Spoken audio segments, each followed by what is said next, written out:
All right, we are live. Hello. Hi, Joe. How you doing? Hope you're doing good. Hello. All right. We are ready. You can already see by thumbnail the first video we're gonna watch, by the way. I may need to take a break in like the next 2 hours for a little longer, like 10 to 15 minutes potentially. Due to Mama Slime coming home. Yeah, the Inazuma one, I've added it. I have it. Don't worry, I have it. Hello, cat. Hi. Just on my shoulder. Taps my shoulder. But yeah, that's the problem. Except for that, we had a pretty normal Sunday. Incredibly mid-Sunday. Good part is no rain, no nothing. I did bake some stuff. I did bake a cake. Yay. I had nothing better to do. Kitty. Yeah, you old lady, you old woman, old cat woman. Yeah. Fuck. Yeah, we're cooked. We're cooked. Discord dating advice, chat. That's the way we're gonna go with this. That's the way we're gonna do it. Evil laughter intensifies. So yeah. Aside from that, how we doing? This cat is catting. Which cake? I don't know what they're called in English, but they're like plums, but smaller. And a little bit longer. I forgot what they're called. Maybe they have a English name. Let me look.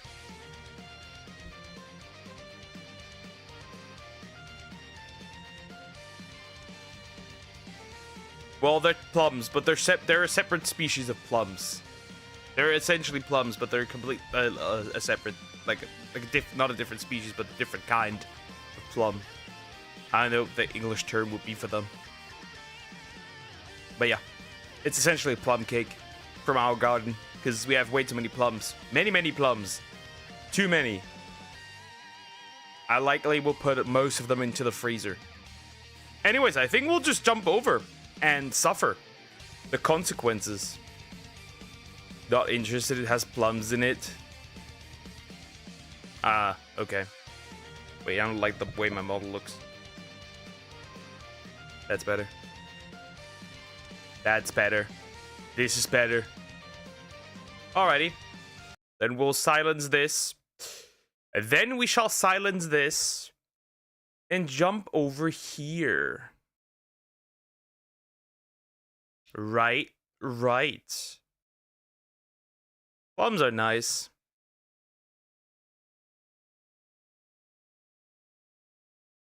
Plums are nice, in my opinion. Okay, let me adjust audio. That seems fine. Good. Very good. Very good. Very good. Alright. Make red velvet next, and I will spawn in a 100-meter radius. So that's how you get the mouse into the trap, huh? Interesting. Yep. We'll start with the most degenerate one for today. The most degenerate one. Easily. No questions asked. I have the plums. Weirdo.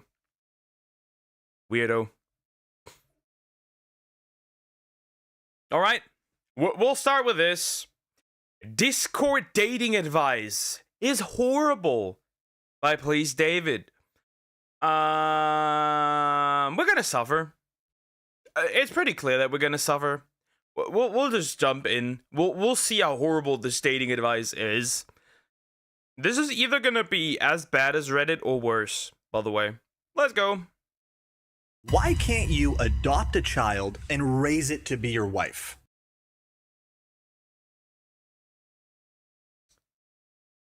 That is a problem. We start like this? Actually, I'm curious. The legal question. The legal question.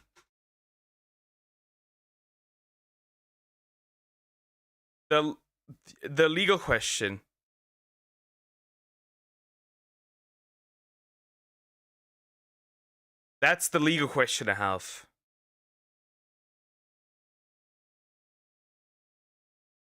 Let's see.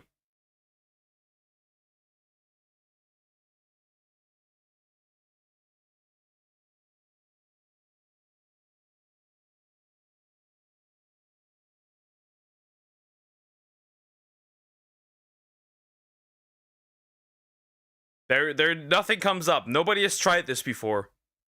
Nobody has tried this before. But I don't think it might not be illegal. What the question, Poke? React to me, please. I don't think so. If you come in like that, then certainly not. Certainly not. He asked if you can adopt the child and raise it to be your wife. I have the question if it would be legally possible. You adopted one and raised her and married it. Yeah. Would that be possible? Because if you adopt somebody, can you also be unadopted? Would it then technically be legal? Because legally it's no longer your daughter? There's gotta be a loophole in this one. I don't want to think too much about it. Sorry, that was just some dating advice I had picked up in a Discord server. Now that kids survive all kinds of terrible parents, you can't buy a baby village girl in India. Then you can mold the perfect wife. Gotta wait 18 years though, that's the problem. That's horrible. That's horrible. Yes, you can morally, no, legally, yes. Well, silence, don't tell them that. Don't tell them that. No, definitely not. Definitely not. Absolutely not. Yeah, that's what they're resorting to now. So for the most part, I feel like the pickup artist genre of dude is sort of dying out, but there's still niche communities that are alive and well, and a lot of them are on Discord. So I decided to join a couple of Discord servers that were all about helping you get laid. And I just wanted to check out what kind of effective advice that they have in there.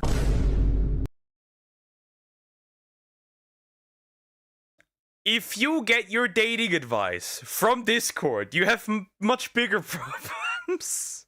You have significantly bigger problems than that. She's a virgin. Do not take her seriously at all. Well, that is me, but I also have the right to do it because I wait until marriage, so I don't have that issue. However, if you yourself are not a virgin and you ask for a virgin, you're a retard. You know, for young men, because there's no way there's any girls in here. Is she Torta? No. Okay. What are these Indian village girls like? If I import one, will she be like an obedient slave that never speaks? Oh, this is going into a wild direction. We're a minute in, and this is going into a wild direction. Boomers are genuinely disgusting for liking hairy p***y. What's wrong with a little forest? What's wrong with a little jungle? Boonga boonga club to the head, and to the cave we go, for real.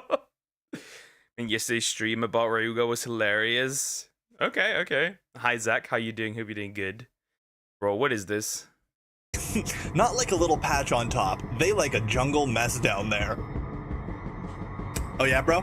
Could you buy a female baby and raise her yourself? As far as I know now, it's technically legal. That's the problem. Now, what was originally planned to be me just browsing around some Discord servers for a little bit, seeing them say some dumb shit, I stumbled across the single most insane thread of texts that I have ever laid my eyes on. I'm telling you, you're not ready. So that's what I'm going to start with today. And then there's a couple other things in this server that I'd like you to see. And we're just going to get right into it. But before I do that, I just want to say, hey guys, how's it going? I am so happy to see you again. It's been a while. And if you're new here, you either have to subscribe right now or send me pictures of your I can send you a picture of a Regirock. I can even send you a picture of a shiny Regirock. I can send you a picture of all shiny golems. Well, except for Regidraco and Regieleki, but I don't have those right now. They're full odds in Sword and Shield. Yeah, you should subscribe to him. His videos are insane. And you should subscribe to me as well. Also, don't forget to join the Discord server. Link is in the description down below. But anyways, let's just get right into it. So, I joined this pickup artist Discord server. Actually, I joined a couple, but this one here is where I found some real uncouth behavior. So you'll see on the side here, they have all these different channels: main chat, cold approach, texting help, relationships, field reports. Field reports? What is this? The military? This is what I'm looking for. Life maxing, which is that not just breathing and being happy? Abroad pickup, off topic, resources, dirty talk, and wingman. Oh boy, that dirty. So the dirty talk might be insane, and the abroad one is definitely also insane. Looking at how they want to buy Indian girls, we gotta warn Samax. She might be bought by a white man. In the Field Reports channel, I stumbled across a conversation that, you know, probably should just stay here, but I feel like you guys got to hear this. Now, every once in a while, a couple of you guys comment on my videos and say, I wish I never heard this. And this is going to be one of those moments, okay? Well, get ready, kids. We're going to hear this. You probably don't want to hear this. So this conversation kind of just starts off with them talking about how some guys are they're hopeless when it comes to dating. You'll never find someone who loves you. To which one person says, some guys should just go home to India for a fortnight and get an arranged marriage. I know a few guys here who did that. The weird stuff hasn't started yet, by the way. To which someone else replies, yeah, but their wives still cheat on them though. Can't uncuck them. Interesting. A lot of positive energy in this server. And then the main character comes in and he replies to the message about people just needing to go home and get an arranged marriage. This is actually a good idea, and ethnic migrants are lucky they have that option. I know an Serbian guy that imported a 25-year-old babe from his village. He's still not happy because she doesn't truly love him. Import. This is gonna be the future. People are just gonna buy their wives and husbands for poor regions. That's insane. Hi Jacob, how you doing? Everything good? Now these type of people are mainly PDF file. Apple's Amazonian war hero. Well, technically it was a 25-year-old. So this is adult men trying to import their import adult women. Import? Like some goods. That's crazy. But it's nice to just have the village wife at home and do game on the side. Okay. So this guy's saying it's a good idea to just mail order a bride, basically, and cheat on them. Hey, the weird stuff hasn't started yet. I mean, it has, but... This is the morally get a gun and shoot 'em stuff. It's weird. Some passport bros also go for arranged marriages, not just Indians. They mail order some Philippines bride who's like 18 or something. Yeah, but it's not the same. When it's from your own country and you know the families, etc., you can avoid scams. Which, that's the biggest problem with all of this, right? From your own country. Huh, would have been an alternative solution? I don't know, probably not. To Aussie, they cannot be predicted.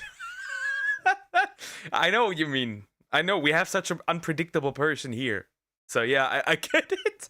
The thing is this. He essentially got her from his own country. Scams? Yeah, that's what we should be most worried about, is the scams. Imagine importing a Filipino bride and they be talking in their language half the time. You don't know what they're plotting. So this is great foreshadowing because he talks about a mail order bride. Well, or it's a ladyboy, then you're cooked too. Plotting something against him, but in reality, he's the one plotting wild stuff. Surely if the girl is uneducated, she'll pretty much rely on me for everything and become effectively my slave. How did you find this? David, how did you find this? David! No, David, no! How did you find this? Why did you find this? Who let you in there? That you have to spread this monstrosity around on the internet for everyone to see. And then someone else jumps in the conversation and says, yep, this is a nice option to have up your sleeve, lol. Western no-hopers don't have that. There are scams happening even in arranged marriages in India because laws are all anti-men there. Although the scams are rare, but still. I believe to avoid scams, just move to a country like Czech. Women can't fuck you up there with divorce laws. India is a simp country with simp laws against men. You heard that? Y'all are a simp country. With simp men and simp laws. Terrible, bro. Terrible. Hi, Jacob. Again. Hi. I'm not familiar with Indian law, but this seems like a gross oversimplification of whatever's going on over there. I also love how part of his plan for a mail order bride is... There is a reason when women are... predominantly white ladies are warned to not go there alone. What I've seen on the internet. I cannot confirm how true that is, but what I've seen on the internet, it is not advised to go there alone as a Western woman. Already thinking about when the divorce happens? That's dumb. You can't just move to a country and marry a local villager when you can't speak the language or are familiar with the culture at all. Well, you can reject your Indian passport if you work long enough in Czech, then marry some Indian girl from a village and bring her to the Czech. If it turns out to be a scam, she can't fuck you over with Indian laws since you're a Czech citizen now. Some German white guy actually did that, LMAO. He married some Indian girl, then brought her to Germany. They had a divorce, but since he's German, Indian laws can't fuck him up. Then later, the Indian girl had her marriage visa or whatever expiring and got deported, lol. So happy that Western countries don't have anti-men laws, unlike India. Indian guys are too simp to change the laws against them because they pedestalize women. To sum this up,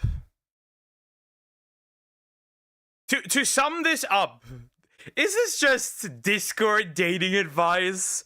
Is horrible and racist? that needs to be added. That is insane. That is crazy. This shit is wild.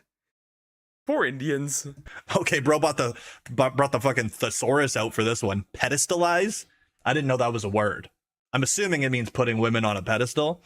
Wild story about about some guy that literally plotted himself getting divorced. To fully summarize what these guys are talking about is they want to get a girl that does not understand anything, is uneducated, so they can marry her and turn her into their slave.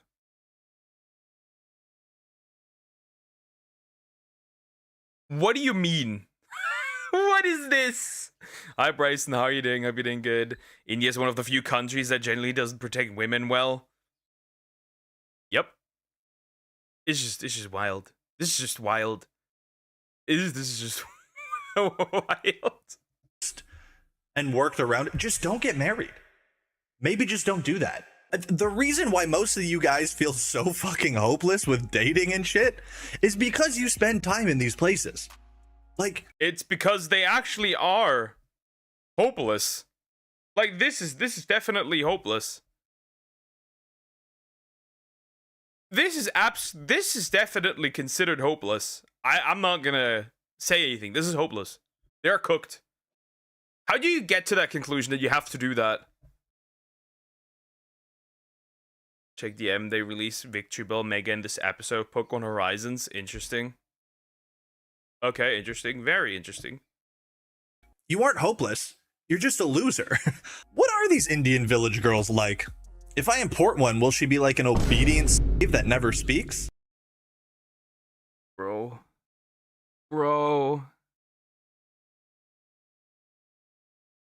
Bro. Crazy. Hey, by the way, it's starting now. It's starting now. The real weird shit is starting now. Do I have to deal with the family, or will I own her outright once I paid off the parents? There is no, like, deed to ownership. What are you talking about? It depends. Usually, not always. Village girls I knew were like that, and they had a shitty husband who abused them. Skull emoji. Are you joking, dude? However, city girls, via arranged marriage, are usually cunning and might cheat on you. Describing them like They're talking about scenarios that do not happen, that won't happen. They make up scenarios that won't happen. No woman is stupid enough to do that. So it sounds like these dudes have a god complex. They want full control, like video games, like a video game. Yep, they do. They do. Literal slave, a baby making machine, and that's it. You have to watch it to the end of the episode. Everyone was shocked. Okay, I'll look at that later. Not right now, obviously. Slytherin? They're usually cunning. Depends on your luck. But if you want to marry an Indian girl via arranged marriage, village girl is better than a city girl on average, as the former will have more restrictions and not be jaded due to her carousel hoe phase.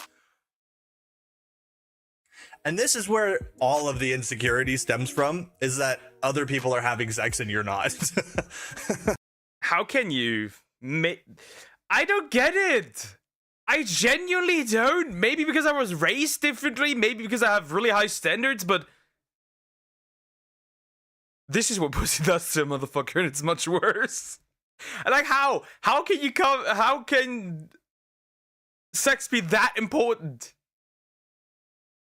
They don't have any other problems. This is the first world problems. I'm gonna buy a village girl and turn her into a VTuber. Bro single-handedly will revive the Indian VTuber scene. Hi Cricket, how you doing? Hope you're doing good. Hello. They're talking about women like a fairy tale creature, not a human. It feels like they are pedestalizing them, because they're treating them like something that's completely unattainable. Get out of this Discord server. Your odds immediately increase. So, once I buy the girl, do I own her, or will she still want to talk to her family? I don't want her talking to nobody. This is... Bro, slavery is not a thing. Well, in some countries it still is, even though it's illegal. That's besides the point. But, you can buy a human. You're a little late for that. Oh my god. Good investment, Shadow. I'm sure you can find some in Africa still. True. Okay, so this is where the plot begins. He just wants to have something at home that he can abuse in many different ways. That can't leave.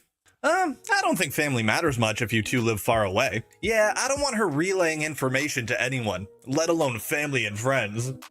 God forbid she has a support system. God forbid she has an opportunity to... This man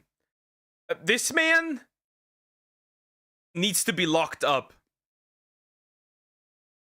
Bro, this is not making it better.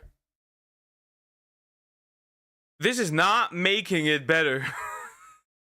You're playing into the hands of the Online Safety Act with this shit. To twist the pedestal, they think they can't have one without corrupt and manipulative actions. Yeah, pretty much. Yeah. I'm gonna turn a whole village into a VTuber group. Change the village name to VTuber Village. Bro, it's a weird twisted plan. The new fish man. Leave an abusive relationship. Like, if you two live in Australia, she'll still video call her family sometimes, no? I want a slave. Do you think the slaves were allowed to message their family back home? Bro. This is disgusting. This is so disgusting. I am so happy that this guy will not reproduce. I am so glad. Weed that man out of the gene pool. And the dudes, the other weird dudes as well. Real people. Real people, by the way. Real people that exist. Real people that could be your coworkers. These people could be part of your family. And you'd never know. I don't think is I'm gonna say this, you don't even have to censor the names, because it's technically posted in a public Discord that you can access, so technically, it's public information. The guy saying the creepy stuff is showing the mentality behind age trafficking for adult things. Yep. Possible in this era. Why are we discussing logistics of having sex tapes? Why is the logistics behind it the issue and not? I mean, theoretically, it could be possible. It should not be possible, but technically it could be possible. We will never, hopefully never go down that route again. And if we do, I'm leaving the planet. But technically,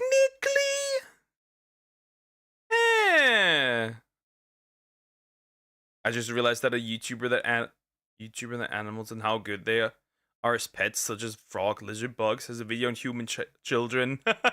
How good is a human child as a pet? That raids animals. Okay. Have you seen those videos of getting around ID age verification? Yeah, I've seen a few of those. I remember why we start censor words. Money. Simple. Because if you don't censor words, they will censor you. Not the conversation in general, huh? Also, at this point, there was like 2 or 3 other people that were part of this conversation that have just dipped. They're not here anymore. I think even they realize, like, all right, this is getting a bit odd.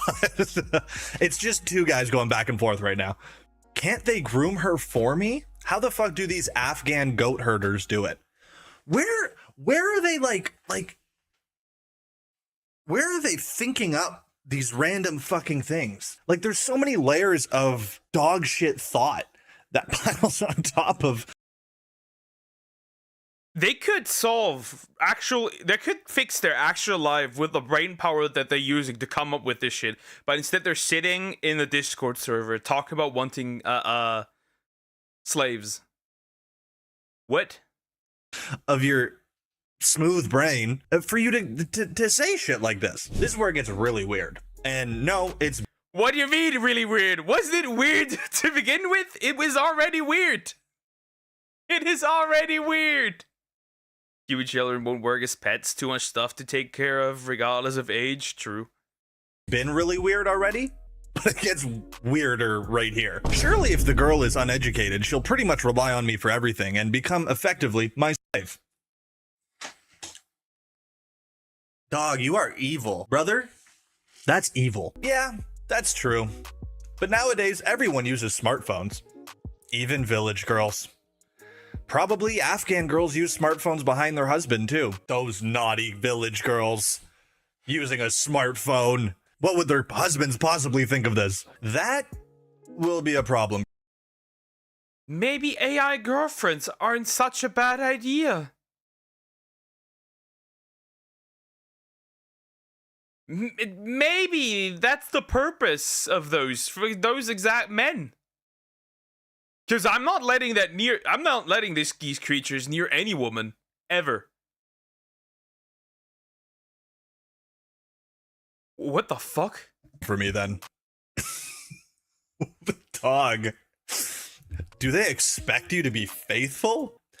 See, so like, what do you even want, dude? You want to mail order a bride of some sort and then just cheat on them the whole time and make sure that they're uneducated and have no contact with their family? You're a predator. Hopefully no feminist sees this. If she is young and you are her first, she is more likely to be non-jaded and more feminine. So yeah. Are you grossed out yet? I know, I mean, you probably I've been grossed out like from the beginning, from the first for the first minute. Have fun at work. Hopefully, yeah, your back doesn't kill you. Raising a child is basically a job by itself, sure. Pause, eh? Pause. Pause.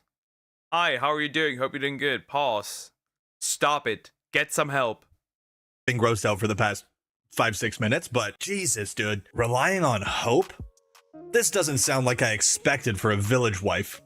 I expected a chick that pretty much acts like a slave because I bought her from her parents. Then, your perfect wife doesn't exist. She would have existed some 100 years ago, though. Not anymore, though. I just love that they're discussing logistics behind this. They think about, like, how is this possible? Can we do this? Does this work?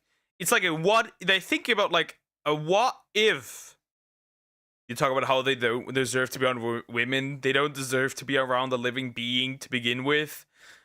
But we don't have places where there is no life, except maybe the moon.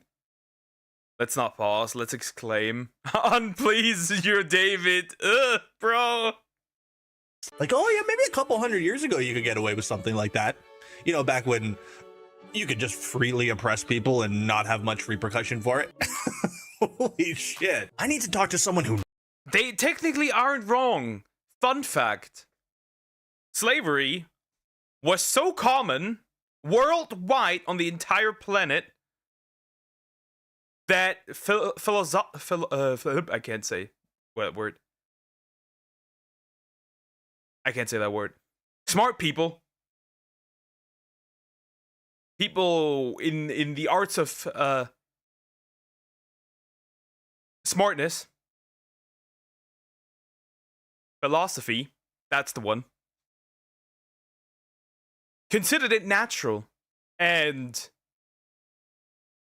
unfortunately it might be with humans a natural state. That's the problem.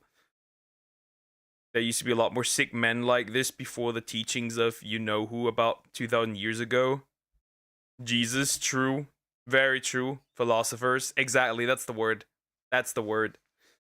That is the word. I so smart. knows. Someone actually from those villages. Could you buy a female baby and raise her yourself?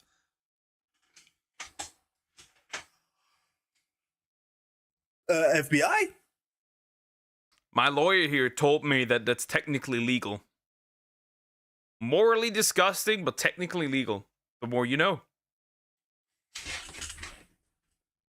Very enlightening discussion. Too much headache. What if she dies while I'm out in the infield? Doubt it. Kids survive all kinds of terrible parents. Okay, dude. He's basically just setting it up like, I'm gonna be a shit parent. I'm gonna be a shit parent, but it's okay. There's way shittier parents. Kids survive a lot of stuff. But you can't buy a baby village girl in India? Then you can mold the perfect wife. Gotta wait 18 years though, that's the problem. Escorts are kinda like slaves though. Only difference is you gotta pay them every time. Oh, you have to pay for the services? Escorts in Australia are nothing like slaves. They dictate all the terms of the transaction. You know for a fact that this dude would move into a country where the age of consent is lower. You know for a fact that homie would do that. Yeah, sorry. I have a few Australian viewers. I'm nuking your continent. This guy cannot escape. You are terminally ill. Good. No, that's good. with villains like you around, that's good. That's awesome. I'm glad it's like that. Now, thank God, that's the end of that conversation. But I do want to bring you somewhere else in the server now. We're going to go to the naughty talk section and see what kind of opinions these people have about sex in general. Boomers are genuinely disgusting for liking hairy pussy. Not like a little patch on top. They like a jungle mess down there. What's wrong with a little bit of jungle? What's wrong with a little bit of forest, right? You could be a gardener down there. They dictate all the terms because you need their consent. Yeah. Who would have guessed consent? Do these people really care about consent? Do you think they care? Oh yeah, bro? Dude, Gen Z is kind of becoming similar, I think. And honestly, as a Gen Z, I don't really care. If you're not f***ing her out, then it's whatever. No, it's nasty. Sorry. Gotta be real with you, bro. And the reason it's important to say it is because it sets a society expectation that they will, on average, be more likely to follow. Very few girls have hairy armpits because of society expectations. It's also just unhygienic, not just society expectations. I don't get these gross chicks who say, "Oh, I'm not gonna shave my armpit hair." Everyone should do. It's gross. It's weird. It's not weird, but it's gross. It's unhygienic. Stop this. There was a dude in Japan posting pictures about this, about his relationship with his girlfriend. Then when it ended, he unveiled that it was a rented girlfriend, and she stopped working because she got into a real relationship. Funny. But if guys started saying, hey, hairy armpits aren't a deal breaker, a lot, then more girls will have hairy armpits, and then that's like f***ing a man at some point. We've come full circle. At that point, we've come finally, again, full circle. Liking women is gay. Bro, I can't do this anymore. I can't do this. This is not Reddit. That's the problem. It's Discord. I'm gonna shave your head, finally. Bald Ducks VT. Pokebald. I finally achieved it.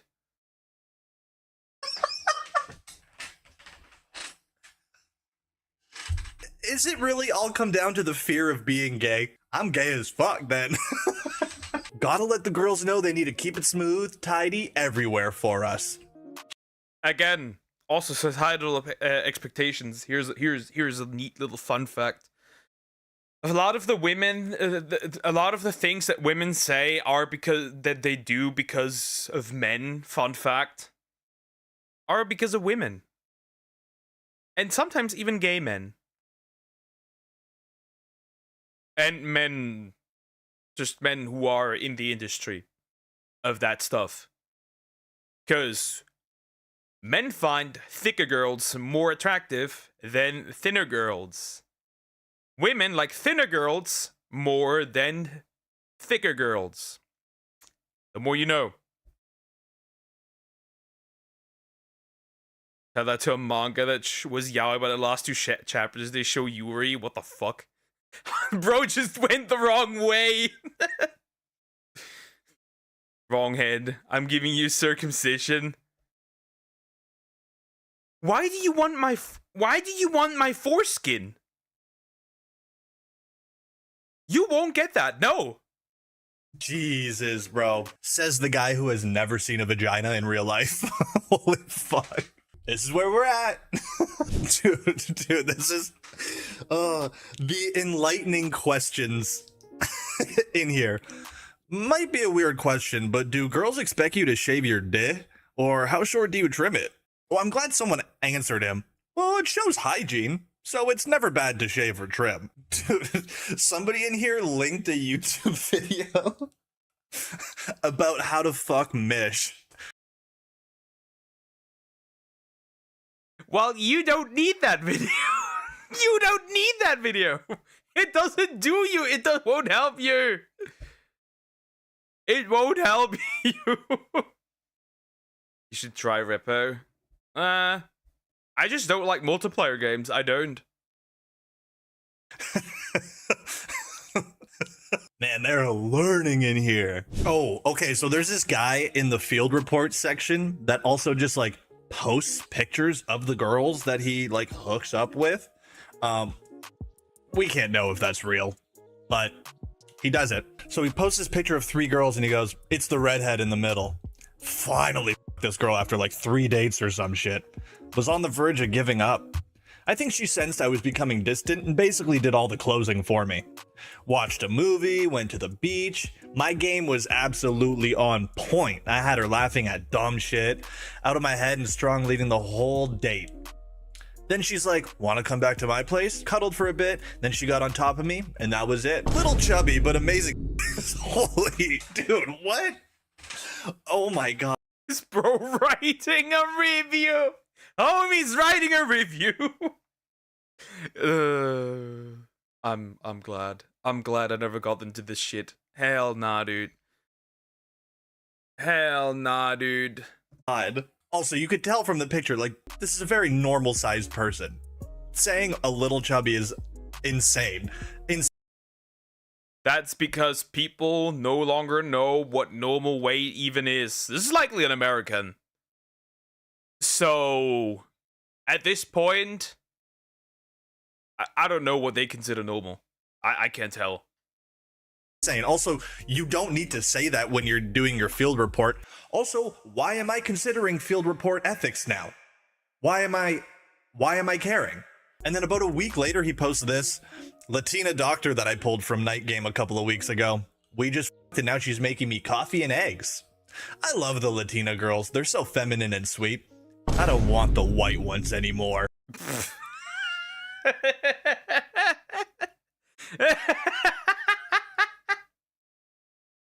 White women.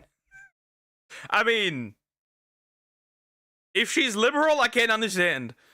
Homie's writing the review like it's a restaurant on Uber Eats. Can you even review there? I have no idea. I would not know. I've used it.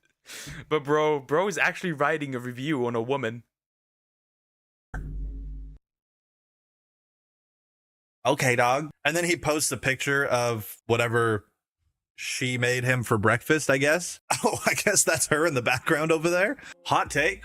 It's kind of weird to like have sex with women and then take pictures of them and post them in this random Discord full of losers. Really odd. Because you know damn well they're going to go reverse image search these things and stalk these chicks. Oh my god, they're so mean. So this dude, who's kind of a loser. I mean, they're all kind of losers, but like there's just a very pathetic aura that comes through the screen every time this guy types a message. But he posts a picture of this girl and he tags someone because he wants the group leader's approval, obviously, and goes, "Would you do this one?" To which the guy replies, if I had nothing better lined up, yeah, for sure. She's cute.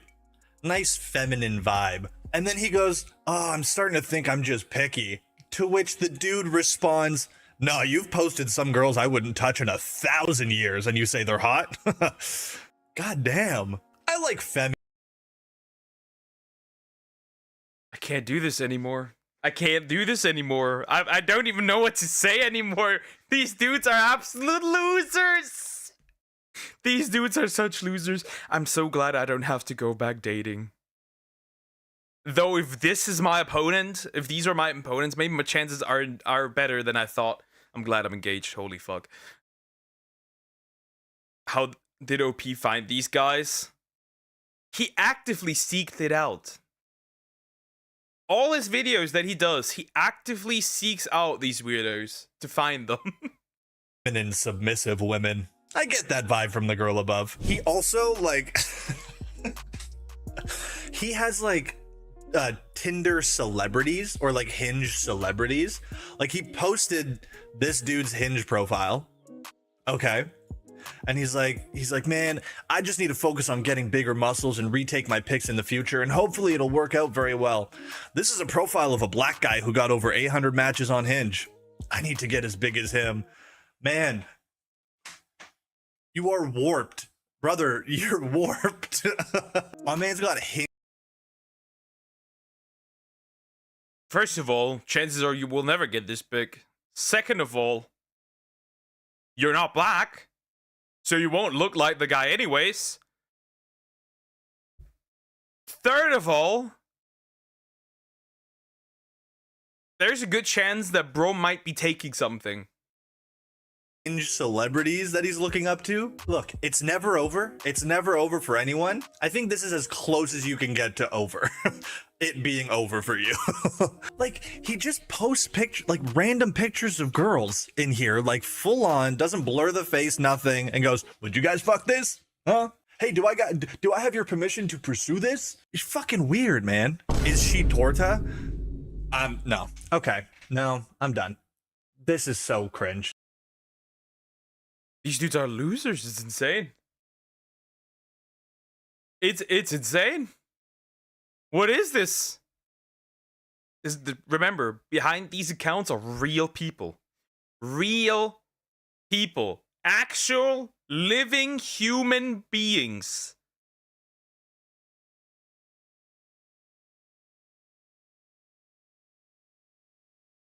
I'm severely pro-life, but goddamn it, if I had the time traveling morning after pill, this would be where I would send it.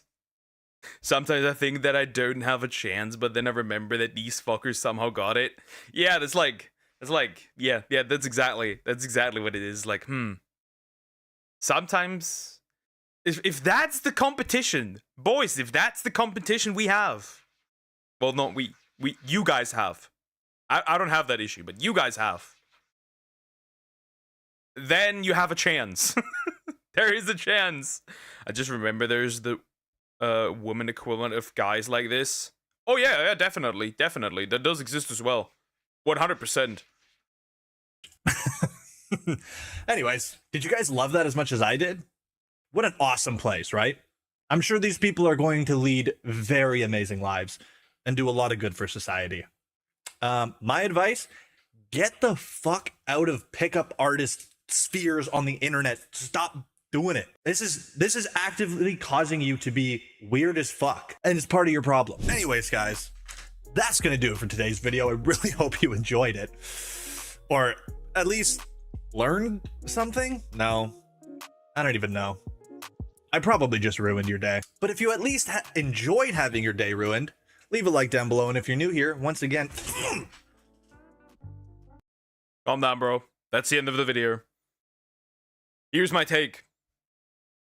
Discord technically should nuke these servers. They won't, because, you know, they don't even care about kids. Just like the UK. But this is horrible. This is horrible. I hope that these dudes never... Well, they do pull girls, that's a problem. I hope that these dudes at least don't reproduce. Thank you. Anyways, like, comment, and subscribe. Check your likes. Check my likes. I don't like anything.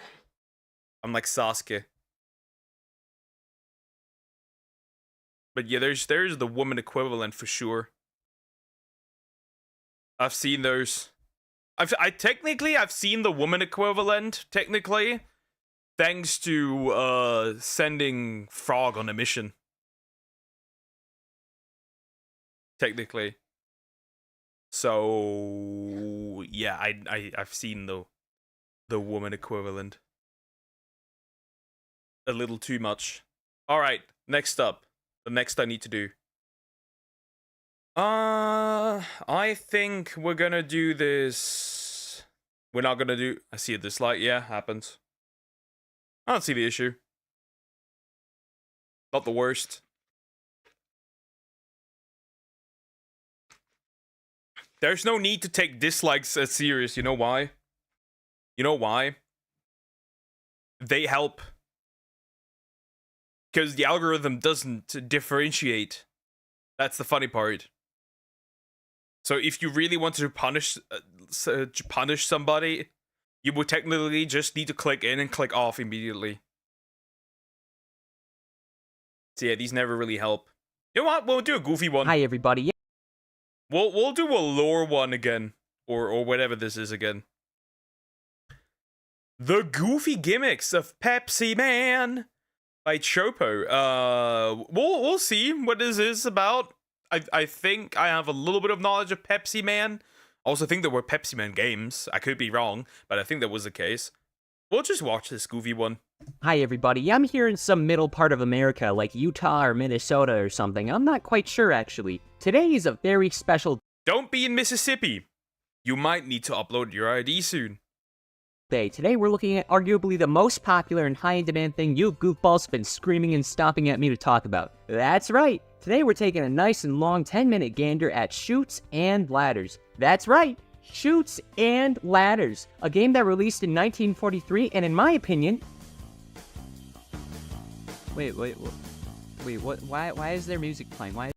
The Pepsi Man song. That one I know. Never underestimate the benefits of having people vet potential partners. True. Is it getting louder? Whoa! Whoa! Who was that? What was that? Okay, Shoots and Ladders is canceled. We're talking about that. 1990s, a perfect child to be shown as an example for condom commercials is screaming and crying for no reason or some reason that I deem not a good reason. Miles away across suburbia using his super hearing, he is approaching the myth, the product. Pepsi Man. No of you will still help since it will bust the algorithm, giving a chance someone watch and like it. If you want to hate someone, don't watch them. Well, technically that's not true, because now views only count after a certain time you watch, right? They only then they probably count. If you click on it and leave immediately, it stays a while, but then it gets deleted. Funnily enough, here's another fun fact. It's technically not counted as a view. Also, it signalizes the algorithm that this video ain't it, or that stream ain't it. So if you go in and go out immediately, it tells the algorithm this is not it. So technically, it does not help. The legend. Pepsi Man sprints toward their home at 24 miles per hour. He summons the suspicious brown liquid, no, not that other one, and then all is good. This is Pepsi Man. He's got a Brown liquid. Diarrhea Man. chain he's shredded for no good reason, owns a Chevrolet Corvette. We may not like it, but he's the perfect man. Pepsi Man is an American superhero made in Japan to promote Pepsi, which in the pre-Pepsi Man time was losing significantly to Coca-Cola and those pesky polar bears that didn't exist yet. With enhanced physical traits, extreme durability, and most importantly, the ability to summon Pepsi at any time when he forms lips and says his ever-iconic catchphrase. Schwa. Saving the day from any and all crime and I have to say this. Old commercials are better than new ones. I'm gonna say this, old commercials are fun to watch.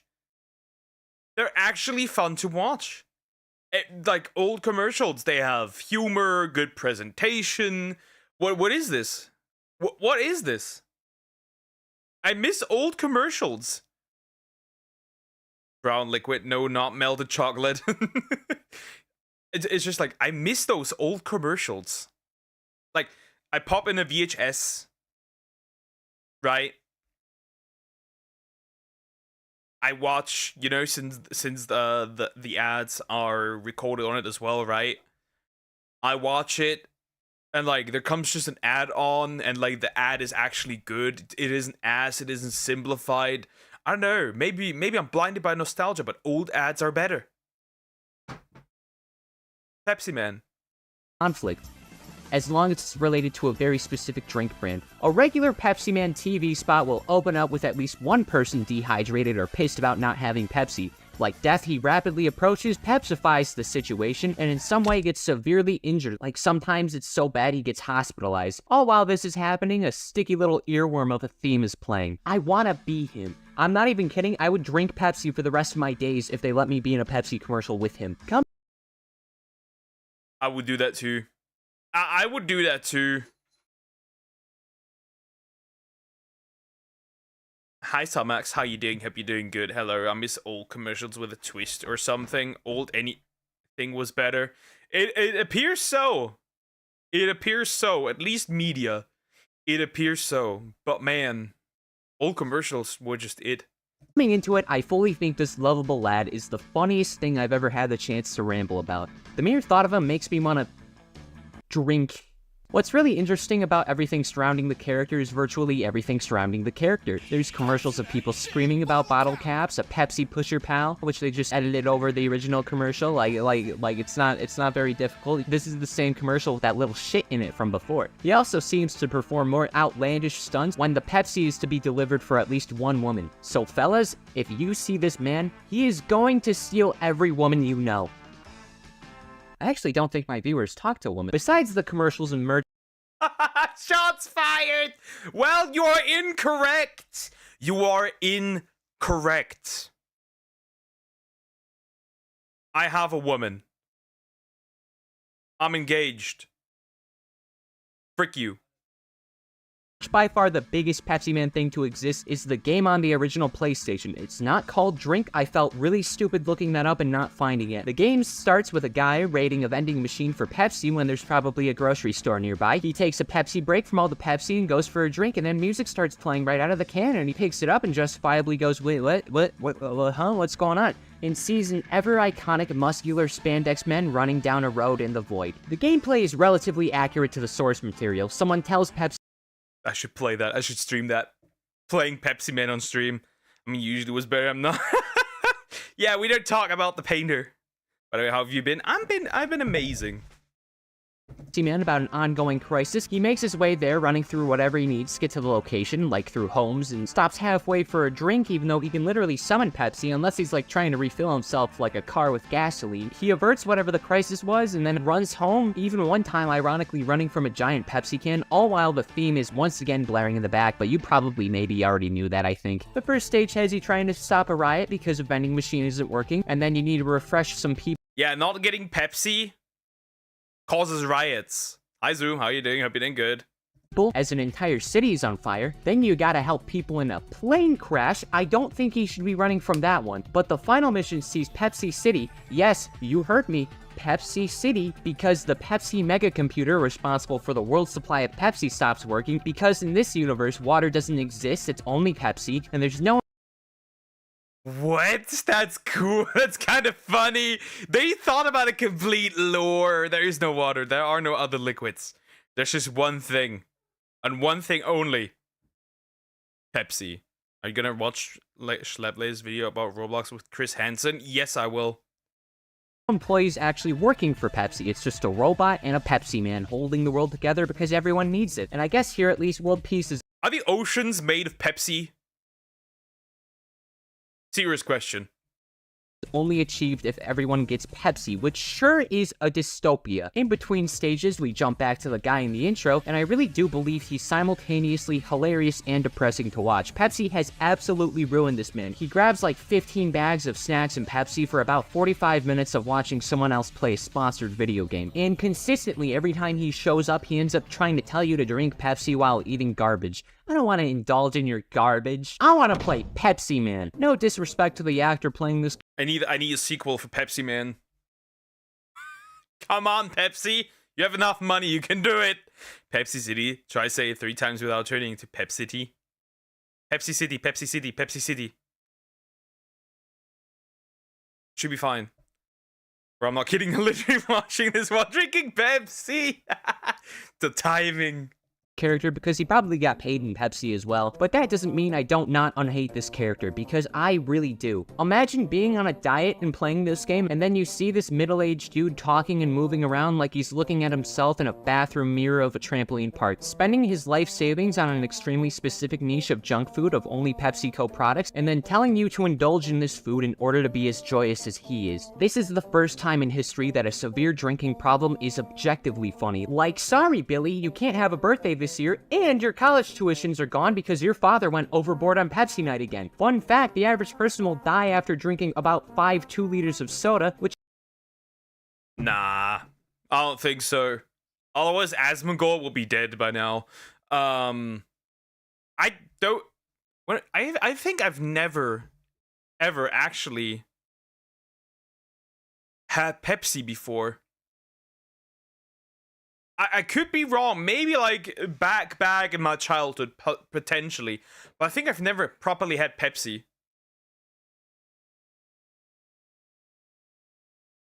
Which equates to about 15 cans of Pepsi. And, I don't think this man is very average, holy shit. Another game he's part of is Fighting Vipers, specifically on the Sega Saturn. Basically, he's just a silly fighting game guy in-game. There's not much to it, he just looks kinda silly, like his icon is... We have a fighting game with Pepsi Man. I can't do this anymore. But I'm not kidding. Literally watching this while drinking. Well, I've read that already. I'm retarded. The most dangerous bowling pin you'll ever see. So now, I'm here now, where I come to a point where I'm still a bit unsatisfied about everything in general, just to an extent. I think the main issue going on at the moment, in part, comes from the general lack of anything too deep when considering the character. Like, he's from Japan and has a kind of complex history of being an American superhero, but like, what is he? In the surfing commercial, the ending sees him being shot with a water gun, and the sound Well, he appears to be like the Silver Surfer. impact makes is metallic, implying that this isn't a spandex suit, but instead like a thin Iron Man suit if he's even made of flesh and blood. Like, look at his head here. I've seen that happen before, and I don't think you can just walk that off. His lack of any form of eyes, yet easily being able to force a mouth to appear, is part of what makes this even more convoluted. You can tell me he's like that one guy from Terminator 2, and honestly, that's more likely the case. He only possibly has two enemies, He looks more like the Silver Surfer. Never heard of a fighting game? Me neither. I'm gonna be honest. I hate sodas and bubbly drinks in general, even bubbly water. Bubbly water's fine. Though there's a lot of water that just tastes like ass. hydration, and the other being Coca-Cola. In a time where most brands try too hard to be funny on Twitter, back in my day you would simply run their employees over with a semi, with the exception of Larry, who's just a nice guy who happens to work at Coca-Cola. Otherwise, it's safe to assume that this beverage man wants to kill the other beverage. Regarding Pepsi Man, it really pains me to say it, but maybe having a branded superhero who can only do branded hero work is a bad thing. Yeah, I'm sure him helping some kids out at a local Burger King is part of a Pepsi Man Days Pepsi Man's works, but I wish he could just save the— But this is a much better commercial though. So I don't know. I think the only time I drink a soft drink is if I go out to a restaurant. I don't really ever. planet like from an asteroid and make it turn into Pepsi and make it rain Pepsi, because I'm kind of interested in how that would impact the planet actually. In one ad, he runs into a bank for his usual day-saving work, but immediately bails when he sees robbers wearing ski masks similar to him. Then he gets arrested, even though everyone knows that he's Pepsi Man and all the witnesses can confirm that he just bailed. He didn't actually like commit crime. This is the second Super villain Pepsi Man. I see no issue. time a drink mascot has been a known enemy of the police. This is probably a sign of passage more than anything. Speaking of which, the Pepsi Man in a ski mask is Pepsi Man's other identity, Lemon Twist Pepsi Man, who's the same guy, but again, what do I say? He's yellow? That's actually just it. There's also Lemon Twist Pepsi Woman. Bro, there's Rule 34 of this, for sure. You can clearly tell this is a Japanese commercial now, but there is another Pepsi-related superhero who does the same things, but not really, because there is, in fact, Why is Pepsi Man kinda? Stop this! Pepsi Woman is kinda there. a Pepsi Man that came before Pepsi Man. In 1993, instead of Japan, there was a single commercial released in Mexico. This is Pepsi Man. Unlike Pepsi Man is an actor instead of a CGI character played by Paul Rodriguez. He's 400 pounds. What the fuck? Human Pepsi Man is a thing. That is a thing. Of pure muscle, can fly, is confident, makes silly faces, and most importantly, he's a good role model. In 30 seconds, we learn more about him than we do in Pepsi Man across years of content in the 90s. And looking at it as it is, I think Pepsi Man might lose to Pepsi Man in a fight. Other than that killer theme song, I think Pepsi Man might overall just be potentially better. We've seen what the more popular one is capable of. He may be perfect in every other way, but as a hero, he's just a clumsy dude wearing red who only really runs fast. We already have one of those. We don't need a second Dash from The Incredibles. We never see either of them doing any real superhero work, but I don't think that lovable bald freak is winning this one. Tragically, I'm kind of conflicted about Pepsi Man now. Like, I want to know what his deal is, because every time I think about it, we hardly know anything about him other than some general traits. I came into this clicking my heels together in delight, talking about the funny Liquid Man, but now I'm pulling a Socrates, questioning, considering, pondering. The big question everybody asks. Why? Why Pepsi Woman kinda? Yeah. And now, honestly, I think maybe that Pepsi Man as a character might have actually been wasted. Pepsi as a company is quite literally in a coma on top of a mountain of gold. Pepsi Man would very easily become a household name if you brought him back faster than you can say adrenoleukodystrophy. He would immediately become a world icon. Interesting. Interesting. Chat, I need to stop this video here real quick. Mama Slime is here and I need to help her get stuff out of the car. I will be right back. But now I gotta do this real quick. I will return. Need to help her because nobody else is. I'll be right back. Won't take that long.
Whew, did it!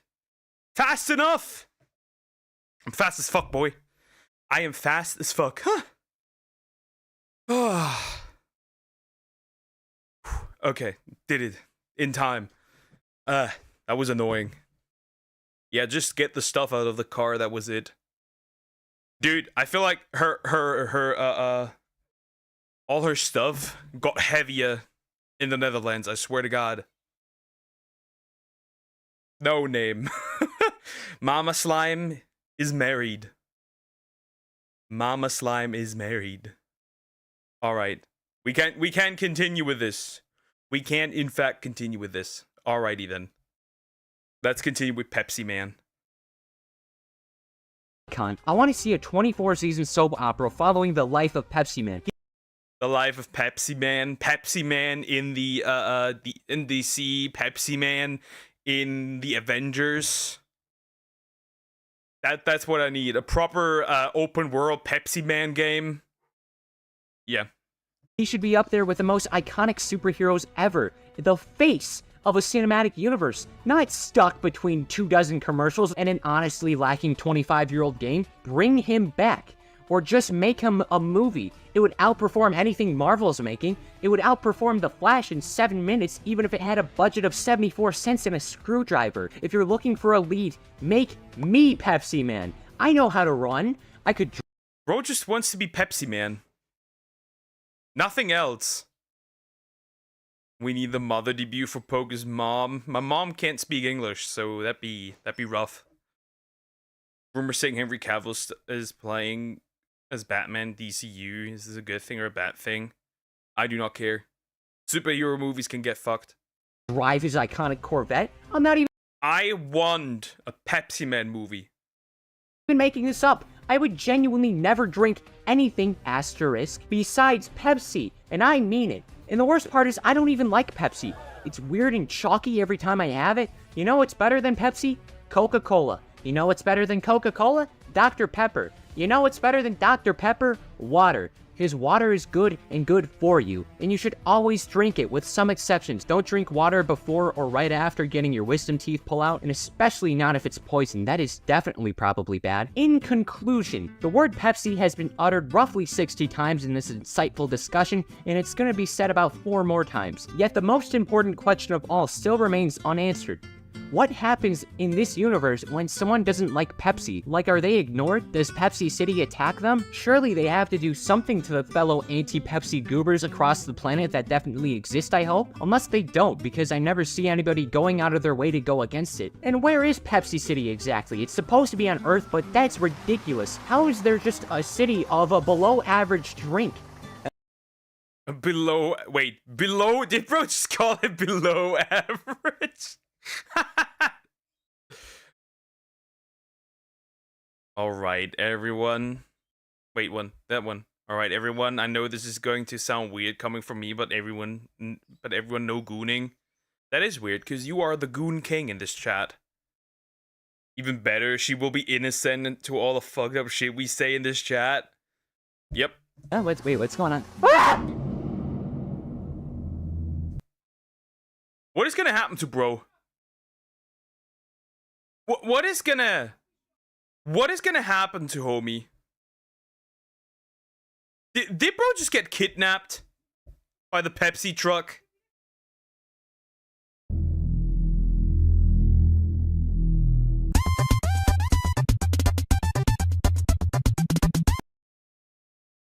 Bro's dead. They killed him. They kidnapped him. Well, he's now gonna be turned into Pepsi Man, I guess. It is what it is. Hey, I'd be Pepsi Man too. Anyways, like, comment, and subscribe. I'd also be Pepsi Man. Wait a minute, I gotta check something real quick. Okay, life's good, all is good, life's normal. I already heard it, Zoom. How often do you want to do that? Do mine next. I do have the one weird one. I've added one of it. This one. I've only threw in one of them. So we can do one of them. I need to do the other stuff. The Sorcerer's Stone, but Kermit is Harry Potter by Film Haze. Well, we'll jump in. That's gonna be terrible. Get up! Now!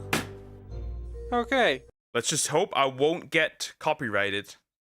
Because it's Harry Potter. If I do, I'm gonna get your nuts as a trophy. I'm up. I'm up.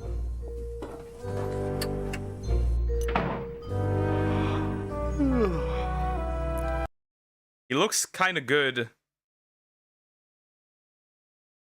He looks kinda... It looks kinda good! He fits in!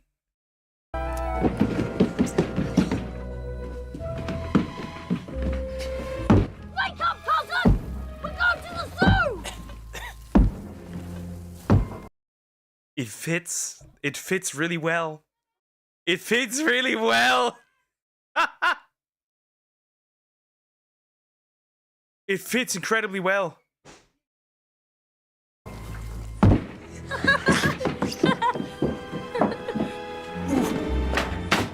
Then he just throws him in there and closes the door. Mummy!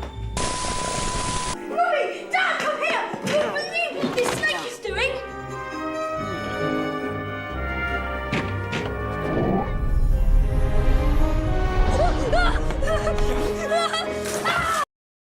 Did Kermit just use the Force? The Force is with Kermit. Serves you right. How did you get in there? Is there a snake? Is there a snake?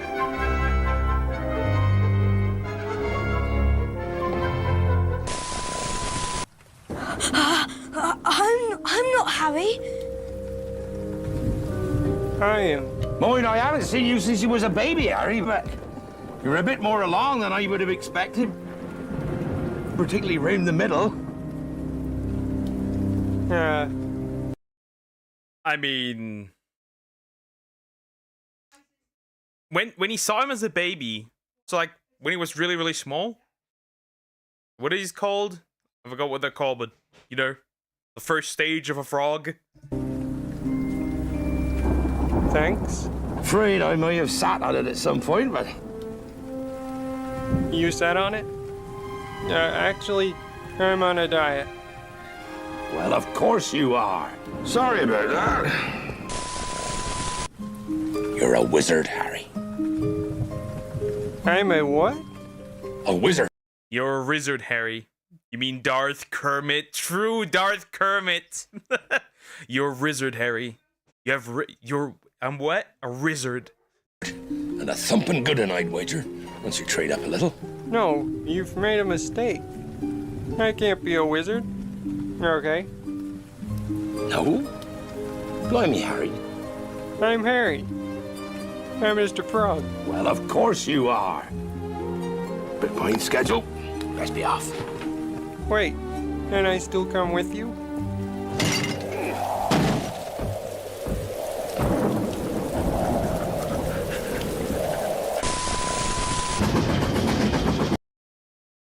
Tadpoles. Exactly, that's the one. Is the Kermit meme long dead, or is it still a thing? Well, this is entirely based on that. So I guess so. Also, Hermione should be Miss Piggy then. Right? In this case, it just fits. I'm in a car, I'm not driving because I'm watching a stream. Who's driving, dear? Who is driving? Bro's dying.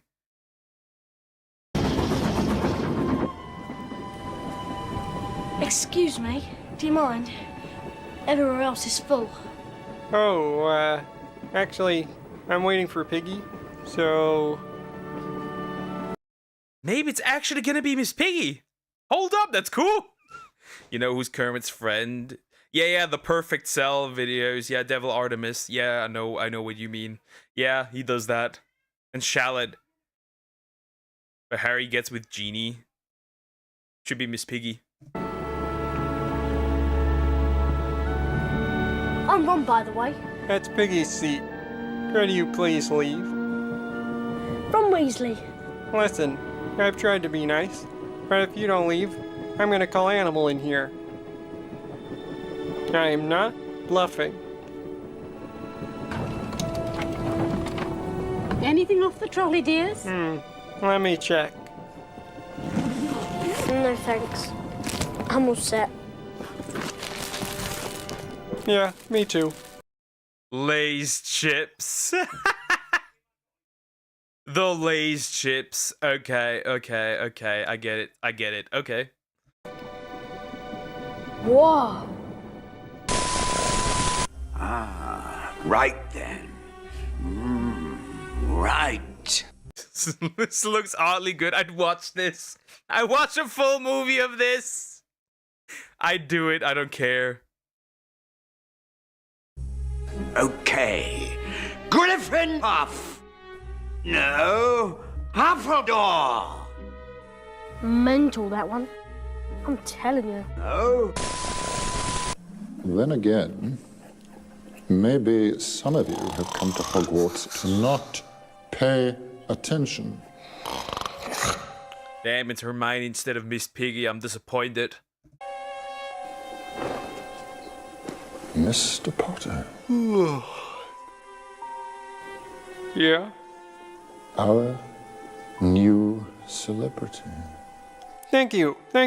It's a pleasure to be here. Tell me, what would I get if I added powdered root of asphodel to an infusion of wormwood?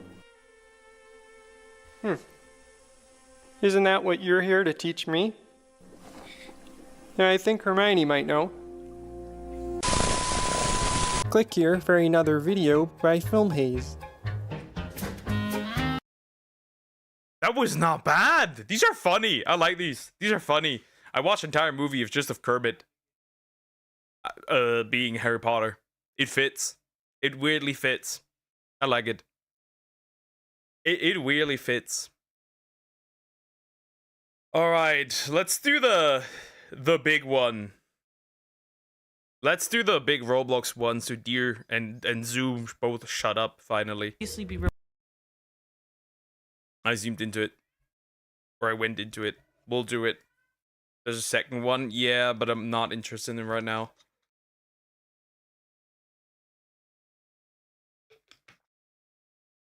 Gonna split these up. I'm gonna do the big one now.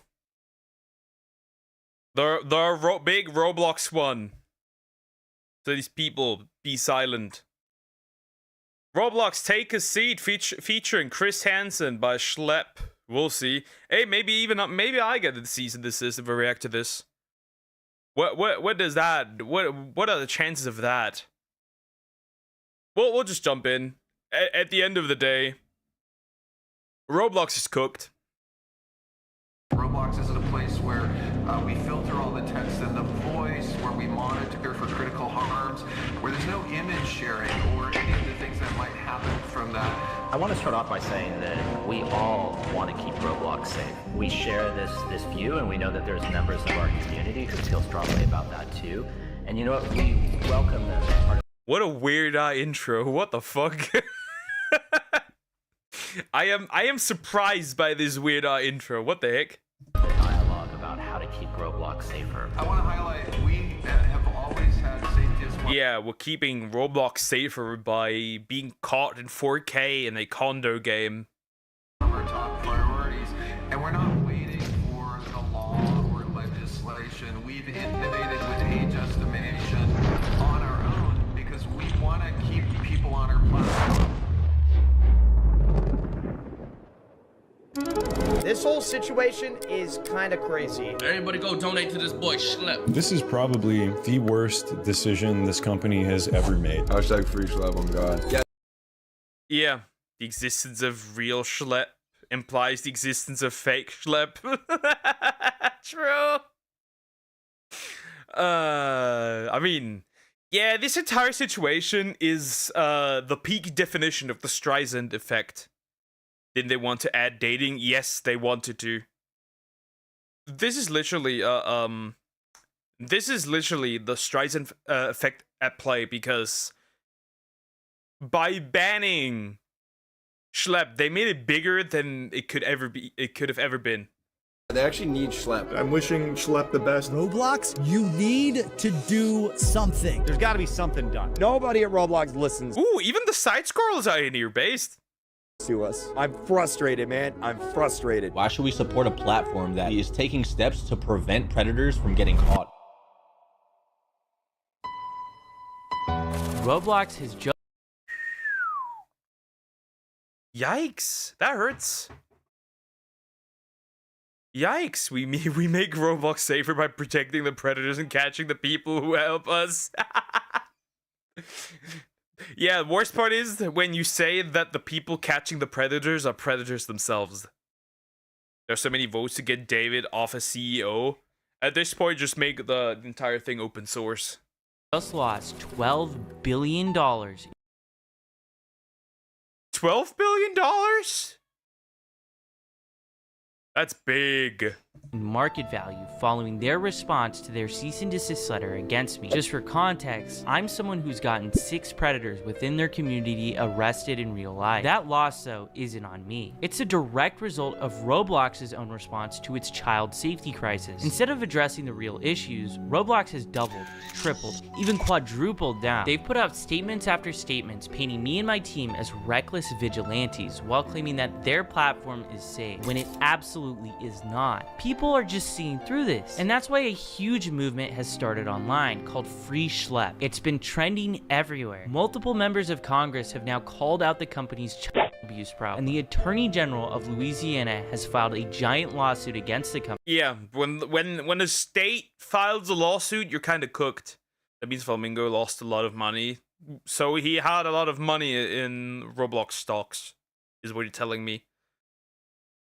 $12 million loss, yep, that what happens when you protect pedos online. Yep.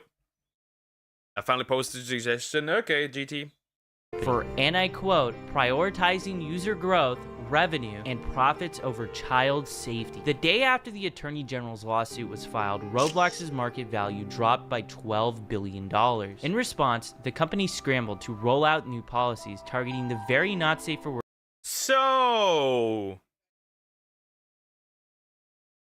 So, if we're cutting off Roblox balls,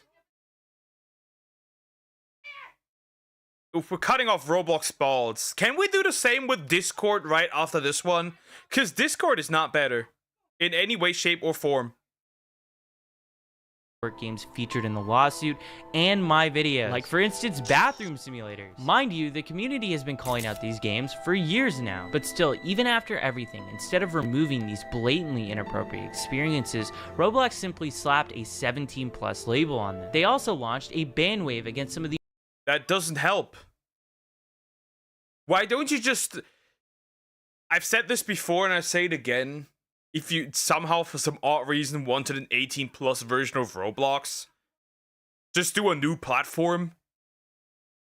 If you desperately want, for some odd reason, 18+ version, that would have been much smarter than have the 18+ stuff on the non-18+ stuff, non-18+ app. Roblox being surrounded by a lot of people, there is no escape. Yeah, they can no longer escape. Never even said anything about losing money. That's how goated he is. Well, that was clear from the get-go that it would happen, so complaining doesn't even... That doesn't really matter.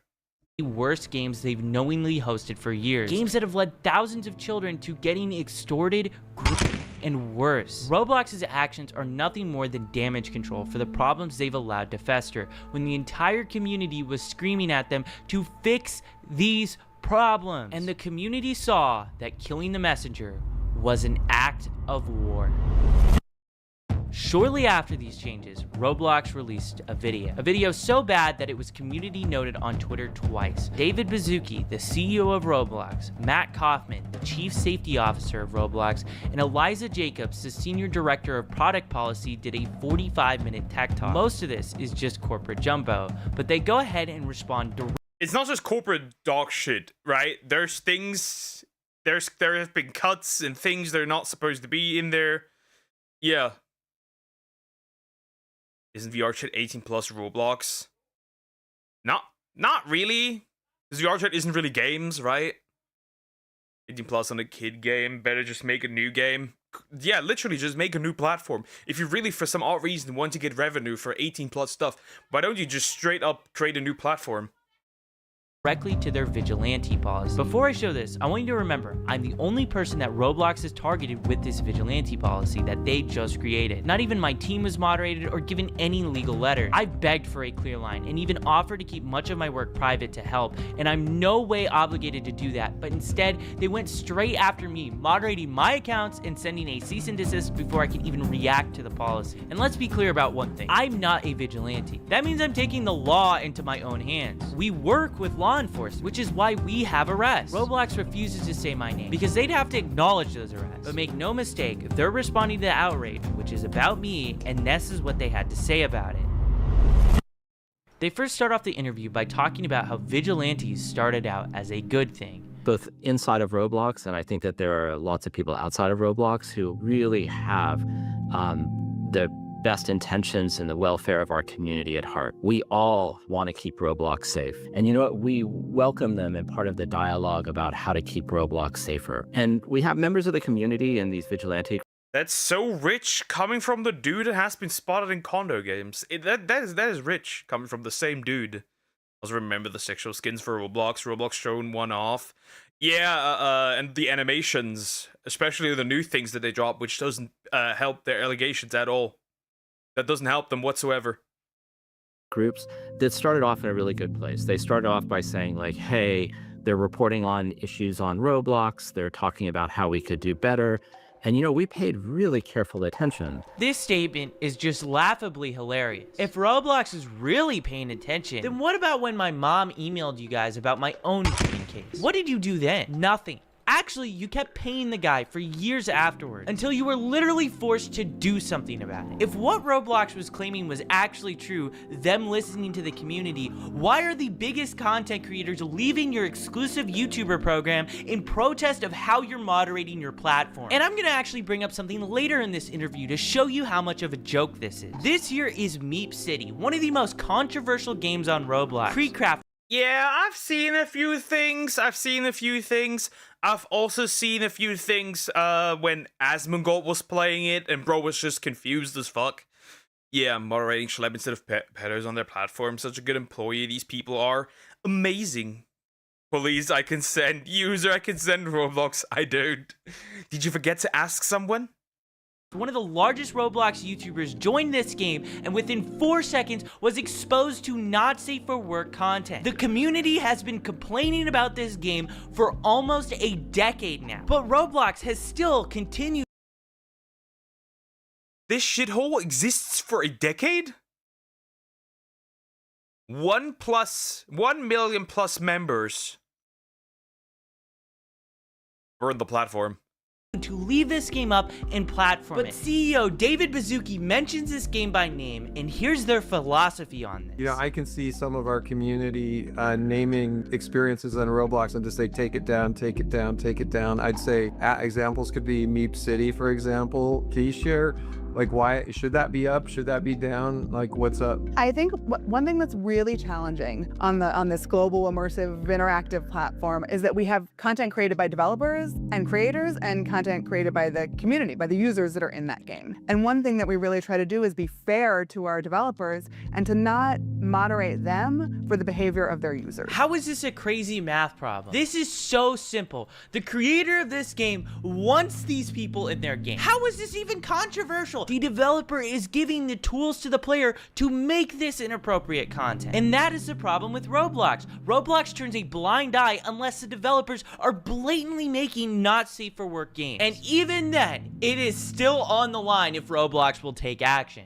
Roblox might have just went back on their word regarding Meep City. This game had every inappropriate feature removed from it pretty much overnight. It's unknown if Roblox made Alex Neutron, the creator of Meep City, do this, but either way, it shows the public pressure is working. Games that Roblox is doubling down on are full. Behind adding a heart-shaped bed to Meep City was... Yeah, we know what that is. We know what that is. Yeah, I looked at the clip. Interesting. I find it funny there's even badges. Just ban them for living...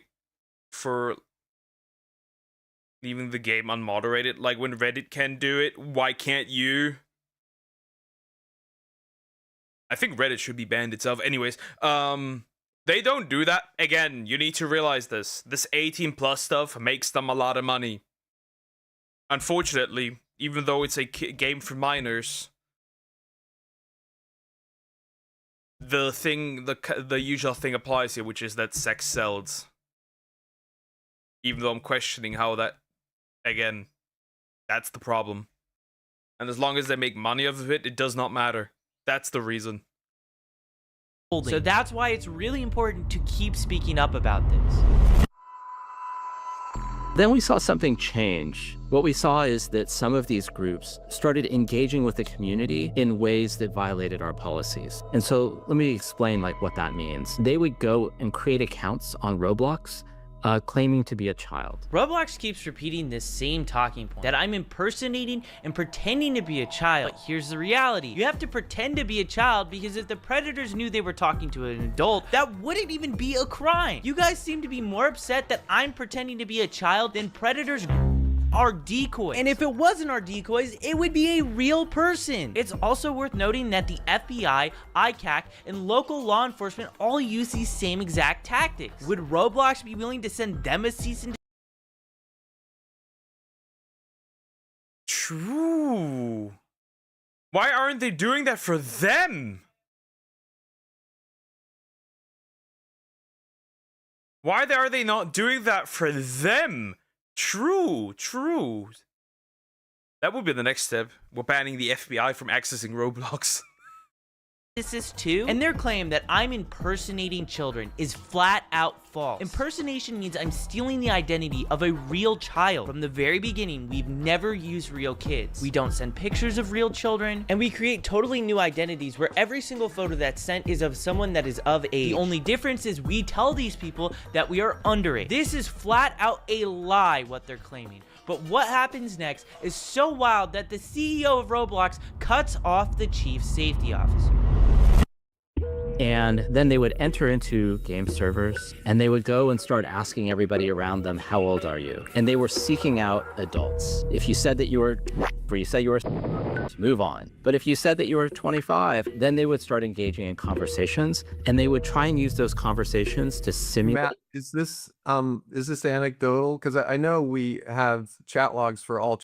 You could see how nervous bro was. Can you see that?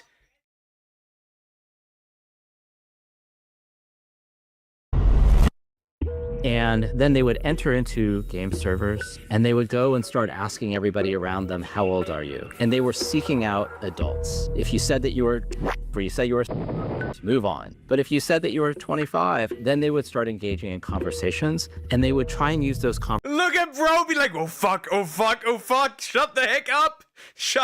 Take your shut the fuck up cakes. Bro. They're angry that it's a fake child because a real child would not cause such an uproar. That's the.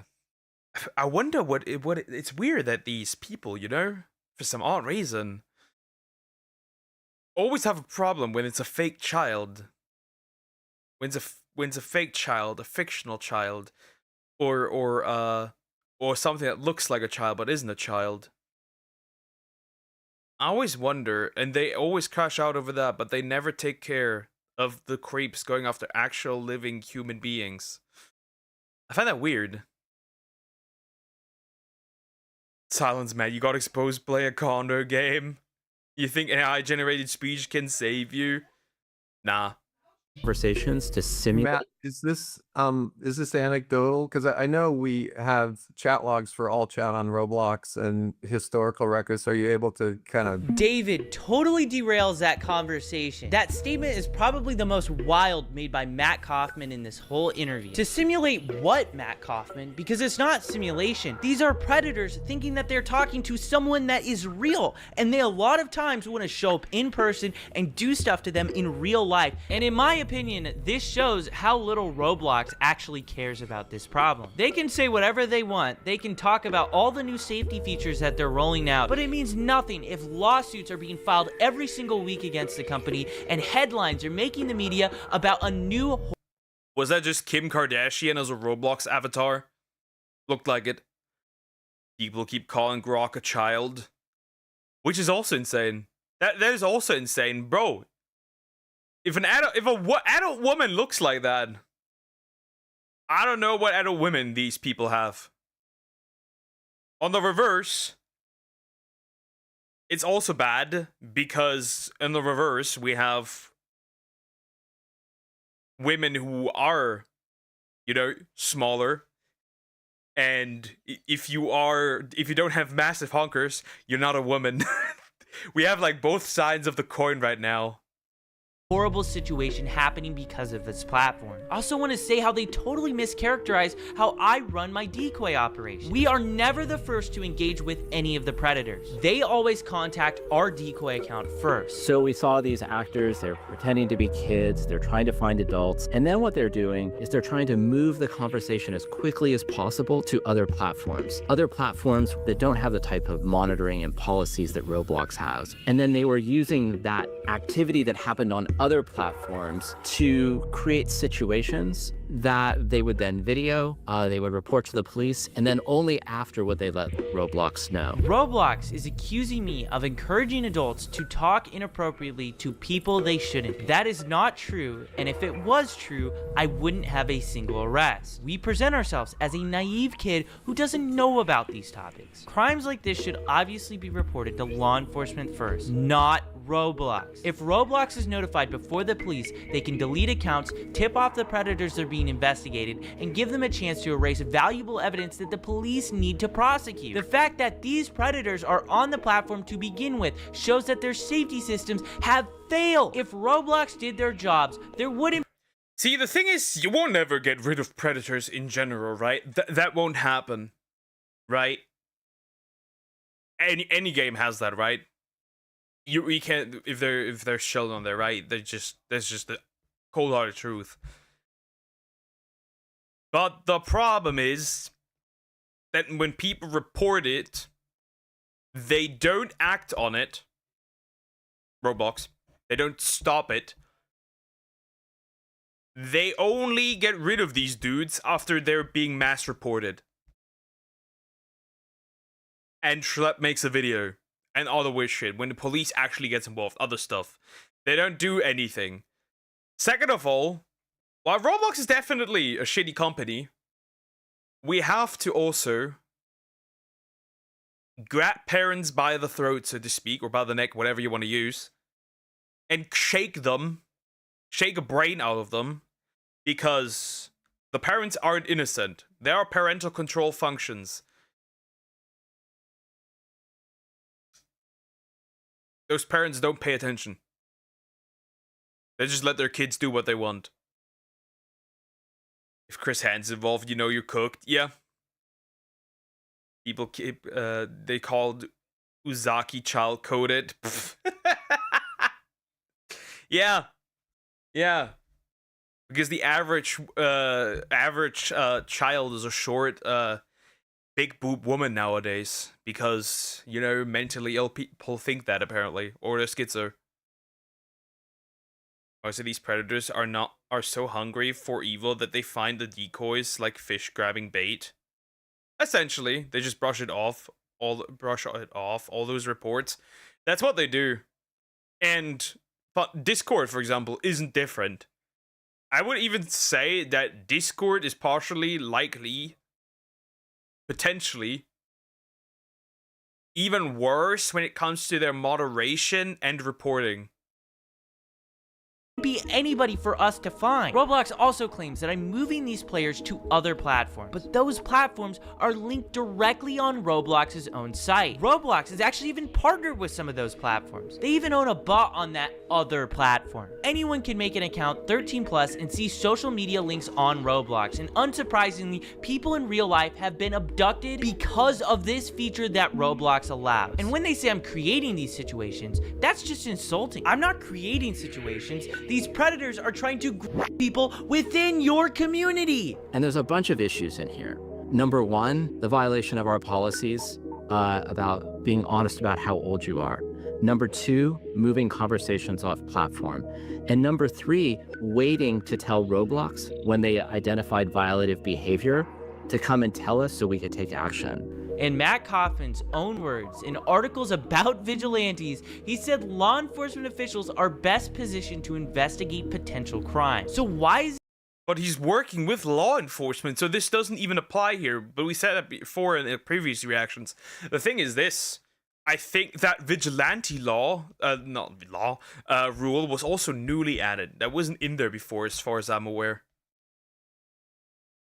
he criticizing us for going to the police first? And it's not like we're not even reporting these things to Roblox. We do. We give Roblox the same Google Drive that we give to the cops. They have the first chat log till the very end where they're in handcuffs. And we have numerous fully documented instances where Roblox refused to take action until after we released videos that got millions of views. Also, waiting to tell Roblox in general is a policy violation? If you were on Roblox and went straight to the authorities instead of reporting it to Roblox first, could you technically be violating Roblox's terms of service? I think some of these groups started off in a really good place, and they started off, really, and they still do really care about the community.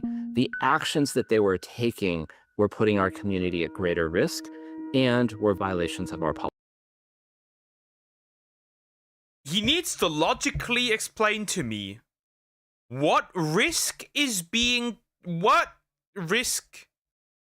the community is in when people try to take predators off the platform. Are you saying the Preds are part of your community? None of this makes sense. What's the funniest is that Roblox was informed of it and they ignored it. Of course they do. Money! Policy. He says I'm putting the community at risk. Roblox even went as far to accuse me and my team of being similar to predators. Think about that. They're implying I am preying on predators. So to Matt Kaufman and David Baszucki, I'm very sorry for preying on the predators of your platform and getting them arrested and put in handcuffs, because I didn't ever want to see kids go through what I went through. These actors that were coming on the platform, they were reaching out to dozens and dozens of people, and the vast majority of those people were not responding to those engagements, and frankly, were harmed in that process. I'm gonna show you this predator I caught. I sent a message in the chat and I got this guy messaging me. Yes, okay, how old are you? I asked him back how old he is, and he says he's older than 18. I tell him I'm years old. Do you mind me being younger? No, not really. If you can keep it a secret between us, though. Bro. Pour it. If Roblox respond to those reports, of course, you go straight to law enforcement, obviously. Roblox are like the teachers that are angry that you went to your parents about bullying and not them first when you did inform them. And they said that they wouldn't do that. Yeah. That's pretty accurate. Yeah. Bro. There's actual people. And he does Predator Strat 101. He asked for my Snap or Discord. And the reason why he's asking for Snap is because the messages delete. I tell him Discord, and I get on Discord with him, and the messages begin right away. Throughout that entire process, where did I harm anyone? Because the real harm was Roblox letting this game exist on their platform for years. It only disappeared after Hindenburg, an investment research firm, went ahead and exposed Roblox for hosting this experience. And conveniently, it vanished the moment they showcased this Predator catch. Notice as well how I wasn't the one to ask for Discord or Snapchat. The Predator did. These were the sort of people interacting with our decoys, and so many people are becoming victimized from people exactly like this. They were normalizing policy violations on the platform. What? Roblox's own algorithm. Why? I mean, I've seen this one before, but why? Actually, this is not even the worst one. This is the worst part. It's not even the worst one. Stretch your legs. And the problem is people are buying these, right? So others are going to make more. Hi, Chad. How you doing? Hope you're doing good. Recommends inappropriate items to people. That is baby batter. That is baby batter. That is this isn't cum. This is cum.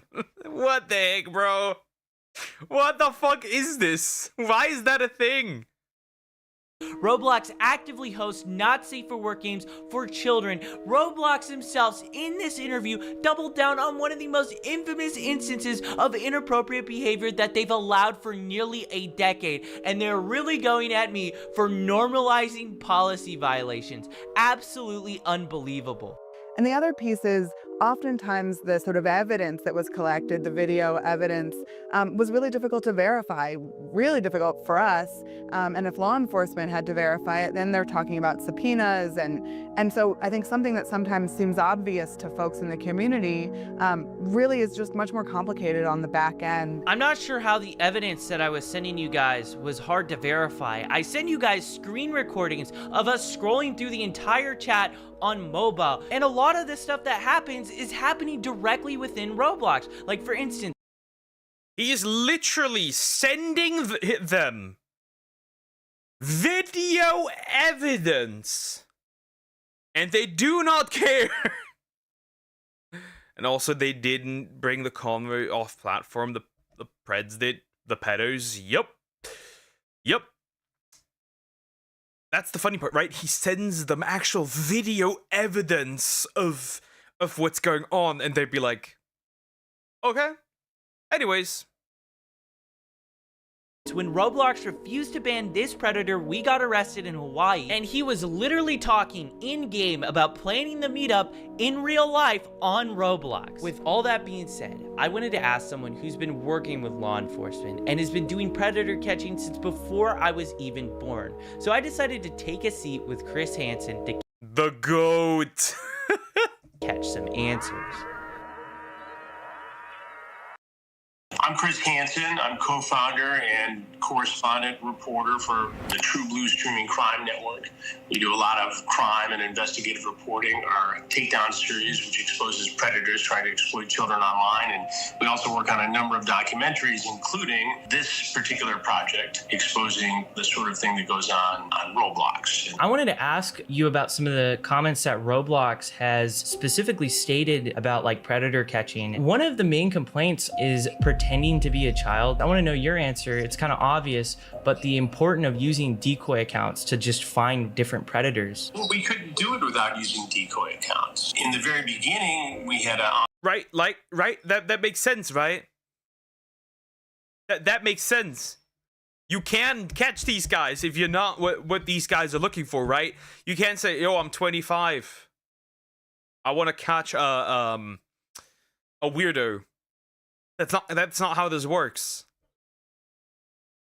Online watchdog group Perverted Justice do that work, and now, and for the last several years, it's been members of law enforcement who have posed as children online, merely sitting in one of these areas, and they wait to be approached by somebody who is seeking to exploit children. And then the conversation takes place. It all happens according to the law, and then that gets turned over. Now, I understand that anytime somebody is not with law enforcement, it gives pause to a corporation. It's like, okay, here's this kid. We don't know whether he's following the rules properly. We don't know if he's running this by a lawyer. Maybe you could argue that they just don't want that sort of activity on their platform, but you think they'd be more worried about the activity that you're exposing. That's what I've been trying to get at this whole time. Let's worry about that, number one, and then you can have a conversation with young Schlepp. I mean, if I were the CEO of Roblox, I would make you an ambassador for security. I would get out in front of this thing and do what would be a fantastic promotional move. I'm a little dumbfounded that they haven't figured it out, given that these guys are in the...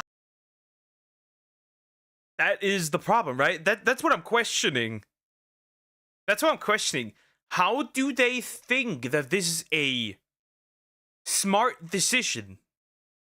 Well, it's not useful monetarily. Like, how did they come to the conclusion that this whole situation would get better by banning the dude going after these people instead of going after the people yourself? None of this makes even financially, from a business perspective, is logical. High-tech world who invented this stuff in some ways, why don't they get ahead of it and get a young guy on their team? That's what I'm doing with you, right? Yeah, exactly. It's not that hard to figure out. I learned a long time ago that if you're not listening to the youngest guy or girl in the room, you're missing opportunity. You have to evolve and you have to keep on top of this technology and you have to bring new ideas into the room to do your job. My job is to expose bad people.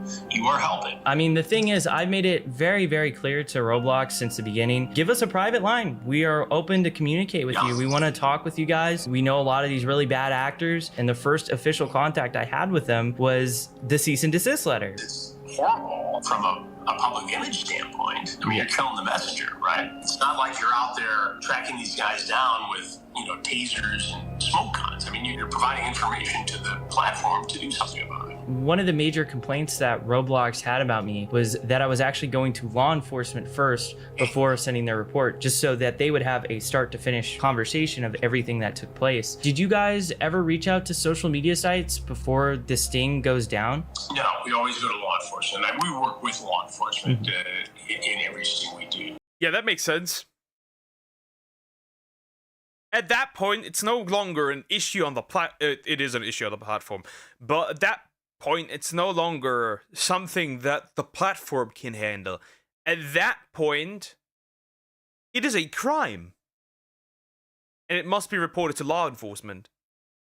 And that is to ensure a successful prosecution. That's why the prosecution rate in these states is, like 99.1%. It's law enforcement first, then they can deal with the corporation. The corporation should be more concerned about reporting what it finds to law enforcement to investigate. I'm going to read to you a quote from Roblox's corporate blog describing our operations. Similar to actual predators, they often impersonate actively approach users and then try to lead them onto different platforms to have explicit conversations. We obviously do not talk to these predators. We don't impersonate real children. Our decoys are, adults. Well, I think if they're mischaracterizing what you're doing, that's wrong. Based upon what you said to me, you don't actively bait these guys in terms of making the first approach. You merely set up a profile of somebody who's underage, and you exist in that room until an adult approaches one of your decoys. Then if conversation takes place, they get exposed, and that information gets turned over to law enforcement. And what are these DMs?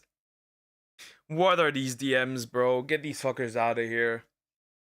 In many cases, they do something, and then you report that both on your platform as a citizen journalist, a young guy working on these stories, and to Roblox to take action as a corporate citizen. I thought it was kind of wild how they compared what we're doing to actual predators. Well, if they're mischaracterizing what you're doing, yeah, that's... I'm having a deja vu. You know why?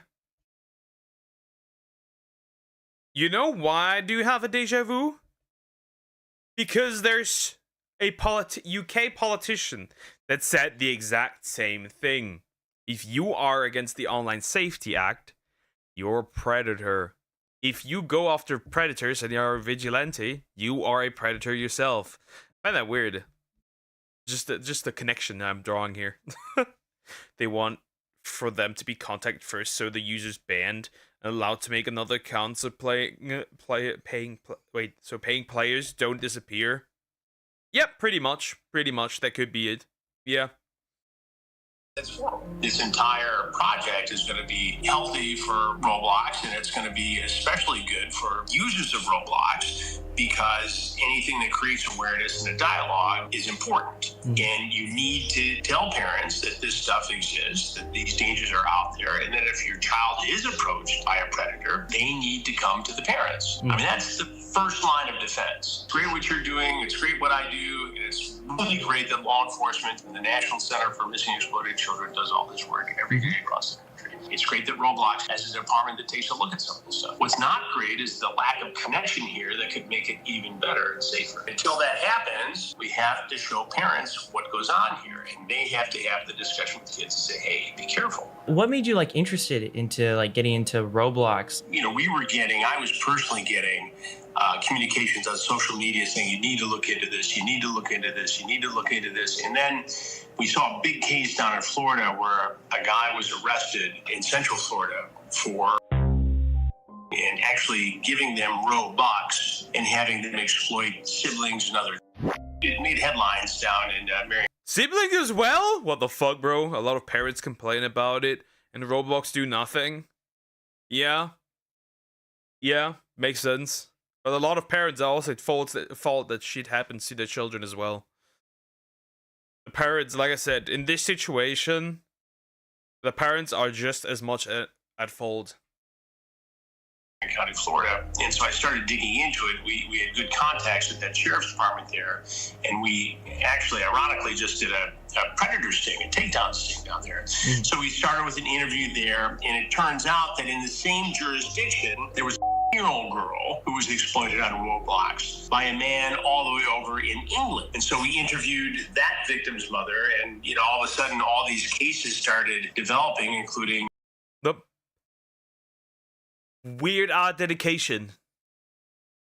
Like, you want to go from the UK to the United States to meet up with a child? That weird ass shit. The lawsuit by the Attorney General in Louisiana. It's interesting you mentioned Florida because we got an arrest there. We got it in Polk County, and it was a guy who possessed. Polk County, as you know, is where sheriff. Oh. He had actual stuff. Actual. Oh boy. Grady Judd is, and they're very active in this space. Oh, yeah. We go to work with them as well. First of all, it breaks my heart, and I'm so sorry that you had to deal with this as a younger guy on this particular platform. The fact that you were bullied and preyed upon and advantage of, and that it went to the extent it did. It breaks my heart, and this is why we do these investigations. But to see you at your age turn it into a positive and do something about it, I think is incredible and admirable. Thank you. I appreciate it. From a guy who's been kicking around doing this for 42 or 43 years now, it's really cool because when I started on television, I was your age. I was 22 years old. So when I see a young person do this kind of work, it's very impressive. Bro was doing this at 22. That's crazy. I'm also pretty sure that a child would be too scared to make a report if they wouldn't just find it too hard to find a predator. You need these vigilantes to protect the community. Find it hard to make the report. Wait, yeah, that makes no sense. Here's the thing. Kids wouldn't make these reports, first of all, because they're scared, right? They could just be like, you know, they could make it so that they could, like, threaten the kid, that they're just gonna pull up to their house, do other weird shit, right? Threaten with violence, you know? So, it makes sense. Just on my stream a bit, could you do my suggestions of this video? Sure. Impressive to me because I know what it takes. Yeah, I mean, it's very crazy when you start looking into this stuff. I mean, it's a rabbit hole. It only gets more disturbing the more you see it. Well, you know, and since we announced that we're doing this documentary and that you are collaborating, I am overwhelmed. Oh, yeah. I saw a tweet on Twitter. It got like 160,000 likes that you're just even looking into the platform. Because that's the thing. People have known about these issues for so long, but journalists haven't done enough to, like, really look into it. And now it's starting to break into the world where everybody is starting to, like, start to be aware. Well, now you're seeing more mainstream, you know, outlets cover it. And yeah. Look, we have the ability to... We are noticing things. My nephew played Roblox when he was 6. Thank God he wasn't targeted. I think that if you are underage, there should be no chat function for kids at all. If you are 6 and you play Roblox, there shouldn't be any chat function for you. I'm gonna be honest. Because that's the only way to stop this. To infiltrate this world, because we've been doing it for 21 years, first with To Catch a Predator, and for the last 2.5 years at True Blue, our streaming crime network, with Takedown. So we know how to do this and work with law enforcement. Now, a lot of people can go out and do this stuff independently, but here you are, a good example of somebody who has done the work and given it to law enforcement. You know, and that's the key here, because if you expose these guys and, you know, make fun of them and do a Borat, Vitaly. Look at this man being falling off and now sitting in prison. Funny. Kind of thing, like some other content creators, they often don't face the consequences. They don't have to register as a offender. They don't get prosecuted. Yeah, and I think the thing is too, a lot of the reason why I have to make this content is because we reach out to Roblox, we give them the emails, we give them all the information. They don't respond until after we publish a video that gets millions of views on YouTube. You know, it makes me concerned because if we're getting that, what are real victims getting? Look, I understand a little bit Roblox situation here. What they're trying to do is follow the protocol. When they see something, they're mandated to report that to the National Center for Missing and Exploited Children, which then refers it to law enforcement. And that's good, and they should be doing that. But why they wouldn't also take advantage of information given to them, wrapped with a bow around it, as you have done, it's stunning to me that they wouldn't see the opportunity here to be an ally of yours as opposed to somebody who, you know, they're making an example of and saying, oh, for sure, the rules, banning you. I don't understand that. From a corporate citizen aspect, it doesn't make sense. From a public relations standpoint, it doesn't make sense. And from a justice-seeking standpoint, it doesn't make sense. So I don't know, and I hope that during the course of this, that we'll get a chance. It just doesn't. This entire behavior doesn't make sense. They gain nothing from this, and if they think they're gaining something from this, I'd like to know what it is. I'd like to know what it is. And if it does not make sense, and they themselves have no idea what they're doing here, are they then just doubling down and tripling down because now they're like on the way and they don't want to accept that they made a mistake? I don't know what this is. They only respond when that thing becomes famous enough, and they listen. What the hell? Yep, a classic. That's what. Oh, remember, companies, corporations, they do not care about the user, consumer, whatever you want to call them. The only thing they care about is money. Get a chance to sit down with somebody at Roblox, and I have a feeling that's going to happen. But I'm going to be posing all of those questions when that interview takes place. To young people who look up to you and see predators in online spaces, what is the single most important step that they can take to protect themselves? I would be hesitant to tell people to conduct their own investigations, but I'm adamant that you got to report this stuff to your local law enforcement agency. You got to report it to the service provider. You got to report it to the platform. Hopefully, between those three things, you get some action. I think 15, 20 years ago, law enforcement would be a little overwhelmed by this and say, you know, if you're in a small town, you go to the police department, say this happened, they say, okay, well, you know, I'm not sure how to investigate it. Well, today, every department has the ability to investigate this stuff, and they are very willing to take these cases up. It's an absolute honor to have Chris Hansen featured on this channel. Chris Hansen is flying me out soon to actually feature in his Roblox documentary about exploitation. With everything that we've learned... Damn! They're even getting a documentary made on them, law enforcement. Exactly, law enforcement, obviously. Where else are you gonna report it? Immediately report it to law enforcement.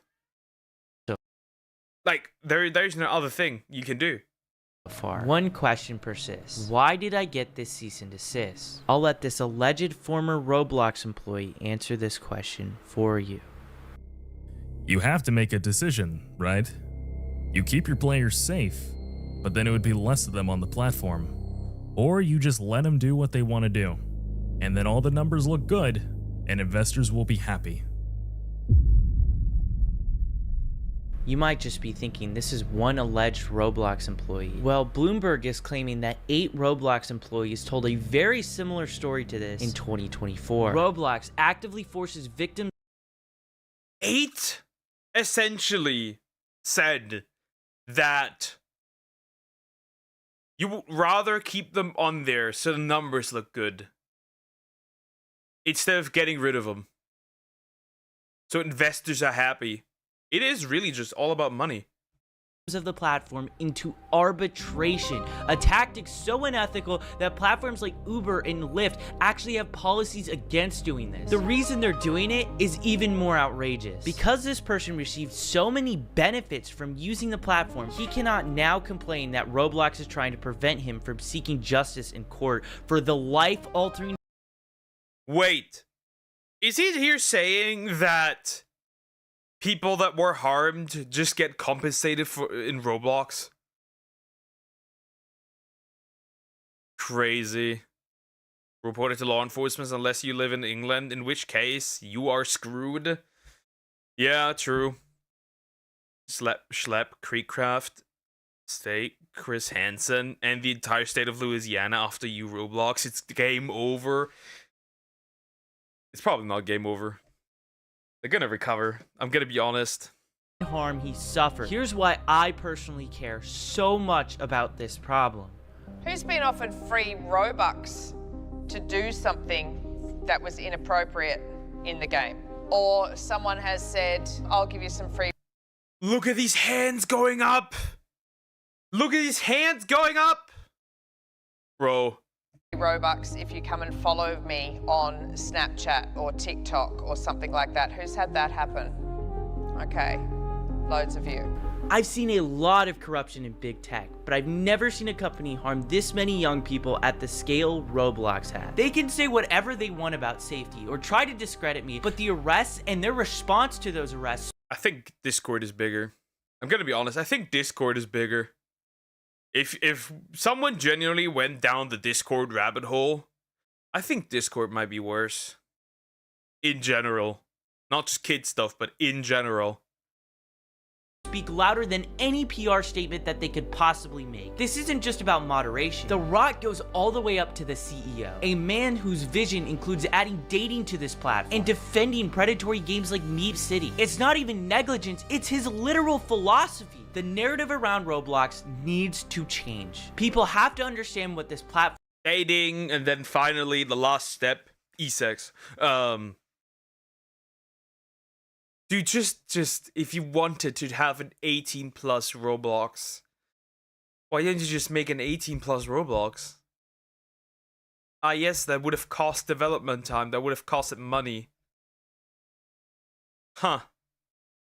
Actually is. Share what's happening, talk about it, make sure your friends, parents, journalists, and lawmakers know how deep these problems run. Call your congressman and tell him he won't stand by while Roblox puts children in danger. I've been sounding the alarm for over a year as a whistleblower, and Roblox's leadership has tried to silence me. What needs to happen is David Baszucki needs to sit in front of Congress under oath, and he needs to explain why so many people have been abducted and abused on his platform, and why his company is choosing profits over safety. Well, there we have it. So Kid Ken dating now. Wow. Well, not yet. I think not yet. They had that idea. But I think they didn't follow through with it. As far as I'm aware.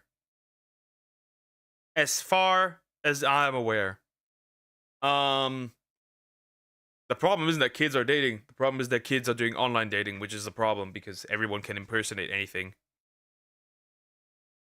That's the main problem here.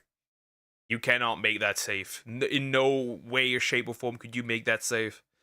True, there's this one Discord server where the owner posted a green text about octopus. That was me.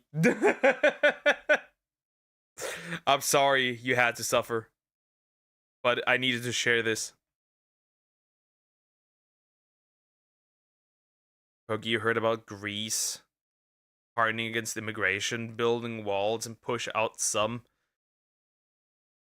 Also, they removed the law that if you stayed 6 years on Greece ground, you could have been safe. I hope Europe will follow. Okay, less profit, more protection. That is just not happening. I think that this will all go down now, right? This will all go down. They may change up a few things to make it seem like it's safe, and that's it. And that's literally it. That's it. Then it takes like a few more months, and then nobody remembers. Anyways, like, comment, and subscribe. Nothing new. Already saw that green text before. Yep. I'm not surprised that you saw that green text before. I'm not surprised. Alright, let's do that video. I need water.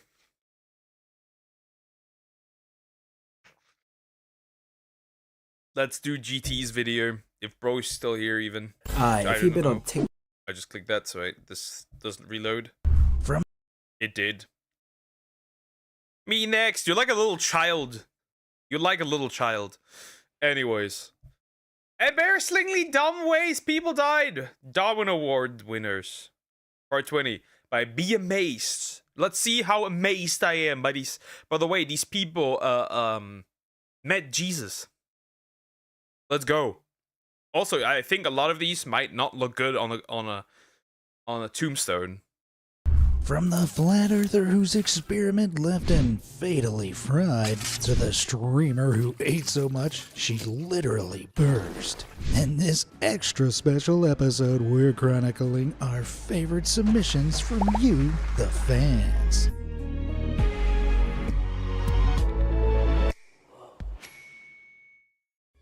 What on flat earth? If there's a group of humans for whom it's not Flat earthers make no sense. Genuinely, flat earthers make no sense. And super earthless also make no sense. How can you think that like the continents we live on is surrounded by an ice wall?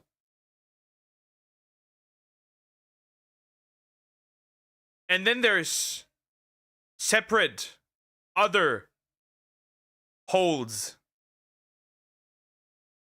Like, this doesn't make sense where there's new continents. It nothing makes sense. Nothing. These make no sense. None of them. a massive surprise that they'd be stupid enough to end up featured on a video like this, it would have to be flat earthers. Believing that the earth isn't spherical but rather somehow a flat disc, these folks gather in their masses on the internet and IRL, relentlessly trying to prove their belief. But as we're about to see, one idiot's, flat earthers' attempted demonstration didn't exactly go as expected. This story takes place in Canada. Imagine dying while trying to prove that the earth is flat. Imagine dying while trying to prove the earth is flat.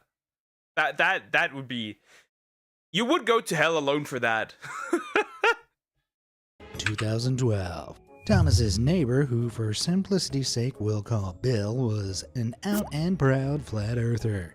Being from Saskatchewan, an area with a relatively flat landscape, only perpetuated Bill's belief. So one day, in a bid to prove the flat earth theory once and for all, Bozo Bill took to the outdoors with his camera attached to a long metal pole, in what I'm assuming was an attempt to get an aerial view of... I think this is just natural selection at its best.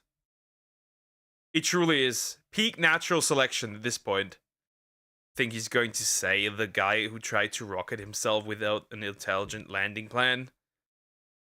Nah, he's gonna use the pole with a camera on and touch the power stuff here. Like, the entire freaking earth? Anyway, with his totally foolproof genius experiment, Bill got to waving his huge camera apparatus in the air, but the pole was too long and heavy to balance, so it soon began to fall down. And well, a little word of advice for anyone planning to wave a huge metal stick in the air: it's best to make sure your surroundings are clear of power lines with live electrical wires. Yep, as you can imagine, Bill's pole failed to defy the laws of gravity as it crashed down into a nearby power line, frying Bill medium to well done with a deadly dose of electricity. But hey, at least he died a hero serving a totally worthwhile cause, right? Right? Maybe he proved it. He did not. You know, people die in the Middle Ages saying the world isn't flat, right? Yeah, but things have changed now. Things have changed. Things are not the same anymore. Right, yeah, of course. Crazy in love. They say that love is blind and can make you do crazy things. And speaking as someone who recently got married online to a so-called Nigerian princess and was scammed out of my life savings, I'd have to agree. Anyway, our next Darwin Award winner is a woman who was so crazy in love that it caused her own demise. The year was 2010, and a couple who for simplicity we'll call Stephanie and Bill were in the midst of a blazing argument. As tempers reached a fever... They were fighting, okay. Yeah, we're doing that Inazuma video after this one, and then I still have a horse video as well. Pitch 49-year-old Stephanie dramatically stormed out of Bill's California house. Soon enough, however, Stephanie had calmed down and returned to Bill's with the hopes of kissing and making up, unaware that he'd left the house in the meantime. Banging on his door to no avail, Stephanie presumed Bill was still upset and was ignoring her, which is when she hatched a plan that would sadly spell her own demise. But before we get into the nitty-gritty, I'd like to just point out that Stephanie was a literal doctor. Well, if somebody knows how to take out a human, it must be doctors. There was a dude who died, buried under a bunch of coats thrown by audience. That's crazy. What do you mean things have changed? Aren't we burning witches no more? Funny enough, people go be like, oh, they were burning witches in the Middle Ages. Fun fact, they didn't do that. There were no witches burned in the Middle Ages. They were burned in the modern age. Time-wise. Or the period that we consider modern. The more you know. It's a false information that witches were burned in the Middle Ages.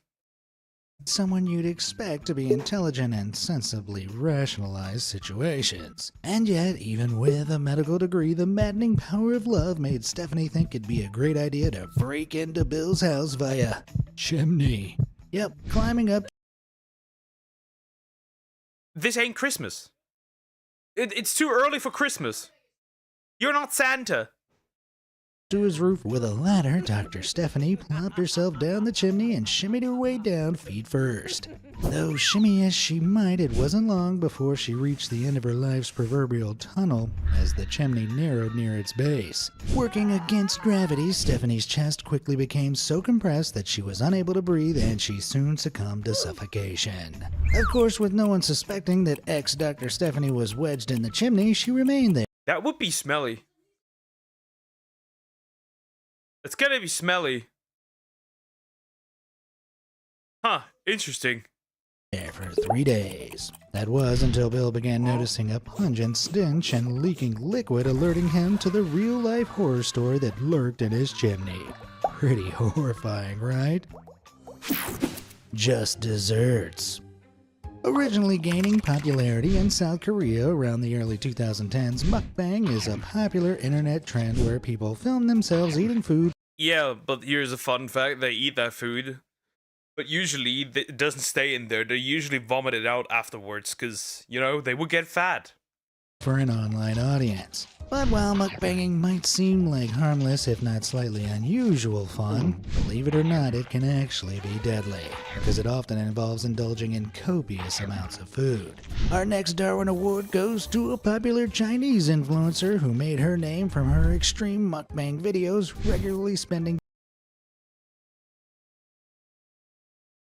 You're gonna explode, aren't you? That was the lady he mentioned earlier, the exploding one. During the Middle Ages, there were other torches like the golden bowl or sawing you upside down. Yep. There was a dude who died from his stag of death by gooning. So we can consider this dying because he gooned too much. He gooned too close to the shelf, to the upper shelf. 10 hours a day, eating up to a whopping 22 pounds of food in just one session. It began as an innocent way of supplementing her waitressing career with ad revenue and donations from viewers. However, upon realizing that she could make big bucks from just eating, she quit her job and became a full-time feaster. So much so, it wasn't long before she was morbidly obese, weighing in at a staggering 660 pounds. And with that, it's 300 kilograms. That's heavy. No surprise that this heavyweight champ began facing multiple obesity-related hospitalizations. Despite the toll that mukbanging had taken on her body, plus her family's growing concerns, nothing could stop her from banqueting on thousands of calories in the name of content creation. But then, one evening in 2024, 10 hours into a streamed feast featuring heaps of seafood, fried chicken. Kind of funny how the animation style's just completely changed. No shelf, just a massive stack of doujins. Well, that doesn't look good on the tombstone either. Died by gooning. Killed by his own doujins. Chicken and much more, she suddenly dropped dead in front of her viewers. Autopsies revealed that the 24-year-old had a severely deformed stomach filled with undigested food. It's believed that her stomach had burst, spilling its contents into her abdomen. Good God! Horrifying. And sure, I'd love to be sympathetic, but this was an entirely self-inflicted demise. Even more selfish when you consider how this must have... Again, natural selection. Natural selection. And also, I have to say this. Nobody tried to... I've always questioned this. Nobody tries to stop these people. I will put them in solitary confinement with only salad. Affected her family. I'd argue that's one of the dumber Darwin Award winners of all time, but if you'd like to judge for yourself by comparison, I've got something for you.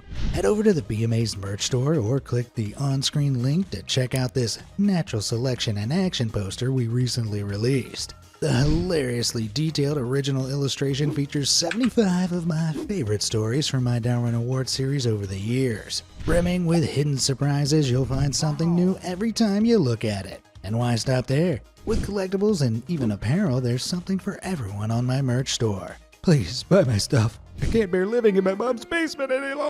Let's not buy his stuff. Your mom be like, go get a job. Unbelievable. Made famous for being the first man to go... Is this... Did this woman made the orange peel test? And he didn't peel the orange, and she killed him. Over Niagara Falls in a barrel back in 1911, Bobby Leach was a circus performer / daredevil who was known to get up to all kinds of dangerous antics. Having willingly put himself through some of the most life-threatening situations and surviving, he died in one of the most unexpected and pedestrian ways. His demise astonishingly came from slipping on an orange peel. He tumbled... That's a horrible way to die. What the fuck? Well, yo, Mario Kart, I have an idea. For like an April Fool's event based on this. Replace all the bananas with oranges. On the killer's citrus skin while walking on a street in New Zealand, breaking his leg. The ensuing injury led to an infection in his leg, which became so severe he eventually had to have his leg amputated. But it was Bobby's final curtain call when he died just a few days after the amputation. His body proved too weakened by the ordeal to survive. Doctors suggested previous leg injuries while performing stunts had weakened the leg, meaning his daredevil lifestyle was likely responsible for his demise, albeit indirectly. Just proves that you can be the toughest daredevil in the world and still be taken out by something as insignificant as an orange peel. Beware, folks, there's a killer in your lunchbox. Careful. When eating oranges, they're evil. Not even a banana peel, Hi Diagonal, how you doing? Hope you're doing good. I'm doing great. How are you? Eye of the tiger. We humans may be at the top of the food chain, but that doesn't mean we're invincible. One-on-one with the most lethal predators of the world, that food chain often gets rearranged. In 1997, in the far eastern Russian wilderness, a Russian hunter attempted to shoot a tiger dead while it was feeding on a kill. But the tiger wasn't dead. The tiger went after him. Sorry, you're not Ryuga. You cannot stare down a tiger. But he only managed to injure it. However, since the tiger had fled, the hunter decided to steal some of the tiger's kill. Spoiler alert, wrong decision, buddy. Injured and now hungry, the tiger was understandably feeling pretty vengeful. And with that, it traced the hunter's scent all the way back to his cabin where it tore apart anything with his scent on it. Sure enough, when the hunter eventually returned to his now dilapidated cabin, he was confronted with a hungry guest licking its lips. Sparing absolutely no mercy, the tiger ravenously dragged the hunter out to the bushes and made a hearty feast of him. That's not the worst way to die. I'd rather get eaten by a tiger than, you know, get grilled by a power pole while trying to prove that the earth is flat, slipping on an orange peel, or overeating.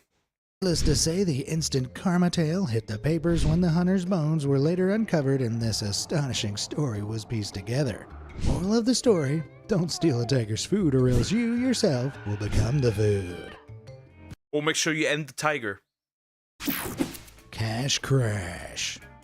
The drive-thru is one of humanity's greatest achievements. And yet, despite how simple it is, one idiot somehow managed to meet her fate at one.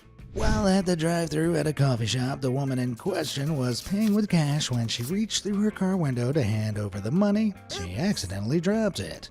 No biggie, I'm sure she thought as she opened the car door to retrieve the cash. However, in doing so, her foot accidentally slipped from the automatic vehicle's brake pedal, dramatically jolting her car forward. Unfortunately, this led her car door to collide with a pole up ahead at speed, slamming the door against her body and crushing her into sweet oblivion. Well, that's rough. That's rough. That's rough, buddy. Well, she did. Not fair, Hugo. Was it Targaryen? Anyways. Dang, perils of driving automatic. Let this be a lesson to always use your handbrake and never drive before having coffee.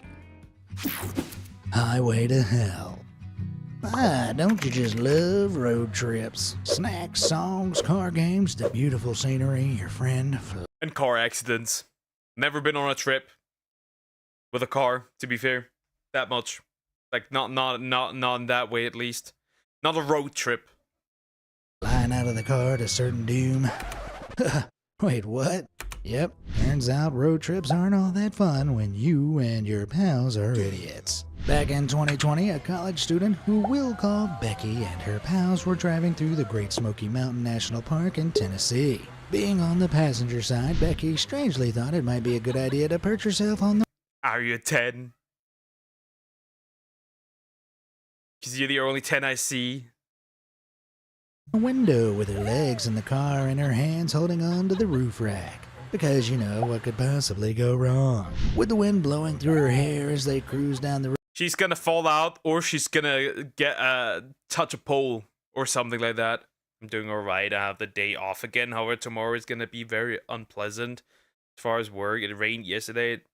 It is raining today. I have to pick up inflatables tomorrow. Yeah, get a boat at this point. Road, Becky had not a care in the world. That was until the roof rack, which she was hanging on to, detached from the car and took her with it. Gone with the wind, it was bye-bye Becky as she hit the ground at speed. That could be a song. Bye-bye Becky. That could be a song that's like running in the radio. That's like that's a song title for sure. Although it was brainless Becky's stupid behavior that led to her demise, you've got to question the intelligence of her pals. Like, who the hell allows their friend to flail their body out of a moving car? It's concerning that these people walk, or rather drive, among us. Train pain. How is it that that old saying goes again? Don't stand in front of trains because you will probably get hit and die? Alright, so maybe that isn't an actual saying, but as we'll soon see, it's probably some good advice to heed. In 2024, a 29-year-old Mexican woman was admiring a vintage steam train known as the Empress that was passing through the town of Napola de Villagrán, northwest of Mexico City. In fact, she was so loco for the locomotive that she wanted to snap a selfie with it, seeing it as a good... Oh my god, this bitch is stupid. This bitch is so stupid. Who goes in front of a train to take a picture?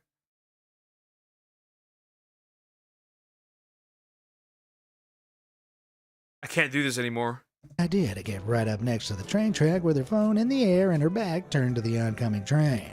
In a totally not at all shocking turn of events, the train turned out to be considerably wider than the tracks and struck the woman square in the head, sending her on a one-way trip to the afterlife. Ironically, it was reported that she was telling children to stay a safe distance away from the train beforehand, some advice she might have done well to listen to herself. I certainly hope the killer selfie was worth it.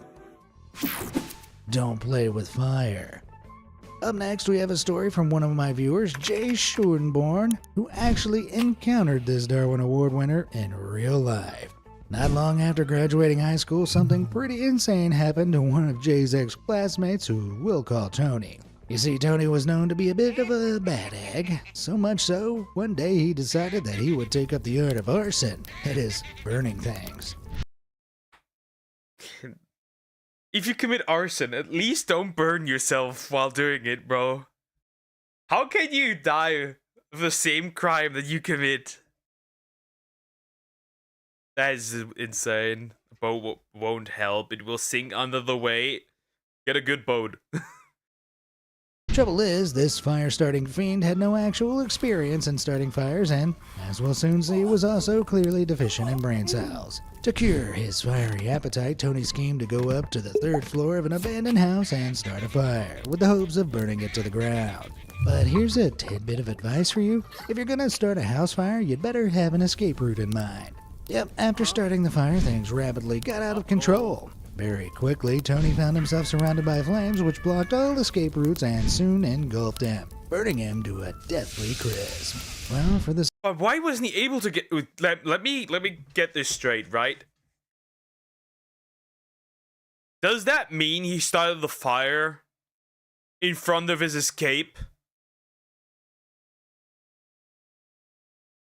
Sake of society, I guess it's for the best. His career as an arsonist was short-lived. The Three Stooges. Now, if you're a regular viewer of this series, you may have noticed that a common theme amongst the Darwin Award winners is that many fail to have a basic comprehension of electricity. And, more importantly, its deathly dangers. Occurring sometime during the late 60s, one day a warehouse worker suddenly noticed the smell of smoke. Understandably, fearing there may be a warehouse fire, the investigating worker soon found himself confronted with a... Is he just gonna touch it or something? Karma. Instant karma. A peculiar scene. Right there before his eyes laid a metal ladder and 3 electrocuted, expired men. And it didn't take the worker long to figure out what had just happened. You see, copper can be quite a lucrative thing to steal and resell. So when the 3 idiots noticed some copper wire hanging loose, they touched it. Dumb or dumbest. This might apply to these 3. They touched the wire. They touched it. from a power line, they hatched a not-so-genius plan to acquire it. While 2 of them held on to the metal ladder, the other climbed up and chopped into the wire with cutting tools. And as you can probably imagine, it wasn't long until they realized the wire was in fact live. The Three Stooges went down like dominoes as they were pumped up with some 13,000 volts of electricity which traveled down the ladder through the thieves and into the ground. Damn, these idiots are crispy. Ouch. Needless to say that the workers certainly got to the bottom of where the smell and the smoke was coming from. That is, the fried, smoking criminals. Idiocy certainly does come with a price that must be paid. Deadly drunken dip. If I could share any advice, it's that nothing good can ever... Yeah... Don't drink and swim. Don't drink and dive. ...come of being too drunk. I mean, I'm just having some traumatic flashbacks to the Office Christmas Party 2021. And yet, time and again, we see inebriated idiots getting up to the most reckless and even fatal shenanigans. Back in 2022, a 23-year-old guy and his spouse were enjoying some rounds of golf at a popular golf club in Queensland, Australia. Having sunk a few drinky poos along the way, the boys, being boys, decided to dish out some drunken dares to one another. There has not been a single French case. I'm surprised. I wouldn't call myself the smartest person in the world, but how is it possible to be these levels of retarded?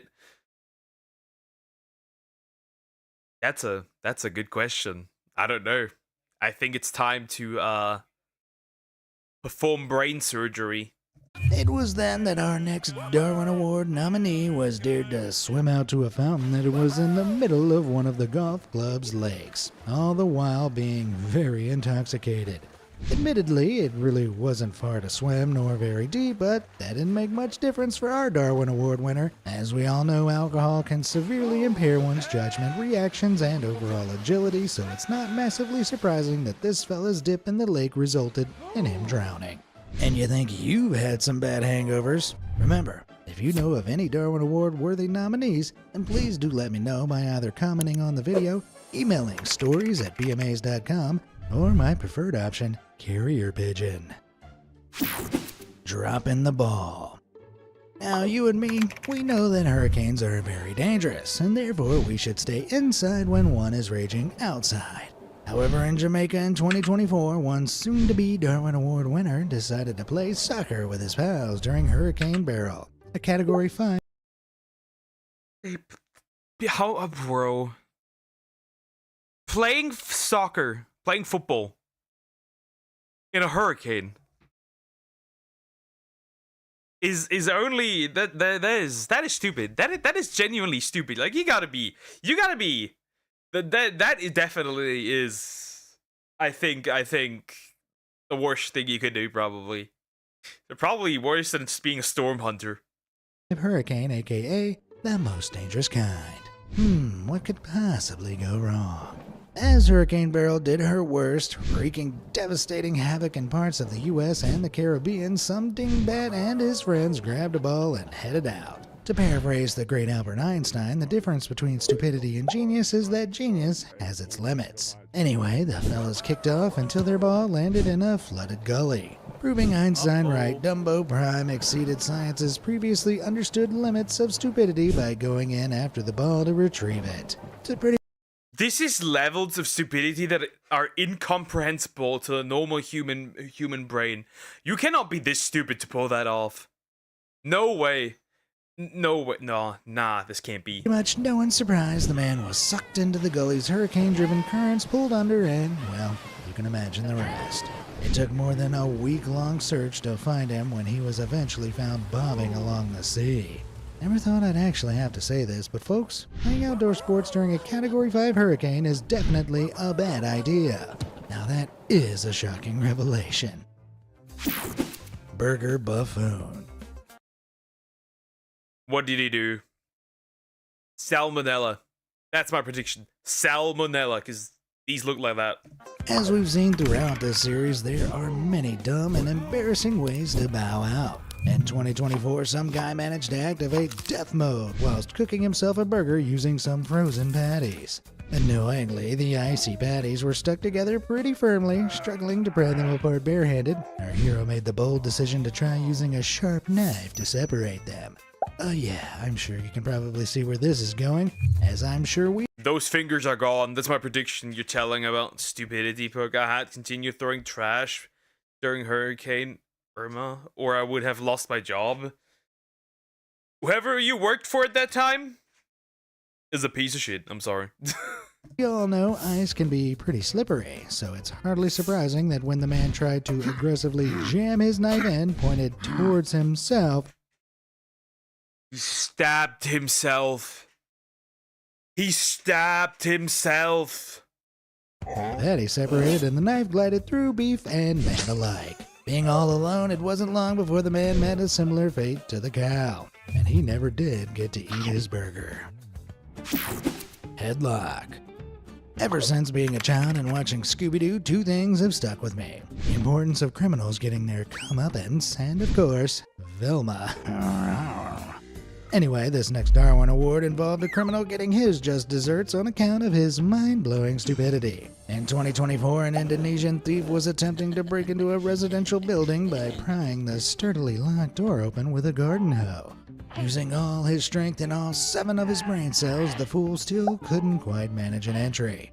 After some time, he managed to get it open just enough to somehow squeeze his head through. Why he chose to cram his cranium through, I'm not quite sure, but he did, and when he lost his grip and his method of wedging the door open suddenly failed, the result wasn't pretty. What I'm sure was intended to be a grand heist resulted in him being trapped by the neck while the rest of him dangled on the outside. Bro got stuck in there. No way.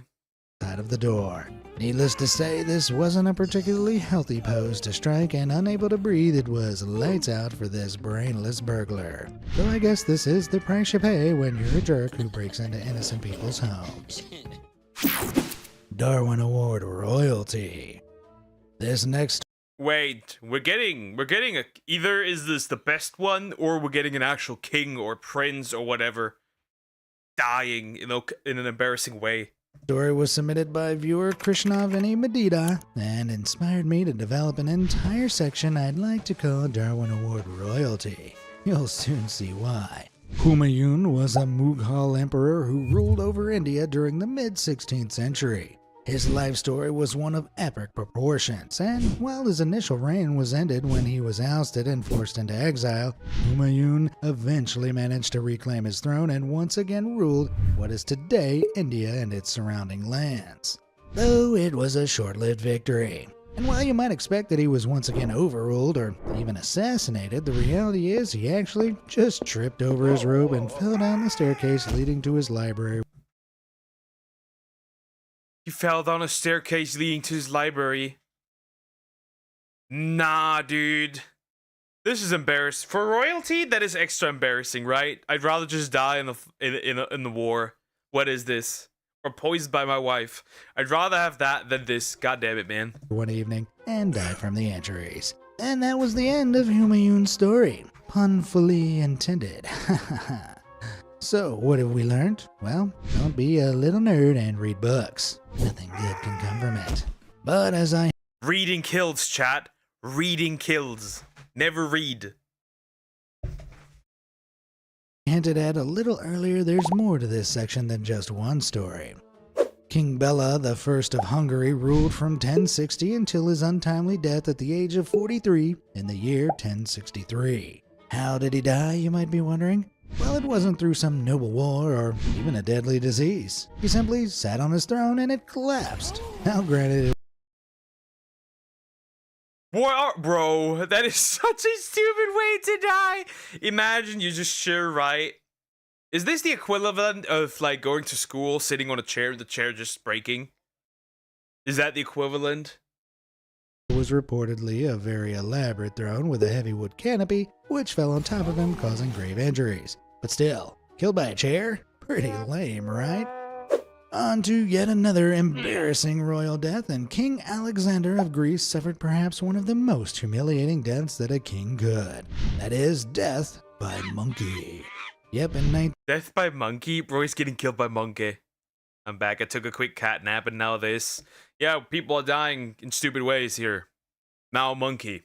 1820, the Greek royal was out walking his German shepherd dog on the grounds of his family palace when a macaque monkey belonging to one of the king's employees suddenly began to fight with the dog. The king attempted to separate the brawling beast, but that only made the monkey turn on him. In fact, another monkey, presumably the macaque's bestie, then joined in on the attack as they both clawed and bit at the king. Beat by monkey. Beat by monkey. Fortunately, the king initially survived the attack, hobbling away with severe bite wounds. Bro got rabies from this. So this is a funny video. Yeah, it's odd and painful sometimes, because how can you be this stupid? Rabies. On his leg and upper body, but within days he developed an infection in his leg, which... Or infection, yeah. Fun fact. If you have a bit too harsh of a bedtime sparring, and your girl or you bite each other because you're for some odd reason into that, you better disinfect that spot, because human bites are in fact even more toxic than dog bites. The more you know. Prompted doctors to consider amputation.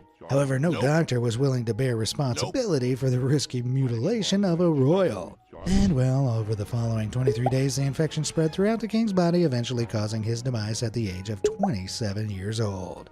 I have to say I'm pretty disheartened by this story, as up until now my perception of monkeys have been largely based on Curious George.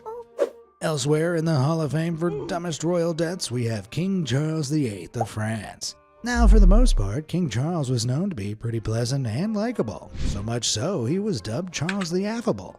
But despite his popularity, some did criticize Charles the Effable. Anyways, Alexander lame, actually. Alexander from Greece.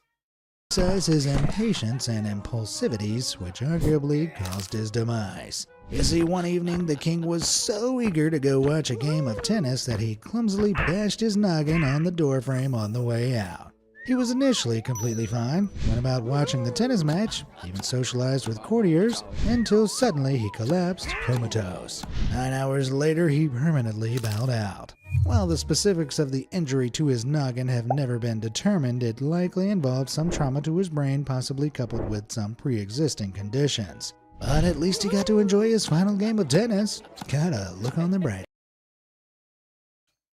Brain damage. These are also embarrassing. TLDR, it's just people dying in stupid ways. I can't give you the TLDR. There's so many people dying. One was killed by monkey while trying to save his dog. One fell down a staircase in his library. One touched the power the power thingies, the power lines with a camera on the stick, and so far and so on. Side, folks. For another story of a royal who went out with a bang, I present to you the tale of King James II of Scotland. King James had access to some of the most powerful, sophisticated weapons of his time, and he didn't hesitate to use them. In fact, in 1460, he marched to the English-held fortress Roxburgh Castle with his siege cannons and a plot to claim it by force. However, the best laid plans often go awry, and it turned out the king's cannon was faulty, which was a pretty common occurrence back then. It exploded, taking the nearby king with it. Boom. That's not an embarrassing way to die. I mean, you could say, you know, you could argue that blowing yourself up is not the worst way, most embarrassing way. Still better than crawling into a chimney and then getting stuck. Now our dive into Royal Darwin Award winners has teetered more on the side of irony and bad luck than actual acts of stupidity so far, but don't worry. If you want to hear stupidity, let me tell you the story of the first emperor of China, Qin Shi Huang. This early emperor was obsessed with immortality, funneling countless resources into his quest to live forever. Heck, he even reportedly put out an executive order to search for a hearsay potion that would grant him eternal life. In his quest for immortality, it's believed that Chen consumed cinnabar, aka mercury sulfide, which we now know is highly poisonous. He drank the ultimate cocktail. This, along with likely a ton of other potentially toxic substances consumed throughout his life seeking magic immortality elixirs, is thought to have dramatically reduced his lifespan, and he died at just 39. Meaning his various antidotes to death very likely actually shortened his lifespan. Truly an error of royal proportions. Remember to comment or email me at... I'm gonna email you, homie. All men have problems with their cannon at some point. Degenerate. That was wild. That was a lot of dead people. And stupid people. I think my favorite is... Which one was my favorite? So either the flat earther from the beginning, because you can't be that stupid, or the 3 guys trying to steal copper, but then cutting a wire and getting grilled. Anyways, like, comment, subscribe. Next up.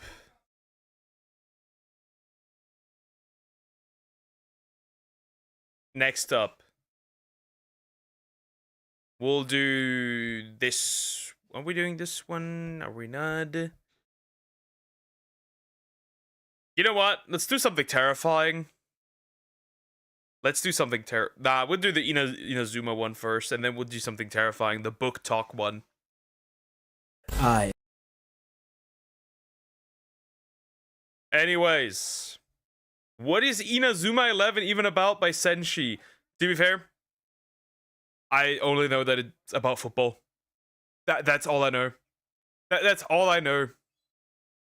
That's literally all I know. If you've been on TikTok, Twitter, or YouTube in the last couple of days, you probably have seen these Beyblade memes. Go back and watch it twirl. Let's play a little game I made. All you gotta is pick a candy bar, one gotta play. If you eat the wrong one, I swear to God, but that's on you. All I know is if you spit that shit out, boy, I bet I shoot. Now, this got me thinking a little bit. Cause I mean, that moment is raw. That man was using a big bang Kamehameha and traumatizing that lady forever. Using Hollow Purple is kinda crazy, but all this talk about Beyblade has made me start thinking about another hood classic that, you know, might be just as bad, if not worse, than Beyblade. I'm talking about Inazuma 11. Like, look at this.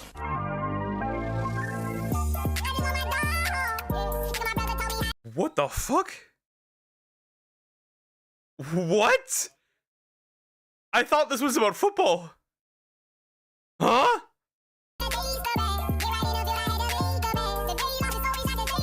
Yes, your eyes are not. Bro, it's not Blue Lock.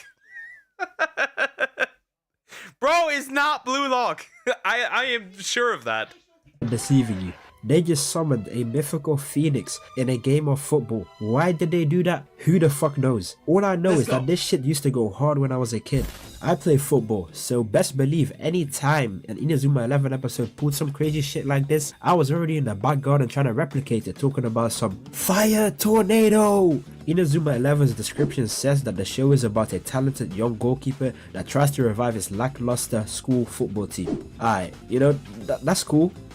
Yeah, very lackluster, creating phoenixes made of fire in a football game. But tell me why in the first 2 episodes, we got this nigga threatening to destroy their school if they don't win the match. Is it really that deep? I'm a little bit ill, but let's get into this. They begin the match and Inazuma 11 is really getting washed.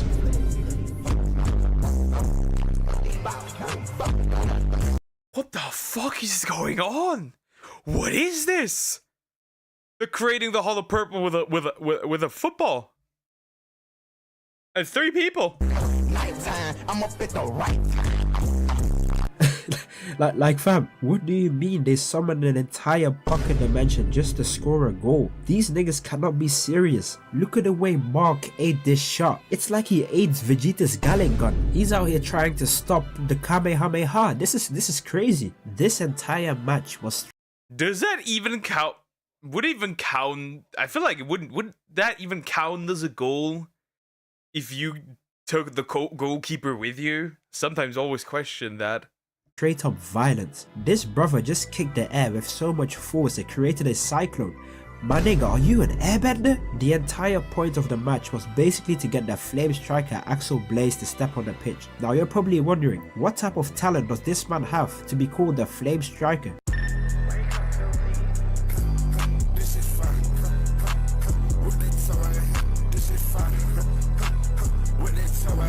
I shit you not, this man just rainbow flicked the ball 30 feet in the air, jumped after that shit on some Naruto timing, and then used the Diable Jambe to ignite his feet, creating a fire tornado just to score a singular goal.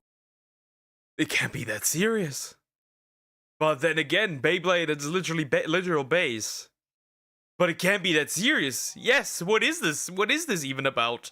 Oh, and all this is in the 2nd episode? What is happening? Is this not a football anime? Is this not a sports anime? All jokes aside though, this was really peak hype growing up. Like Inazuma 11 was really a lifestyle. But you know, any form of media isn't complete without a compelling villain. And let me tell you, Inazuma 11 had. I didn't have Inazuma 11, I had Tsubasa. That was the real football shit. Some villains. This is Ray Dark, the owner of Royal Academy who we just watched violate Inazuma 11. And in the rematch, this nigga was prepared to commit mass murder to prevent them from playing the game.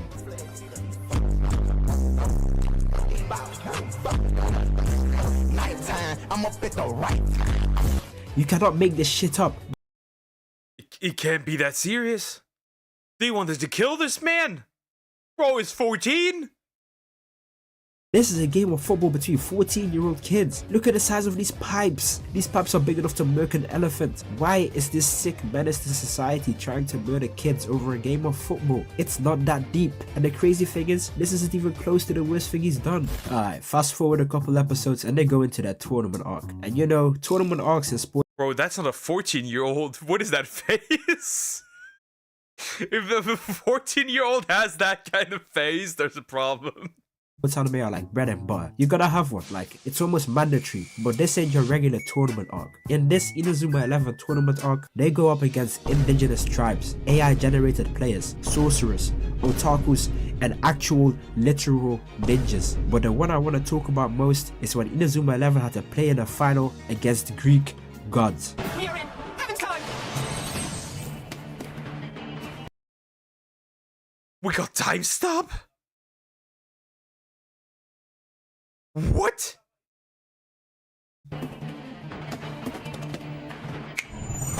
He disappeared. When did you? Yes, you saw this shit correct. This man just stopped time mid-game to dribble past 2 players. I'm not making this shit up. Your favorite character is getting wiped by the Inazuma 11 verse. Byron just walked up to the goal, grew angel wings, flew up 40 feet in the air, and had Axel look. We also have angels. We have angels as well. I thought this was about football. Well, never mind. That's a grown 14-year-old. He's in the thick of it. Let's hope it's the actual version, not the not safe for work version. Looking up in the sky like, is this nigga serious? And proceeds to kick a nuclear bomb, all for the sake of scoring a singular goal. And if you think I'm over exaggerating, peep what they did to Royal Academy, which is the same Royal Academy that we saw. Especially since that movie's literally called God Knows. What the fuck? Give Mark the works in episode 1. They left these boys looking like they just fought in World War II. Look at the goal. These niggas were fighting Thanos. These niggas were fighting in Infinity War. This is crazy. You can't tell me these guys weren't kicking with intent to kill. I need to see Namek Saga Goku versus Zeus Jr. in a deathmatch. This really might be a close matchup. Turns out that they've been doping this entire time. That's where they got all of their strength from. And I mean dope. They were doping. They were doping. Bro has that 7 literally tattooed on his head. On his bald head. Look at that. It's Sway. Divine Soccer. Yeah, Divine Soccer. Doping in a football game amongst 14-year-olds is crazy. I never truly got my head around that when I was a kid. But that just goes to show you how crazy this nigga Ray Dark really is. Mark's team ends up winning against the Greek gods. And how, you ask? Well, let me just show you.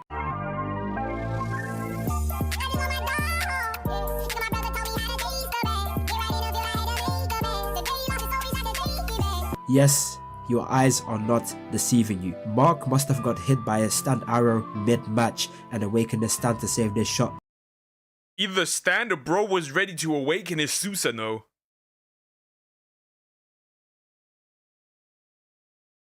What the actual fuck is going on?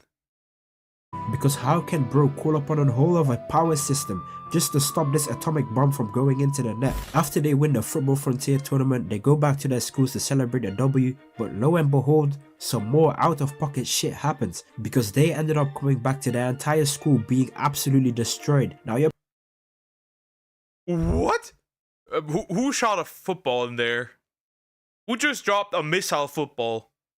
Probably thinking, damn, what destroyed their school? Like an earthquake, maybe a typhoon, a hurricane, tsunami? None of the above. Their school got decimated by football playing aliens. These aliens just shot a football so... Football playing aliens? What the fuck? Huh? What is this anime? What is it? Yeah, what is Inazuma 11 even about? I guess no one lectures, yay. So hard it turned into a black hole. Let me just get in my power scaling bag real quick and do some calculations. It takes approximately 4,000 petajoules of energy to destroy a small building. If we multiply that to the power of 16 and take into account how easily it was to eviscerate, we can easily deduce that this ball was kicked with approximately the same force that Oppenheimer used to create the atomic bomb. These football aliens... This football is almost an atomic bomb. Well, wow. Aliens want to take over the world through football, so Raymond has made it their goal to stop them by beating them in a game. This game starts off, and I can't believe what I just witnessed. Go back and watch it twirl. Let's play a little game I made. All you gotta do is pick a candy bar, one gotta play. If you eat the wrong one, I swear to God, but that's on you. This man just stopped a dragon with his knee and then countered it on the volley with so much power it created a shockwave. Listen bro, I genuinely think if you put any of these characters in your favorite verse, they're wiping that shit solo. Like come on bro, what is Luffy gonna do when Axel Blaze hits him with a fire tornado? Or like what's Naruto gonna do when he uses his Rasen Shuriken and this nigga just absorbs it in his wormhole? Like come on bro, one thing. What the fuck? Well, this is not about football. I have been misled. This is not about football. It is not. The football is just the weapon. This show always used to do right was the soundtracks. This is easily one of the best openings out there. Stand up if you love football. In a Zuma 11. Calm down. Silence. I can't do this. I can't do this. If I let this play, they're gonna violate my cheeks. Watching the show, what were these nets made of to be stopping these nuclear multiversal level shots? Like damn, these nets were made out of Spider-Man's webbing. Like you telling me these shots are destroying entire buildings and city blocks, but they're not going through the nets? Alright, anyways, that's the end of the video. If you get this video to 100 likes, I'll make a part 2. What if they're made of Mr. Fantastic? Because there's a lot more out of pocket shit I want to talk about. Like, I'm far from finished. If you enjoyed, drop a sub and watch another one of my videos right here. Peace.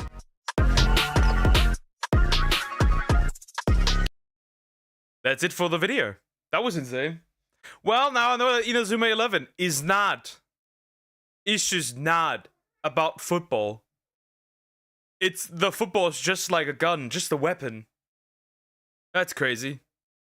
Plap plap, there will be no sex here. There's even time travel. There's time travel? Bro, what is this? This is insane. This is insane. Anyways, like, comment, and subscribe. That is wild. Okay, that is wild. And fusion? They fuse? Wait, there's a second part of it. You know what? I'm adding that now, right? If there's a second part, I need to add it. There, it's in there. Inazuma 11 might check it out one day for sure. And Stans, yeah, he showed one earlier. He showed one earlier. All right, chat. I need a quick bathroom break. I will be right back, and then we'll do the book talk one. Get ready. This will be terrifying. I'll be right back.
I have returned.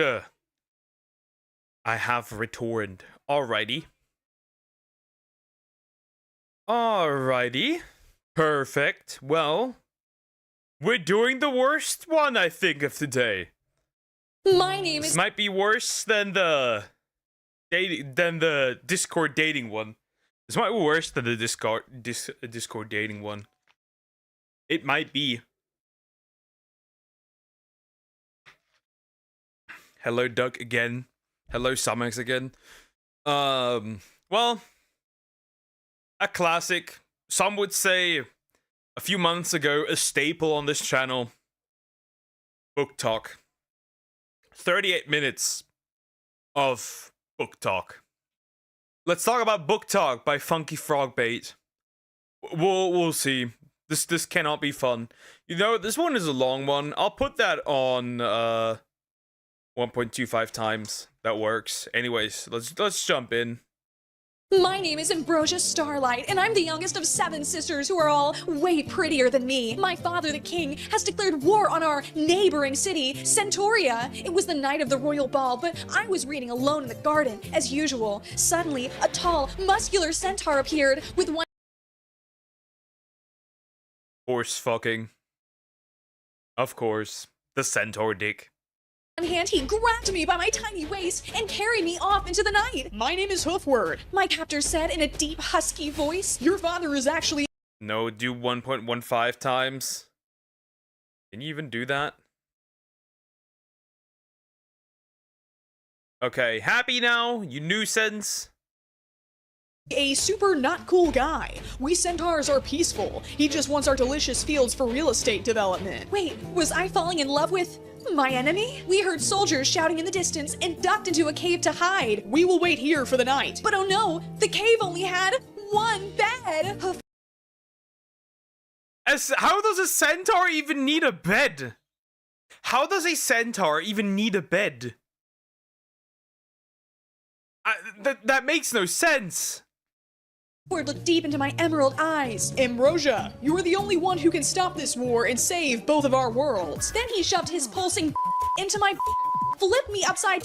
Well, that was to be expected. I'm not surprised. Down as his dripped out of. I could barely fit. It was so.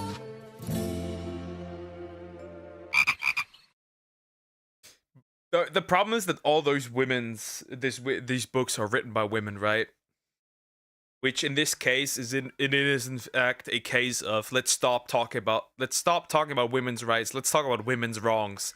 This is one of those. Oh, hi. I didn't see you there. I was just reading this book I saw on Book Talk. I thought it'd be a nice distraction from DEI. That's horrible. Everything. It's not working though. Now I'm just filled with existential dread and an unbridled lust for centaurs. Book Talk, which started out as a small community of online readers, has since exploded into a forum used by millions, with a hashtag powerful enough to launch a book into the New York Times bestseller list, and now it's coming. It's definitely coming. That's one way to put it. It's just like it's just like just because you can write a book does not mean you should actually also publish the book. To a bookstore near you, in more ways than one. TikTok. That is a threat. When a book like that, when somebody says with a book like that coming near you, that's a threat. Users aren't merely reading to stimulate their minds. Nay, these harlots are passing around. Also, a reminder: the top 10 books for women are all porn. Scandalous tomes featuring tattooed mafia bosses with a soft side and fairies that 5 of my dirtiest and sexiest recommendations. You asked for it. I'm pulling out the big guns. This is a list of books you should never. Do not pull out anything. Pull out anything. Don't ever read because they are so. Yeah, these books you should never read. And now I'm gonna make a video about books that you should not read. But what if it sells good? Doesn't matter if it sells good, it's still porn. Foul and nasty and disgusting, and my god, who would read such a thing? Want some nasty, filthy, disgusting romance books? I got you. It's just mouths and holes just everywhere, and it's incredible. In the past year,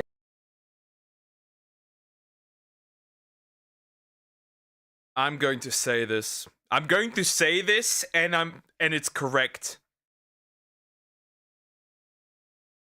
I'm gonna say this, and I'm 100% correct when I say this. 100%. Women are worse schooners than men when it comes to what they consume. I said it, and it's true. And it's true.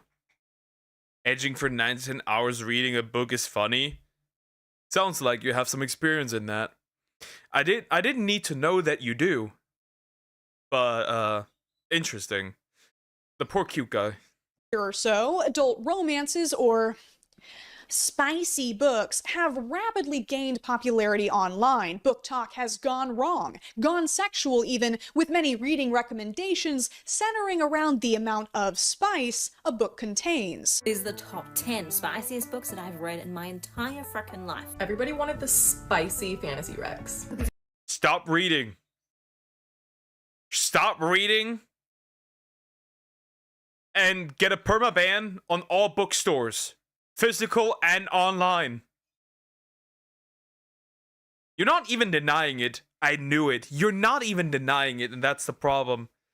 You can tell me to shut up, but you're not denying it. They're some of my favorite standalone books that bring on the spicy spice.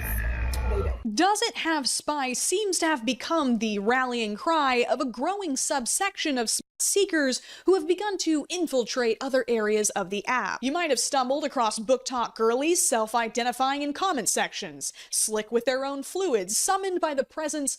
Book Talk is here. Do we think he willingly just summoned Book Talk? Be safe out there. You've awakened Book Talk. Motherfucker. Of a motorcyclist. In fact, Bike Talk and Book Talk appear to have developed a kind of symbiotic relationship with each other. I heard all the rumors about book girls. I have one question. They true? Wrong. We're worse.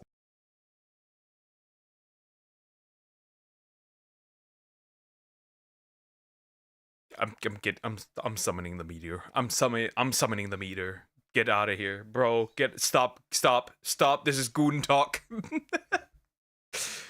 Last vampire book I've read was Night Hunter. It was good, but also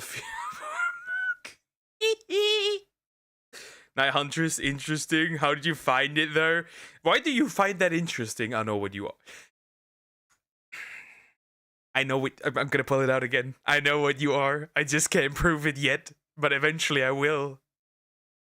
Maybe it's time you found out. Yes, and us quiet ones are the ones you really need to be aware of. Oh my god, Tracy, you are so bad. I can't take you anywhere. Who says I'm not already a part of Book Talk? How else would I know how to Cringe! It's cringe! It is so cringe! It is so cringe! How else would I know how to tease so well? Daryl! If you love me, let me ride it! But motorcyclist... No, you won't. That's the fun bit. They always say that. I'll just get in contact with your cute guy. Then we will know. Once you've conquered the man, that is. Aren't the only demographic that Book Talk is down bad for. If Book Talk wants more of this, Book Talk can have more of this. They just need to know where to look. You missed an opportunity to add good girl at the end of this. I feel uncomfortable. I feel so uncomfortable. I feel genuinely uncomfortable. This is actually triggering. Y'all, don't make me get the spray bottle. Where do you think you're going? You don't need a spray bottle. You need just like, I don't know, raid. We're not done yet. You were talking all that stuff before you got here, so I just think I thread a hand through her hair and pull her closer, my heart racing. I want to lose myself in her tonight. Who did a good job tonight? Is this a vor fetish? Forget the spray, y'all need to be spayed. A video format used a lot on Book Talk are these slideshows where people post parts of a book superimposed onto barely related stock images of hot people. This one's for a mafia romance called Twisted Minds. You're 18 and just married the king of the Italian mafia. You were promised to him from birth. So awesome. He's been nothing but sweet and attentive on your wedding Is this pro ship? This is pro ship. day, and you wonder if maybe the horrifying I'm blocking it. Maybe I should move over. Maybe I should move over. I'm wandering. Nyong. I've wandered. rumors about him are wrong until you see him unalive someone with his bare hands. Whoa, I'm just gonna say it. Red flag. Red flag, low-key. I really like imagining He killed someone and now I'm moist. these mafia POVs, but instead it's just Tony Soprano. I'm sorry, my queen. I should not be working on our wedding day, he says, wrapping an arm around you. You flinch. Let's just go home, shall we? Just you and me. And the ducks in my swimming pool. Okay, I've only watched like one episode of The Sopranos. All I know is that the guy likes ducks and cheats on his wife a lot. But before we continue, I'd like to take a second to talk about today's sponsor, Lalo. It's Valentine's Day, and whether you're cozying up with a partner or a particularly naughty work of fiction, Lalo has the ultimate collection of pleasure products for you with huge discounts that last until the end of the month. Right now, you can enjoy up to 50% off their most popular toys and use my Skip!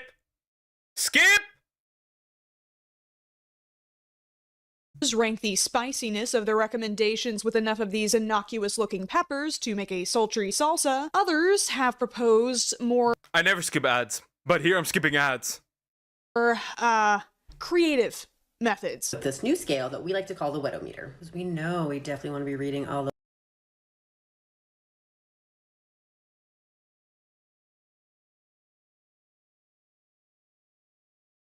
What?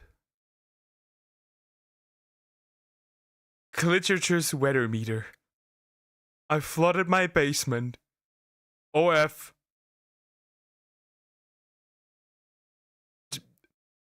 We have splashed down. Juices are flowing. Clench before drench. Mildly moist. Nips perking up. Bites bottom lip. Is that a tinkle? Clam jammed. The glitter clam. Yeah, women are worse than men on every level. Women are worse than men. Women are worse than men. Women are worse than men. And nobody can convince me otherwise that women aren't worse than men. Enough about this talk. Who is the greater gooner? The women have outgooned us. those books that make us flood our damn basement. Book talk. Don't give me no more of this fade to black 1, 2, 3 scale. I want the Bob. I want the break your freaking battery operated boyfriend. I want to be hot. I want to be sweaty. I want to be uncomfortable. I want to flood my basement. I want spice. I want it all. Thank you. That was very descriptive. Really painted a picture into my retinas. But I prefer this little visual aid, the Spiceberg, which is a format that I came up with and no YouTuber has. Jesus approved. You're reading for the plot. You're reading for the plot. Behold how far we have strayed from God's light. Imagine men list is like 3 steps. It literally is. I don't even think men have a list. There really is no male book talk. That doesn't exist. The weirdest shit a man might consume is some weird hentai. That is it, I feel like.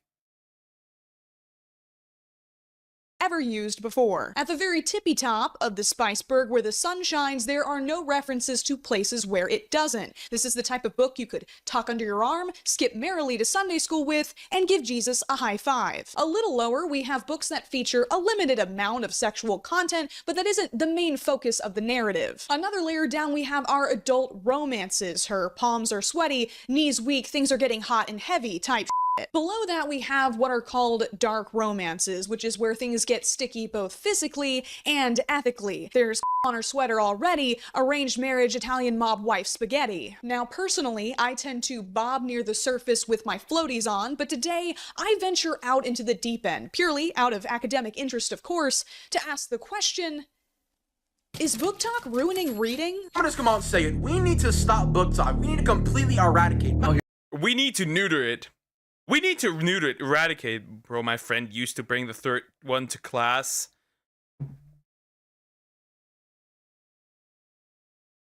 You are the people you surround yourself with. You are the people you surround yourself with. I know what you are.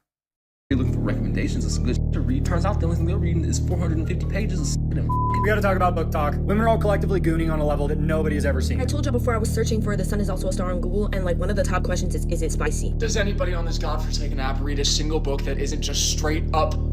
If you've been following the online discourse surrounding book talk, you might already know that it's been in the digital doghouse recently. PR is at an all-time low. Many readers have expressed frustration that romance authors like Colleen Hoover have not only begun to dominate their algorithm, but also the display tables at their local Barnes & Noble. This was the book talk station at my local Barnes & Noble. I've never read a single one of these books, but why do I have a terrifying feeling that every single one includes an extremely detailed description of certain activities? In response to the book talk girlies establishing a spice trade route to rival the I prefer fantasy stuff with no sex stuff at all. Thank you. Fantasy novels. The occasional light novel as well. The occasional light novel as well. But this ain't it, bro. This ain't it. No, I didn't know about the book bag when I was just there existing. But now you do because you read it. Silk Road of centuries past, there's been a kind of moral panic across the internet. Hundreds of users are digging the heftiest pearls out of their grandmother's boudoir, white-knuckling them, and declaring that perverse women are diluting and polluting their favorite hobby. Imagine if a man says that he likes movies and that he's kind of a cinephile, and then you find out that all he watches is That's exactly how I feel about these book talk girls that just... That's exactly what it is. That's exactly what it is. That's I have to say though, most of the stuff I find is exactly that though. It is exactly that. Just reads. Y'all have taken this beautiful art. Like this is the equivalent. This is the equivalent of This is the equivalent of I watch anime and then they watch hentai. Form of literature, of prose and these grand stories of human experience, and just dumbed it down to be your little plaything. Okay. Well, let's read something real quick together, shall we? The girl, displaying her bosom, shewed him her comeliness. Yeah, so that he of her beauty possessed him. Bashful she was not, but ravished the soul of him, loosing her mantle. Oh yeah, baby, loose that mantle. 'Twas thus that Enkidu dallied 6 days, 7 days with the courtesan girl in his mating. That's a passage from the Epic of Gilgamesh, the world's oldest surviving epic poem. It doesn't get much grander than that. And one of the first things that happen is a wild bull man and a lady of the night have a get nasty marathon in the middle of a field for a week. Nietzsche was right. Time is a flat circle, baby. Let's bring back the classics. Do you know how Morning glory milking? No! Hey, but you have to say, the wording is much more sophisticated than I'm gonna destroy your anus with my 12-meter cock. How depressing it is to talk to a woman that says that she likes books and then just find out she's just reading A Gooner's Guide to the Galaxy. There are romances that are... Gooner's Guide to the Galaxy! Gooning of the Galaxy. 1, 2, 3. Just romances. Like, Pride and Prejudice is brilliant. All these females do is eat hot chip and read smut. These maidens be faithless. They don't even read Pride and Prejudice anymore. Well, they do in their high school English class because it's like the first book on the syllabus. Maybe try there. I feel like if you're going to take a really strong stance against spicy books, Mother Teresa better be able to audit your browser history. What's that Steam library looking like, brother? I better not see any titillating jiggle physics dumbing down the beautiful art form of gaming. You get that one skin on Marvel Rivals? You know which one. It It just seems a little silly to act as if reading is this exclusively sacred, cerebral pastime that can be sullied by some slut. The written word is simply a medium, the same way that movies and TV shows. Yeah, I would argue though it's the equivalent of you watch a movie, right? And then there's just a sex scene. It does not add to the plot. The movie this would not change whether it was there or not. And the movie would likely be better if it wasn't there. Hi Charlotte, how are you doing? Hope you're doing good. It's the exact equivalent. Gilgamesh did use a woman to help relaxing his rival. And video games are. I don't expect a masterpiece when I crack open Nanny to the Mafia, the same way I don't expect Tammy and Amy to be discussing the political and economic state of the world right now. Try being my size, Amy. You don't know how it is. Can I say that I'm just happy that people are reading at all? The National Endowments for the Arts published a report titled Arts Participation Patterns in 2022, which found that less than 50% of the American adults surveyed had read a single book either physically or electronically in the past 12 months, a measurable decline since 2012. Why are the pages so filled with so many words? Maybe the only way Stacy can stay motivated to read is by picking up books like I've Been Kidnapped. Yeah, but our reading crisis doesn't happen for adults. That's the problem. Our reading crisis isn't adults. Our reading crisis is children. Our reading crisis is children not being able to read, not adults not being able to read. That's where the problem is. So bringing it up that people do not read doesn't particularly matter because the problematic group that can't read are children. And if they can't read as children, they won't be able to read as adults. Kidnapped by the fairy king, but it's okay because he has abs. At least Stacy is off that damn phone, and maybe after toweling down the puddle underneath her, she starts branching out and reading more. And I know we live in this really pro-sex society, but y'all have made me Puritan. I don't want to be reading a book and then realize that I'm just reading the author's sick fantasies. Yes, because famously, men have never done that. Ever. Not even once. And don't say the economy or Iraq or income inequality. I cannot tell you the amount of times that I have been reading a book by a male author and have suddenly been reminded that writing is an activity that only requires one hand. The difference is when male authors decide to insert sexual content into their work, there seems to be this implicit demand that we as readers must still engage with their writing as serious art. The writer's barely disguised is at most an uncomfortable foible to politely overlook, as long as the writer is a man. A common response from Book Talk is that this recent hate train is misogynistic, the logic being that most of Book Talk, and in fact readers in general, are women. I don't agree that critiquing Book Talk is It's a fair argument. I need some example. I need some example of what you mean, what male writers put out there, because I've not seen anything from male writers that is as graphic as this. Writing only requires one hand. Oh my god, girl. It requires the full attention of the mind if you ever wrote. You can't write prosperly and pleasure yourself. You mean properly. Here's the thing though. Am I misogynistic if I don't like all forms of corn?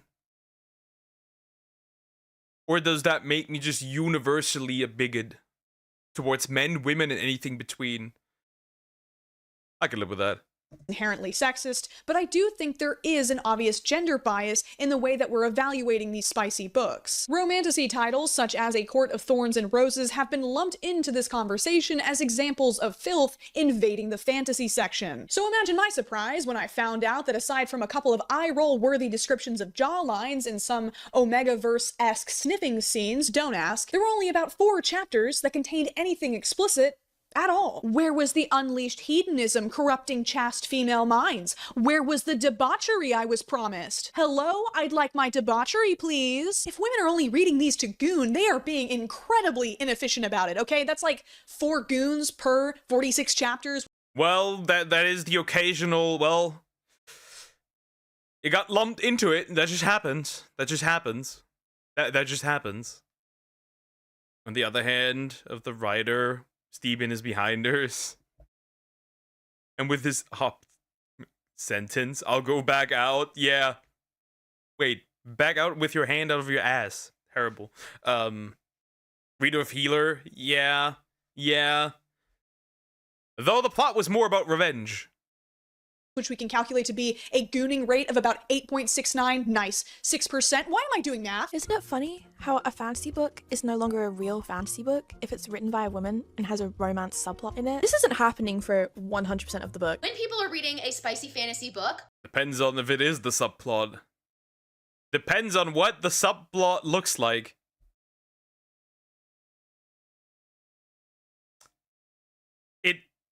If the subplot becomes the main plot, then there's a problem.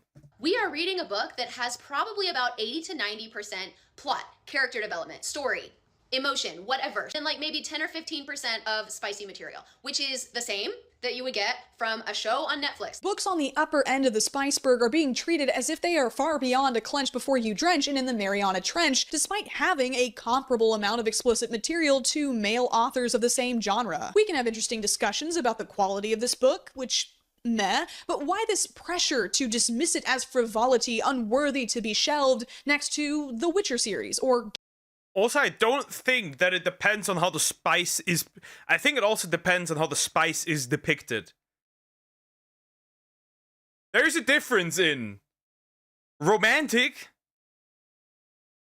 and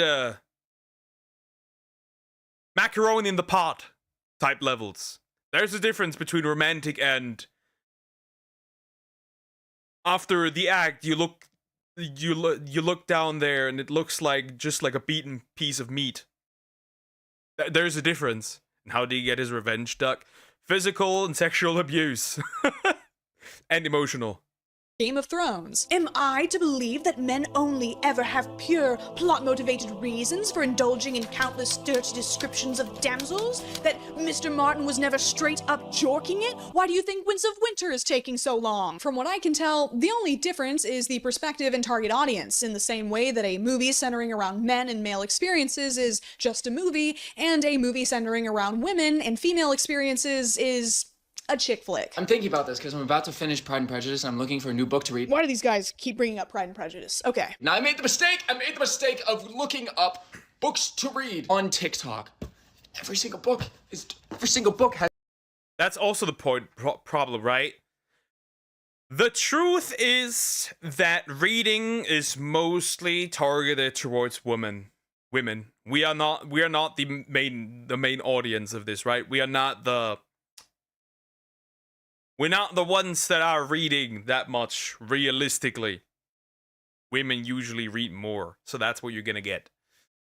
But it does suck if you actually genuinely want a book to read. And it's just corn. I don't know where it's from, but reminds me of, I don't want to have sex, I want to fuck. Yeah.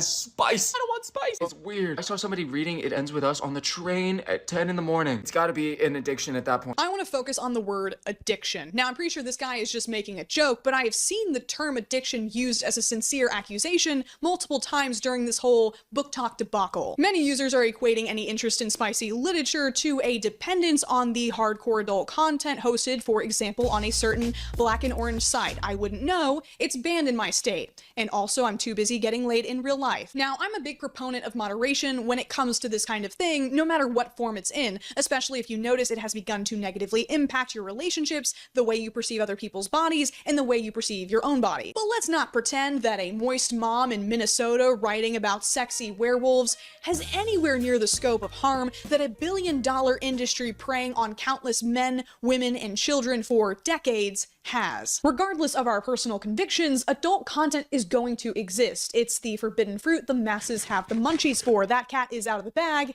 and on screens around the world. I'm in the business of harm reduction, and I can't think of a more harmless way to consume this type of content than text on a page. It's a form contained in the theater of the mind where no actors are underpaid, underage, or abused. In a world of restaurants, strip clubs, it's still an addiction, though.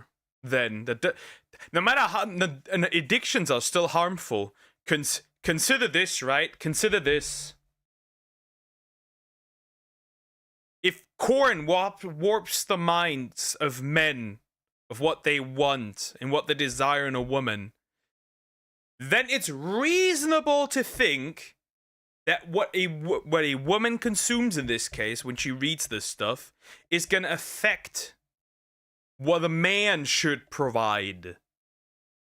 Because let's face it, humans are retarded. And a lot of humans cannot differentiate between reality and fiction. That's why so many go after fictional content. So, I'd argue, while it's not harming a person, why nobody else is involved, it does harm the consumer. Regardless. You're just arguing my gooning is more ethical than your gooning, that's it. In a dangerously unregulated adult film industry, in a world where companies are literally putting robot slave girlfriends on the market. Give us a picture of someone, and we can make that robot customized to you. It can learn about your product, or it can be your girlfriend. In a world where the emergence of AI threatens every single person with the possibility of being deepfaked into any video against their will. It's gross. It's gross. I'm sorry. I really am. This just seems like a weird place to start. But enough theorizing, it was time for me to venture out into the real world to do some field research about this threat facing our bookstores. My first stop was Barnes & Noble, where I immediately noticed the strong presence of the romantasy category, especially the Empyrean series, which has quickly attracted a devoted fan base. I'm looking for a book. Yep. Why? I'm sorry. I was literally... The Rebecca Yarros book? Yes. Why? I was literally on the Target app at 3 a.m. No, I'm gonna cry. It's not here. No, we have none. None. None. You can tell that was the... That's definitely an addiction. Seventh middle-aged white woman that Target employee had to talk down from the ledge that morning. As I had been warned, the book talk table was almost exclusively stacked with saucy novels. However, I couldn't help but notice the table at the very front of the store carried several titles that had recently been all over my For You page. Wednesday's Child by Ian Lee, My Husband by Maud Ventura, and Blackouts by Justin Torres. TikTok's influence had also helped to push these novels all the way to the door, even if they weren't labeled that way. You see, this is the book talk I know, the one that has consistently served me literature across a broad range of genres. While the community has become synonymous with sinful reading in the public eye, I had to actively seek out its spicy side. But if you've made no effort to curate your feed, I'm sure every book talk tagged video you scroll across feels like a visit from the Goon Squad. Social media as a marketing... Yeah, but that's it. If you don't curate it, that's what you get. That's why when you originally started TikTok, you're just getting dancing half-naked women. This is a trick to get you to consume this stuff. That's literally what it is. Tool is here to stay. These books about hotcakes are selling like hotcakes for a reason. If you don't like that, the most effective way you can change that is to interact with the countless book talk creators talking about books you do like or contributing content of your own. Instead of bitching on the internet, make the internet your bitch. Pop your for Kafka, and may the algorithm be ever in your favor. I do have to admit that Barnes & Noble had more spice than I was expecting, with an entire shelf dedicated to just hockey romances alone. Seriously, I do not understand this obsession with hockey players. Oh look, women are reading Pride and Prejudice. Hockey?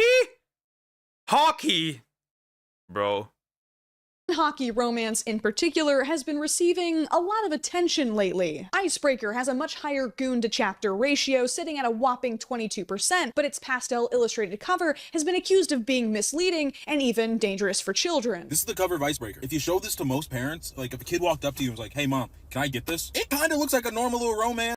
If an 8th grader would be reading this, it's so over. That's right. Why does this book look like it's written for children? It's a cartoon. This is a cartoon. Icebreaker. A novel. This looks like it's for kids. Oh gosh, it's almost like there's an entire saying about judging book covers. Hold on, it'll come to me in a second. I don't think any normal person likes the idea of a middle schooler coming into contact with spicy books, but I feel like this line of argument breaks down pretty quickly, because I could mention another genre with deceptively innocent-looking cartoon covers, but y'all aren't gonna like it. Oh, thank God, my 12-year-old didn't pick up Icebreaker and is instead perusing this wholesome text. Do you like big girls? Thick with 2 C's edition. Haven't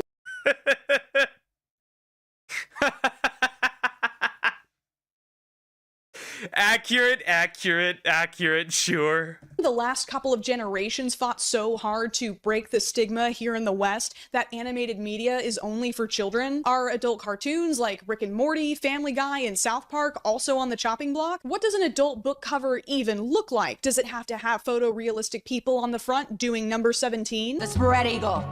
I promise, I'm not trying to be purposefully obtuse. I get what these people are saying, but at the same time, do you see how difficult it is to start drawing these hard ethical boundaries? Parents still need to be parents. In 2025, it takes one Google search to protect your kid from reading something. But parents don't protect their children. I got my first ever laptop for my birthday, and I logged into VTuber. Let's go! Also, hi Zeppelin, how you doing? Hope you're doing good. Sounds like you're doing good there. Read it. It's good, etchy. I think I'm good. I think I'm good. I don't consume this stuff. They shouldn't. My Barnes & Noble has a very clearly designated YA section, and so did the Target nearby, though it contained even more dangerous material for the spongy 100% unofficial Mr. Beast! adolescent mind than hockey players who puck around. I don't know why I expected anything from Walmart. They had Diary of a Wimpy Kid right next to Stephen King. Percy Jackson was just a few inches away from a super dirty book. Did you know a guy gets drunk and impregnates his own daughters in this one? Give a warning. Put these in a separate section of Barnes & Noble. Could stores be more responsible with their organization and creators more transparent with their promotions? Absolutely. But this isn't a book talk. The problem, you're walking around the issue. The issue isn't that they're smashing or romance in that book. The issue is the way it is depicted. I think the main reason that people say the shit is ass, the shit is weird, is the way it's depicted. There is a good way to portray romance, and there is the book talk way to portray romance.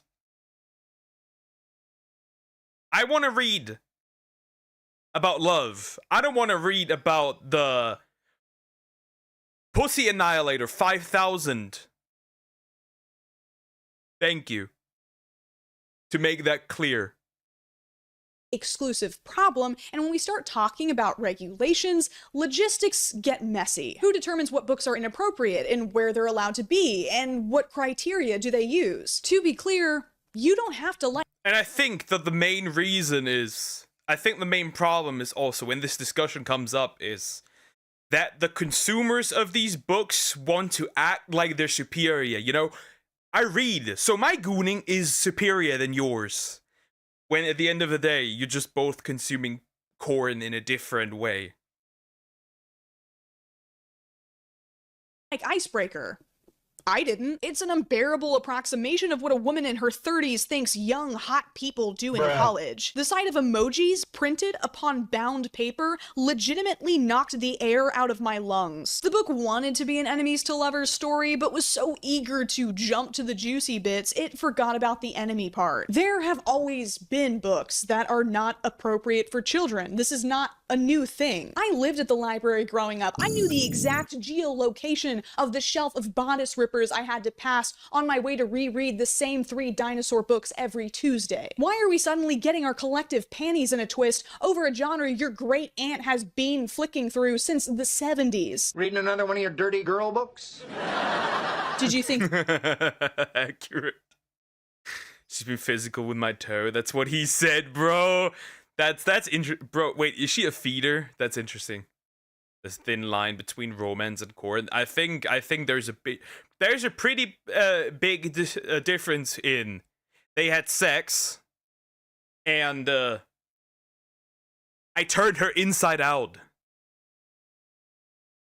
I think there is a pretty big difference between those two.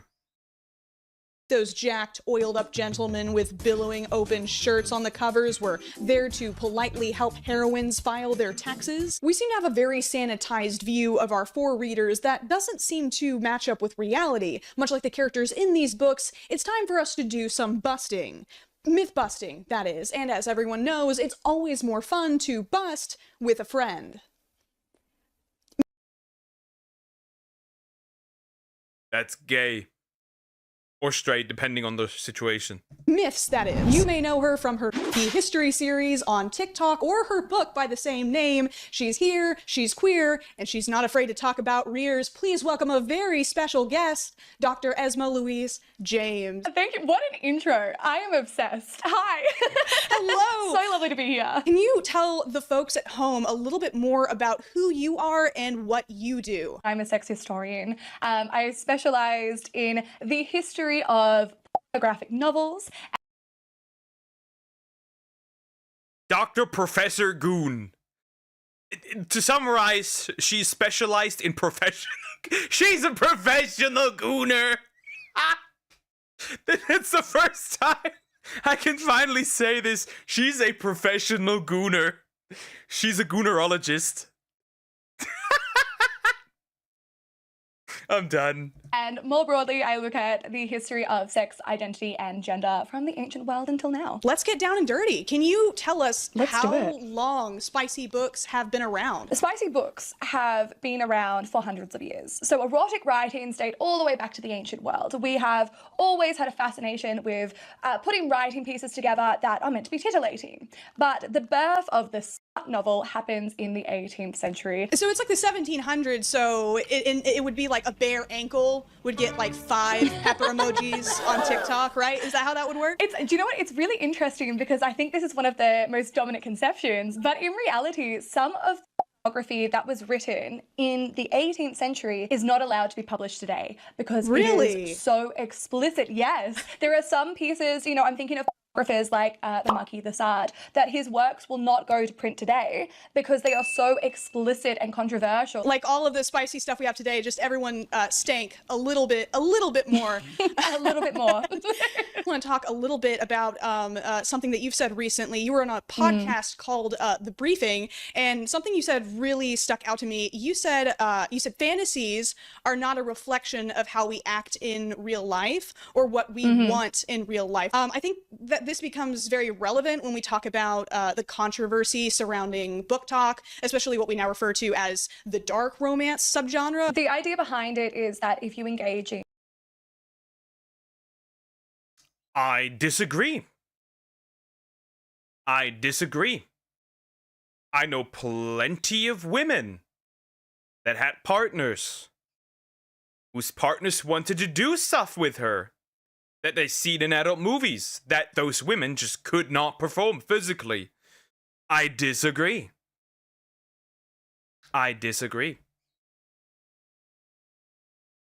In novels that talks about, you know, kind of problematic romances. The worry is there that if we read those and consume them, then we're going to want to act them out in our real life. But what we know from many studies into how fantasies and imaginative play in real life works is that there's not a correlation between those two. So when we're talking about engaging in, you know, spicy books in particular, what we need to talk about is ethical ways to engage in them. Also,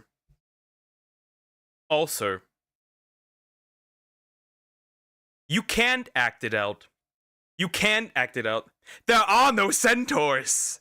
There are no vampires. There are no werewolves. You can't act it out because it doesn't exist when you want to act out. None of the things can be acted out. Like what, Poker? Positions that the woman is physically not able to do. Simple. Take care, Zeppelin. That we're knowing that this book is a fantasy and not reality in how we do that. What can actually happen is that if we pour ourselves into these novels, knowing that they might be problematic representations in real life, it's quite almost like a therapeutic experience they've seen. If, you know, an adult is reading, you know, dark romance, say they're reading something about a romance surrounding a stalker, right? Or some other kind of problematic dynamic, that doesn't necessarily mean that they would be super psyched if a stalker showed up on their doorstep in real life. No, and I mean, as a logical example of this, right? It will be like the hero, the fairy king purred, and he said, like, I'm gonna have you now. If that happened in real life, I would have ick instantly. Ick. Slightly change the hue of the light, so you know I'm getting serious now. It doesn't look as cool as I thought it would. At this point, I've been playing the court-appointed defense attorney for the girls that goon most of the video, but dark romance is where my job gets a little harder. He's a 10, but you call him Uncle Jake. He's a 10, but he brand you after hunting you down in a bridal hunt. Finds her and then takes her on a boat, puts her face in shark-infested waters, and then does the deed with her. There is no reason that I should be getting this unhinged over a man who is stalking this poor, innocent, unassuming girl. I'm a retired AO3 veteran, honorably discharged after years of less honorable discharge, so I tried to take a crack at the infamous haunting of Adeline. He put a what? This is gonna be horrid, bro. This is gonna be horrid. I've added it, dear. This is gonna be horrid. In her what? I don't know what I expected. Safe to say, not for me. Dark romance often explores scenarios involving dubious consent, large age gaps, and even physical abuse. There is a portion of Book Talk that enthusiastically reads and recommends these books based off of the taboos they violate. I love taboo romances. It's my all-time favorite trope. Here are some more taboo book recommendations. This subgenre has received especially intense scrutiny over this past year, as certain popular dark romance titles have been noticed by people outside of their usual reader base. At least once a week, some book from Book Talk goes crazy viral and blows up, causing the average person to be exposed to it and read it and start calling out all the crazy stuff happening in it. If a book talker describes a book as a dark romance, immediate red flag. Maybe we just gotta eradicate this whole thing. Break it up, start from scratch. I have to point out that men have an extensive history of prominently and often very poorly depicting sexual violence against women, with the audience's perspective often being that of the voyeur or even the perpetrator. It just seems strange to me that when women take ownership of these stories, willingly project onto the victim in these situations for their own gratification, that we suddenly have a video essay-worthy crisis on our hands. It is absolutely understandable to find dark romance upsetting. That is a very normal reaction. But I'm sure it's also upsetting for people whose loved ones have been murdered to see the popularity of slasher films. I'm sure it's also upsetting for veterans with PTSD to watch the— Nah, I just don't like corn in all ways, shapes, or forms. Especially when it's abusive. I'm just a romantic, love story kind of guy. Give me more, the fragrant flower blooms with dignity. Give me more of that. Thank you. Different characters, different plots, but still same kind of romance. Thank you. same mediocre military simulators pumped out year over year. We seem to have largely come to the consensus that playing COD or watching a horror movie doesn't make you a serial killer. We insist that male directors stripping down 20-something-year-old actresses to simulate acts of brutality on them for TV are just in the business of realistic storytelling. But when it comes to dark romance, we suddenly are unable to trust adult women to distinguish between reality and fiction. This is despite the fact that much of the content on Book Talk clearly indicates a level of self-awareness and humor about how poorly dark romance translates to real life. I love me some taboo romance. In fiction, of course. Real life, no thank you. Stalking in real life, illegal. Go to jail. It's that one, Your Honor. It's talking in fiction. Is there something wrong with me? No, so he literally stalks her like every— Yes, if that turns you on, there's something wrong with you. It's like, if somebody told you that they consume NTR and they self-insert as the cuck. No. People would look at you weird. People would look at you weird. And people will look at you weird if you say, I find stalking hot in fiction, or I find incest hot in fiction. I think people would look at you weird and be like, red flag. Or I find physical violence hot in fiction. People would look at you weird regardless. The normal person, the average normal person would look at you weird. You watch manga recap videos? Not if I haven't consumed the media itself, because then it's spoilers. where she goes. Does she call the police?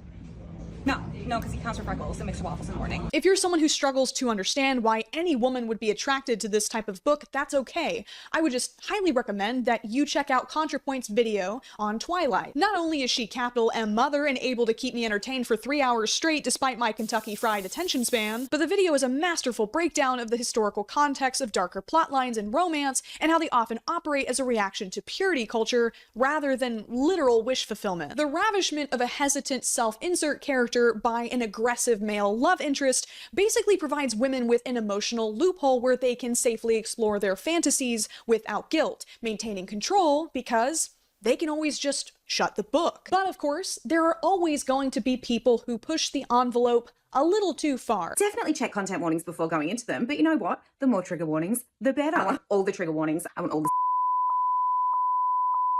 everything. No one likes the guy who brags about watching a Serbian film. No one likes the true crime girly who sells "Dahmer is my daddy" shirts on Etsy. In the same way, what the fuck?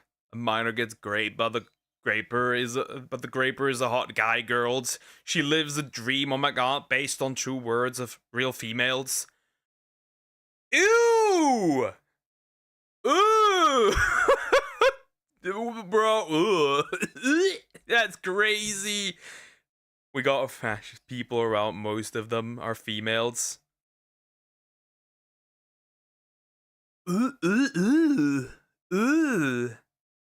Understandable though. Understandable though.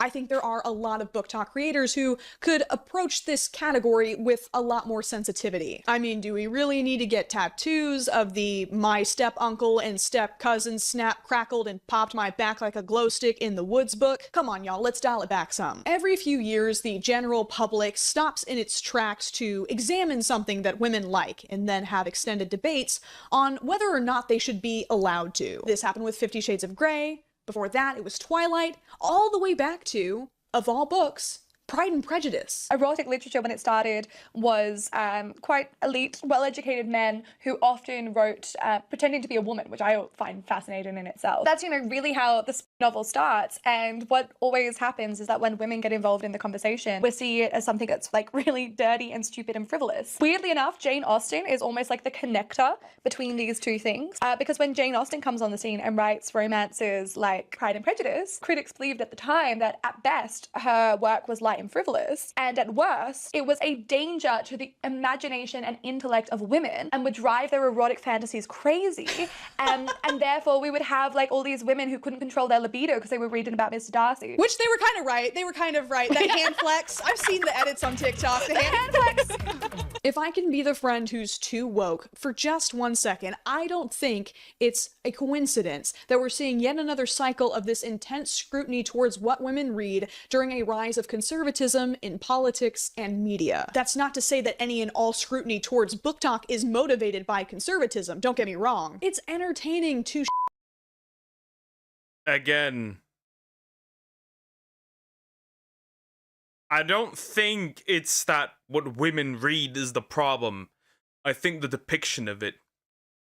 And since it's a book, it can be a lot more gross than what you can do in film. That's why hentai is a lot more gross in its depiction than actual porn. The problem isn't that women are reading these. The problem is that the depiction is sometimes weird AF. Men aren't really consuming this that much.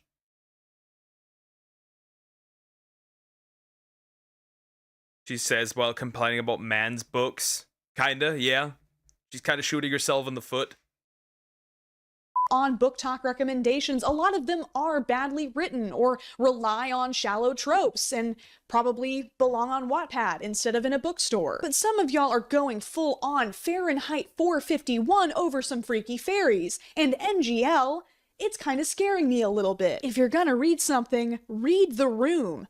Now is not the time for all that. Leave me alone! think a lot of critics of Book Talk have very noble intentions, but right now there are people in power who are all too happy to use excuses like, we need to protect the children, and women are reading dangerous books to restrict access to anything that violates their ideological convictions. This isn't me fear-mongering, this isn't me being alarmist, this has happened before. Nah, I just don't like corn.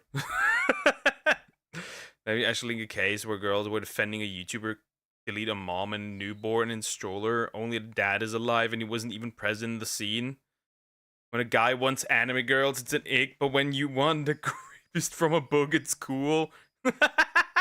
That's exactly what it is. You can tell she hates men. I wouldn't say she hates men. I just think that she missed the mark completely. I don't think the main issue is that women are reading these. The main issue is the depiction of stuff is just gross. It just is. Men are not writing these that harshly. Men aren't consuming these that harshly. The shit that I've seen, you couldn't act out in corn regular. That doesn't happen.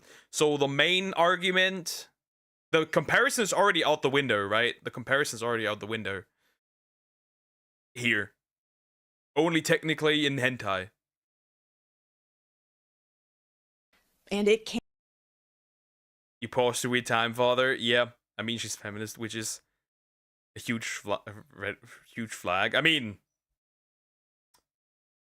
septum. Yep, saw the dad sobbing somewhere. I think it was the short. Okay. Goodness. And was teaching another VTuber about catfight Vanguard. Was like teaching newborn children. Hey, if you teach somebody something new, that's what it feels like. Can happen again. When a significant portion of the US and its governing body view queer identities as automatically obscene, censorship becomes a slippery slope. This isn't to discourage anyone from thinking. I disagree on that one too. Be gay. But do it in a way where it's not, where it does not make you a weirdo. Do not piss in somebody else's mouth on the Pride Parade. Thank you. Do not wear fetish clothing. Thank you. Critically about what they read, just be careful that your personal discomfort doesn't leave you vulnerable to a narrative that justifies bans that extend far beyond what those nasty TikTok girlies get into. Like, maybe we could all just keep our voices down. At least for, like, the next 4 years. They might hear us. Yeah, well, I can hear you. Oh. It's 3 o'clock in the morning. This video is supposed to go up in like 2 days. Yeah. Is that why we got stress acne? Hey now, watch it. We got these Girl Scout cookies yesterday. You couldn't make it last one night. Oh, God forbid I support the youth. Yeah, Samoa's more like you wish there was Samoa in here. Get out! Go to bed!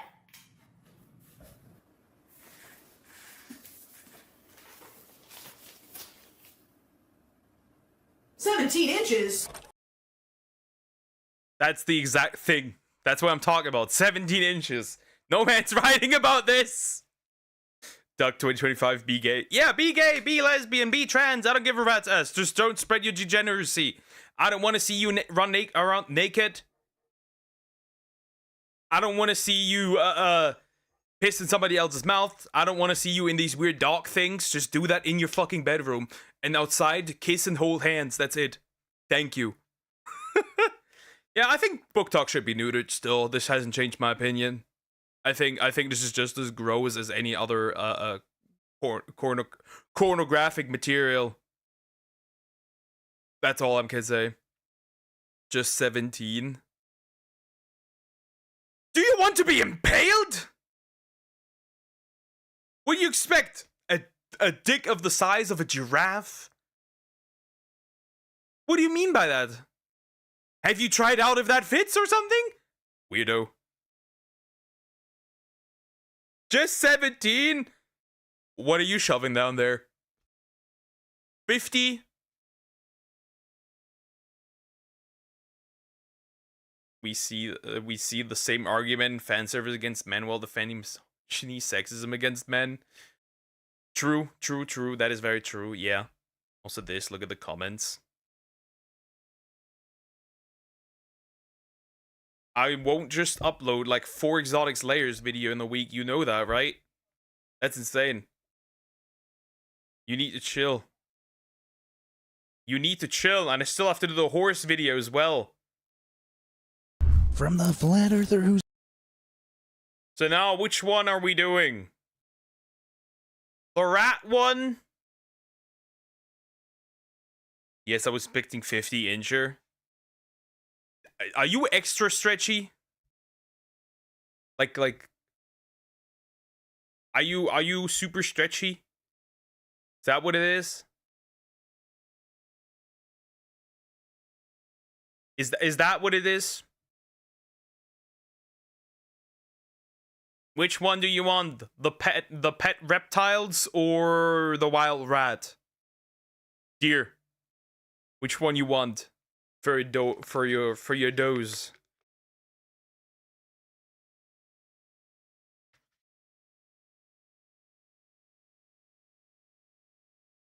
I'm doing the rat. That one's shorter.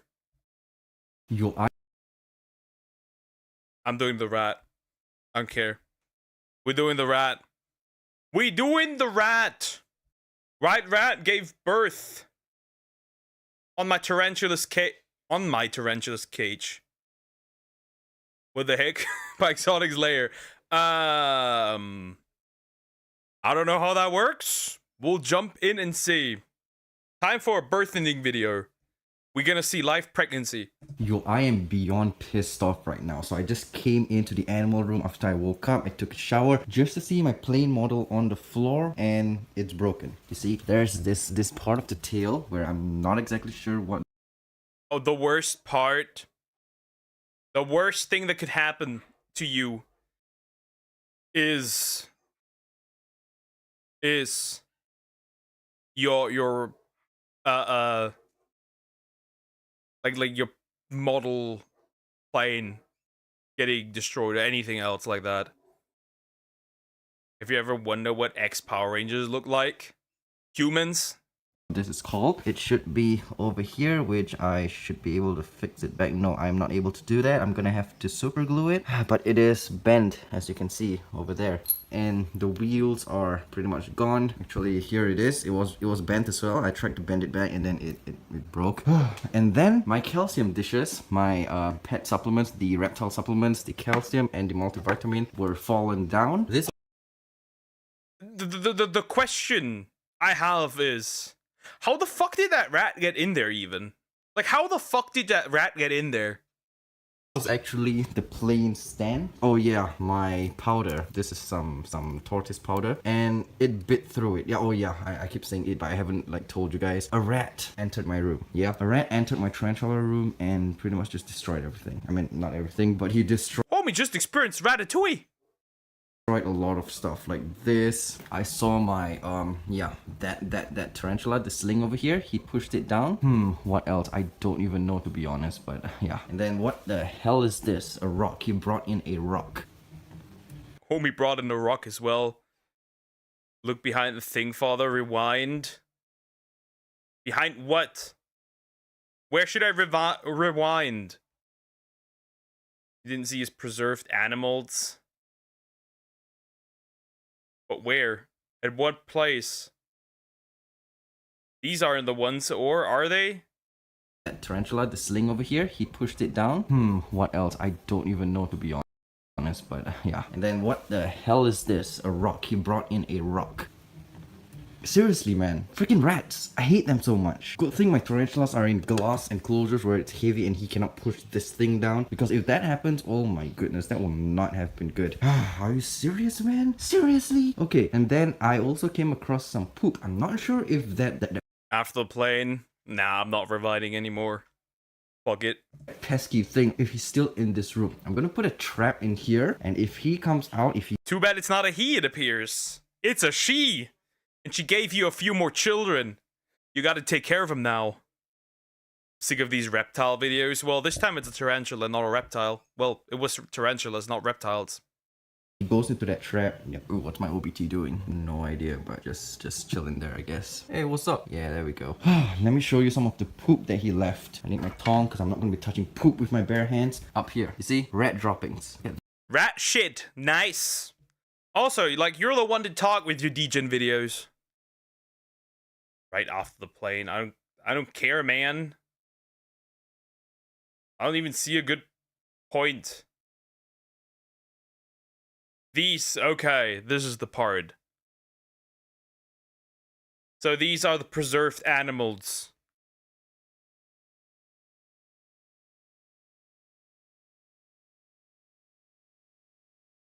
There we have it. Here, and if he comes out, if he goes into that trap, yeah, ooh, what's my OBT doing? No idea, but just chilling there, I guess. Hey, what's up? Yeah, there we go. Let me show you some of the poop that he left. I need my tongue because I'm not going to be touching poop with my bare hands. Up here, you see? Rat droppings. Look at this. What the hell? Put it into the sink because, I mean, why not? That is freaking nasty, man. In a sink? In a sink is nasty, bro. And what the freaking hate rats, man. Look at this one. This one's a big poop. How much of poop can a rat produce? Ugh, seriously. What the heck? Oh my goodness. I am like beyond pissed off. Like any other poops around, I don't know, man. Just looking around if there are any poop. So far, nothing. It's just those. Oh yeah. There we go. Another poop on the sofa over here. Oh my gosh. And I don't even know if he went into these places or maybe he's hiding within those plushies. Is he gonna feed the babies? He's gonna feed the babies. Okay, are he gonna feed it to a snake? No! Murder. Like it's giving actually. Silence, Miss White Pussy. That is, you said that, not me. You confirmed that, not me. Over there. I don't know, seriously. Oh my gosh, I can't believe a rat actually came into this room and just, like, seriously? Freaking pests, man. Disease infested, parasite infested little pesky things. To be honest, I don't even know if he's here or if he'll run out at me or something. Oh my gosh. If he's hiding in here, oh man. This— attack him. He's not that heartless, father. Who knows? Food is food. This is like the 4th time a rat entered my tarantula room. The first time he pushed down stuff. Second time he ate my tarantula. Yeah, he ate my pumpkin patch tarantula. Even Ants Canada has had bad experience with rats. Sorry to hear that, man. Yeah, I had a pet rat go into my tea enclosures, eat a funnel web spider, tear a leg off, a pea regardless, and devour an adult H. Gigas. They're savage. Yup. What, I said it? Yes, Miss 50-incher. Third time he pushed everything down again, and then now he bit off some tortoise food, and seriously, I am beyond pissed off. Like, don't go about saying, oh, these guys, oh, it's their nature, they come in, blah blah blah. No, I freaking hate these guys. Okay, so far that is what I have found. That whatever he has done, he broke my plane. That was not cheap. Okay, that was not cheap. He ate my freaking food. I mean, not my food, but my animal's food. What the heck? What else? Just get the axe. Just get the mouse annihilator 5000. They're nasty bug spiders. He should get rid of them. But they are his pets. Tarantula would have ate the female. Grown tarantulas are killers. Okay, shut up. Don't say that. Ew. Should I screenshot what you just typed in earlier and send it to you just so you know what you said? You can say you can tell me to shut up, but that doesn't change the past. What else? Oh yeah, you guys wanted to see Miss Thailand Black. She's finally out after a while. And yeah, what else? Oh yeah, he pooped all around the place. He pushed down my sling. Okay, so yeah, I guess that is it about my rant and my... I remember somebody build a mouse trap. So it captures the mouse. And then on the back, on the butt size, it has like a little slapper. So it slaps the mouse, right? And then the middle part, it has like a big stick, like a bat, where it slaps again the mouse. And then in the end, there's an axe to cut off the head. That was the one. Angriness. I will put the trap, and if I manage to catch it, I will include it into this video as well, just to show you guys that. Okay, so I'll see you guys in the next video. He's gonna use that. Take care and have a good one. Okay, so in order for the trap to work, I'm going to have to keep this food away. If not, he wouldn't go into the trap. I'll keep it in the cabinet over here. He won't be able to access that. Yeah, there we go. Probably gonna have to clean out the bin as well, because I don't know if he came here and ate the watermelon. That's pretty nasty, but yeah, let's get the trash out. And I noticed he freaking peed on my floor as well. Oh yeah, do rats eat hay? I'm not exactly sure if they eat. He shit on my house and peed on my floor. Nasty. It's not an axe, it's a saw. Yeah, it was a saw, true. An axe could work too. Hay, but these are my rabbits' hay, and yeah, I think I'll take this out in case it eats hay and it doesn't go into the trap. I don't know. Do they eat hay? Comment down below. Yo guys, so These fuckers eat everything. It doesn't matter, they eat everything. Plastic, wood, whatever they find, they will try to eat. I do hear like baby mice or baby rats like over on this side. I am curious if the rat actually gave birth in my room. Are you in here? I have no idea, you guys. If she did give birth in my room, yo, that will not be good at all. So I'm just shining my torch. They could be. Well, it's a mother. Why are we seeing this? Because this is deer's new form of brain rot. Behind this cabinet, I'm not sure, but I can hear a rat. No. Nope, definitely not here. Right.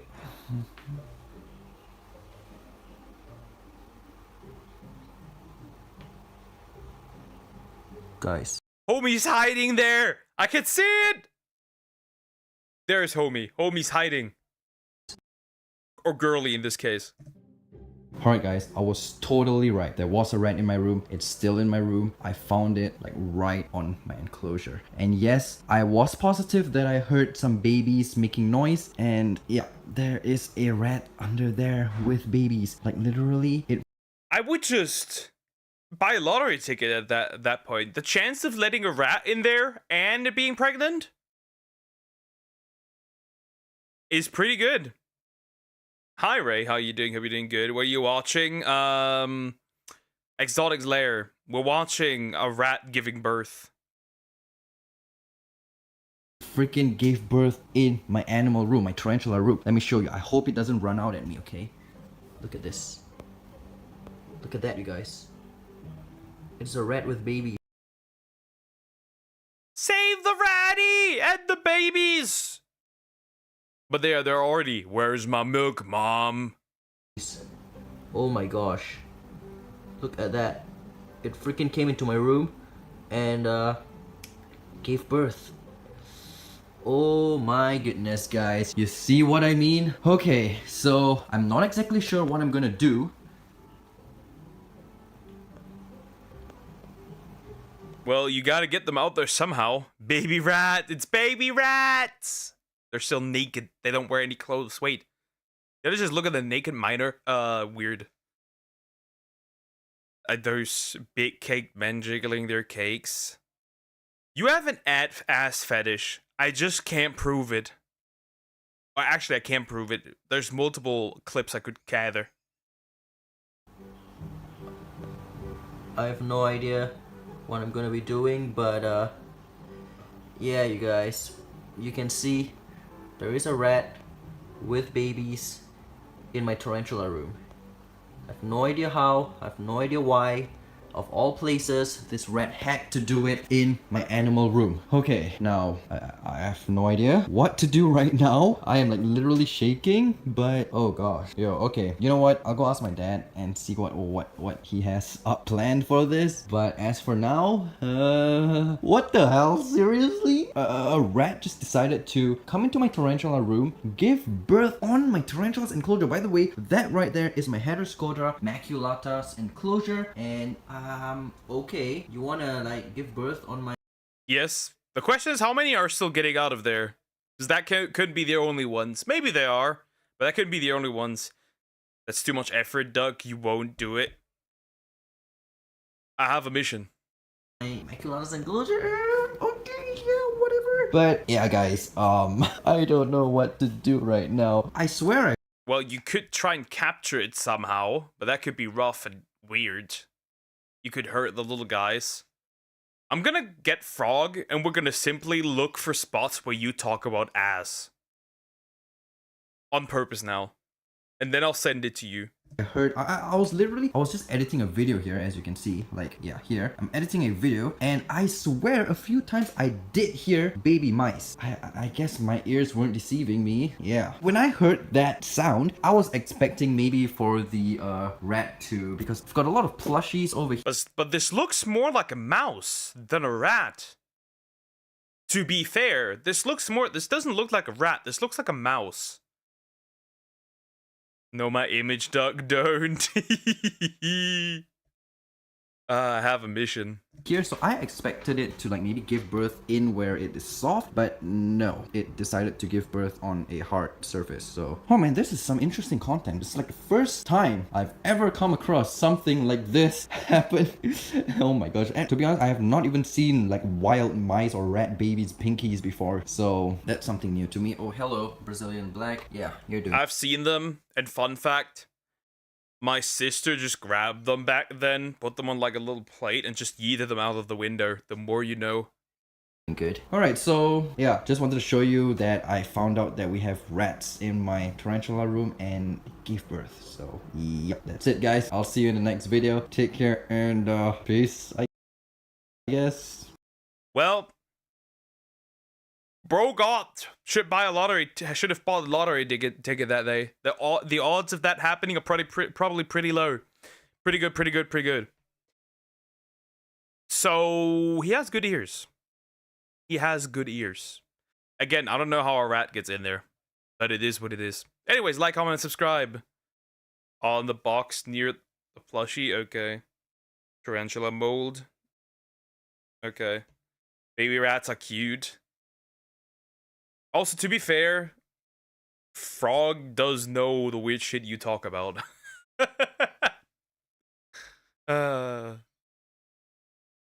Anyways, now I've read your chat. I have read your chat. What do you want?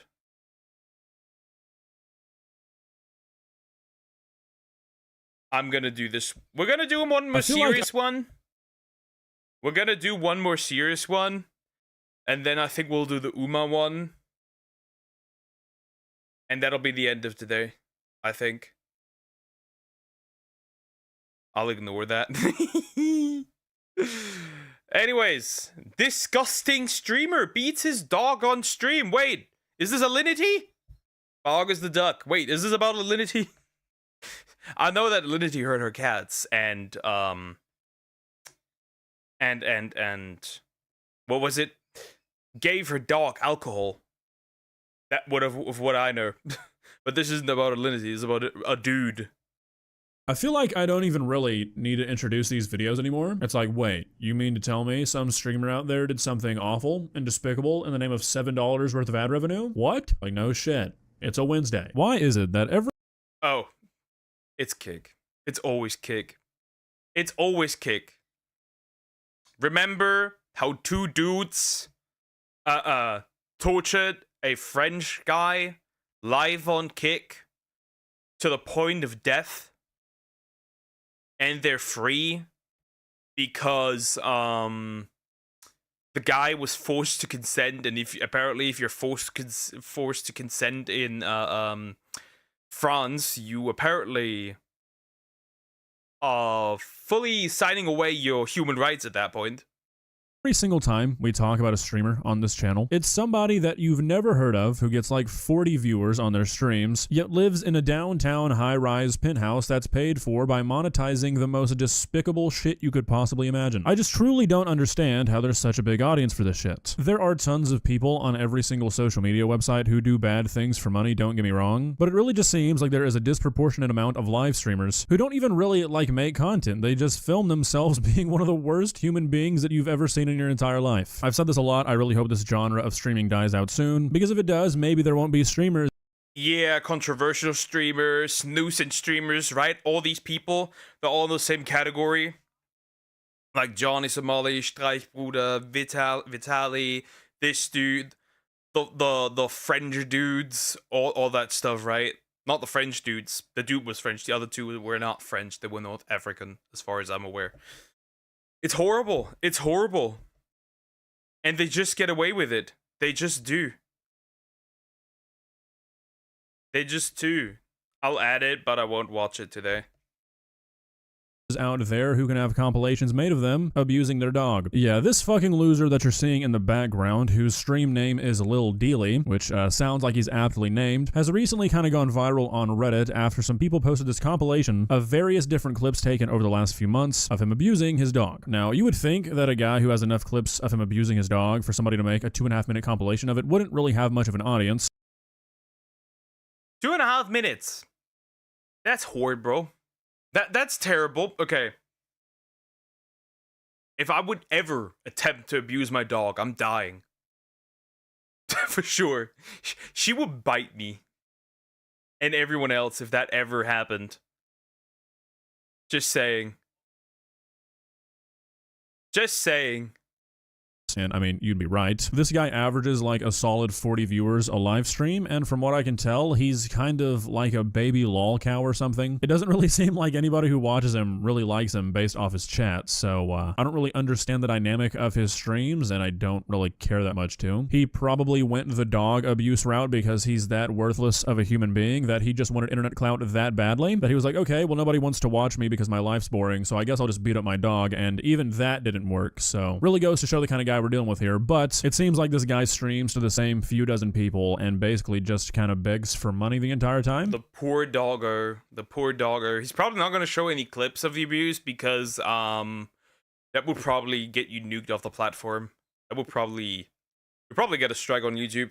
He's got a stream going right now, and half of the title is him begging for money, so pretty cool guy. Now, we're not going to watch this entire compilation because, well, I mean, it's a dog getting abused. I don't think anybody really wants to watch 3 minutes of that, but I do think it's important to show you some of it just to kind of prove that this is not like an internet outrage kind of thing. You know, this is not a situation where a guy like lost his temper for a second and yelled at his dog once on stream, and now Twitter's calling him an abuser. No, this guy is a genuine animal abuser, and he should probably be looked into. So, if you don't want to watch a dog get hit, that's pretty understandable. You can just take my word for it and skip ahead. If you need to see it for yourself, here we go. I will fucking kill you in front of everyone right here. I will fucking kill you. Right now, I will fucking kill you.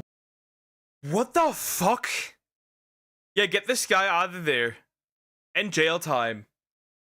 Too bad we aren't really doing equality here. That depends on who is doing it, but yeah, get this dude out of here. Right in front of fucking everyone. I will fucking kill you.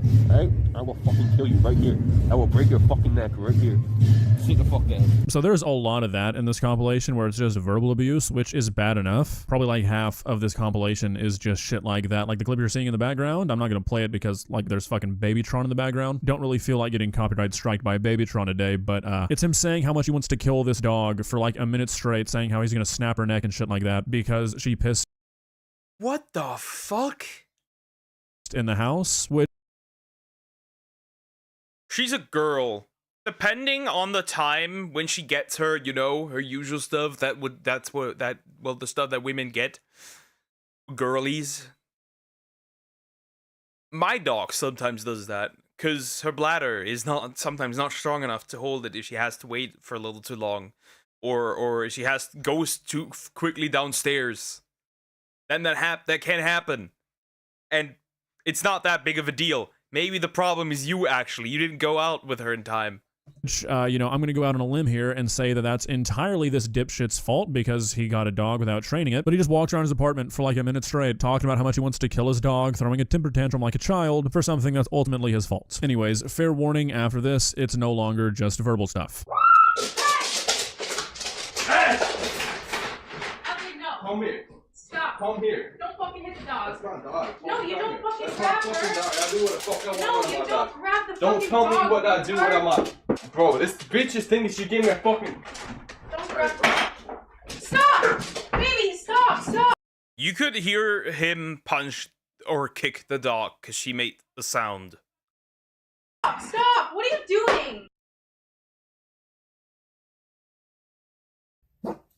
What the fuck?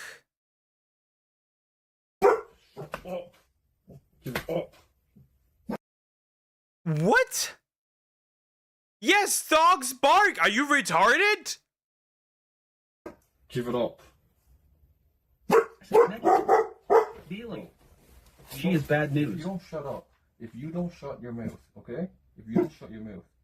gonna be bad. If you don't shut your mouth, it's gonna be bad. Shut the fuck up.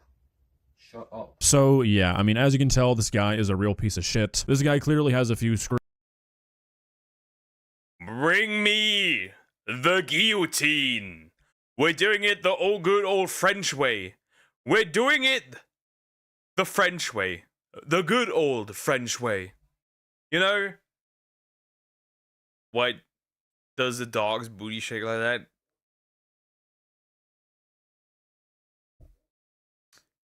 Dear, you are not retorted anymore. You are retarded. With the hard R.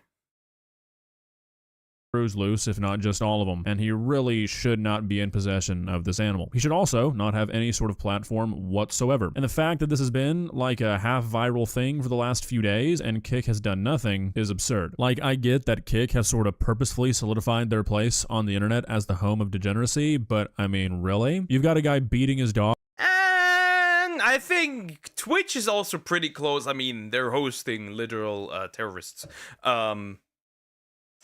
So, yeah. But yeah, Kick is pretty ass. At least they pay you more money, I guess. But yeah, Kick is quite ass. The thing is also this. Again. Somebody streamed a guy being tortured. Are we really surprised that this is a thing? And threatening to kill it in every other stream, and you're like, yeah, whatever, we'll pay this guy. That seems a little low, even for Kick standards, and that's really saying something. And honestly, it even seems sort of low for the average Kick viewer. Like, at least with most of the Kick shit we cover, the drama, the bullshit, the people acting like children, it's in their little circles of other Kick streamers, of other people who want to dedicate their lives to acting this way. So it's sort of like a really shitty, worse version of reality TV. But this, a guy basically monetizing him beating his dog? Like, really? Come on, guys, what the fuck are we doing? I mean, seriously, who the fuck is watching this guy, even just to make fun of him? I mean, dude's name is essentially Tiny Penis, and he films himself yelling at his girlfriend and beating his dog. And on top of that, all of his streams... Dude, I hate this piece of shit. This is scum. Hi, Croc Rock. Hope you're doing good. Hello. Or him just begging for money. Like, really? That's what you spend your Friday nights watching? I can't wrap my head around that one. I also really just can't wrap my head around how people are this fucking stupid. There are two things that the vast majority of human beings on the planet are not going to tolerate you fucking around with. First one is children. The second one is pets. It doesn't matter who you are, where you come from, what you believe in. If you are... We universally agree that if you harm children or animals, you deserve the guillotine. A halfway or even like quarter-way decent person, you easily recognize the evil that is attacking or mistreating or exploiting something that is innocent and defenseless. Sure, you might be able to find 20 people on Kick who don't care all that much, but once you've managed to break like halfway into the mainstream and people are talking about you doing stuff like this, you're kind of fucked. And I just truly don't understand the thought process. Like, even if you're a moralist person, even if you don't give a fuck how what you do affects anybody around you, you probably care about yourself at least. Why do these people who seem to care about nobody but themselves always seem to fuck things up for themselves more than anybody else? Like, seriously, it seems like the most narcissistic people are the ones who are going to go out and do stuff like this. True. He doesn't deserve a doggo. Yep, he does not deserve a doggo. He does not even deserve his life. Where they film or live stream their crimes. And it's just like, how fucking stupid can you be? Like, is this what the future is really gonna look like? Is this what we've got coming? Just endless waves of people running to the internet trying to get as famous as quickly as possible and turning to shit like this? Just being the absolute worst person you could possibly manage on the internet for views? Because this stuff seems to be getting more and more common every single day. And it just seems like it's a matter of time before idiots... It gets more common because people are getting more and more desensitized. Because it gets more and more extreme. Hi, Eliza. How you doing? Hope you're doing good. It just gets more and more extreme. And that's why people are tolerating it. Like this force lawmakers to go after websites like Kick and be like, hey, so you actually can't be paying people to beat their dogs. And depending on how successful you are as a person, you can pull the same shit off on Twitch. Remember when Alinity threw her cat, when Alinity gave her dog alcohol, or a cat, I think it was a dog, I could be wrong. It gets tolerated. Which sounds like a good thing, and if that's all that happened, it would be. But historically, when lawmakers get involved with stuff like this, it's never just that. Umbrellas get opened, insanely broad guidelines are set, and then suddenly you live in the UK and memes are illegal. So, I mean, at some point, these websites have got to start getting their shit together. I mean, like, look, if you want to allow somebody to live stream themselves at a casino, who gives a shit? But over the last, like, year or so, it's really beginning to seem like Kick is not only just allowing violence on the platform, they're kind of promoting it. Like, generally in the past, when stuff like this has happened, if a platform doesn't do anything, a bunch of dorks like me get together and make videos about it, and then they're like, okay, too many people are talking about this, maybe this was an oversight, let's take care of this. Now, it's just like, oh, well, that's just free traffic. Like I said, it's like Kick is kind of promoting it, because at the end of the day, they know that stuff like this is going to cause social media outrage, and it's going to send people to their platform. It's going to cause outrage, this is going to send people to Kick, this is going to create traffic for Kick. Like the torturing a French man. Platform, even if it's just for 10 minutes. I mean, I guess the way they see it is that's 10 minutes that that person wouldn't have spent on Kick otherwise, and if the cost of getting millions of those 10 minutes throughout the year is letting people do shit like this occasionally on Kick and letting it slide, that's just the cost of doing business. Which is fucking absurd, because you could just make a live streaming service where you don't allow people to beat their dog and attack people in the streets, and you'd end up getting a whole lot more people who are willing to come to your website and watch streamers, because there's not that negative connotation. Or, I mean, at least that's how it makes sense to me. However, the thing is, people are moving to Kick because Twitch is ass. He fed them to the snake. No, he did not. Deer is lying. Straight up. That man is lying. He's standing on his hoofs and lying. However, I guess if you see Kick as more of just like a giant billboard for steak instead of an actual live streaming service, which I'm pretty sure is how the founder sees it, you might approach things differently. Well, guys, people just move to Kick because the revenue share is better. What do you take? It depends on what you take, what, right? Do you take Kick with its shitty reputation, but you get 59% of everything you make? Or do you go to Twitch, where you have similar degeneracy and also controversies, but you just get 50% of it?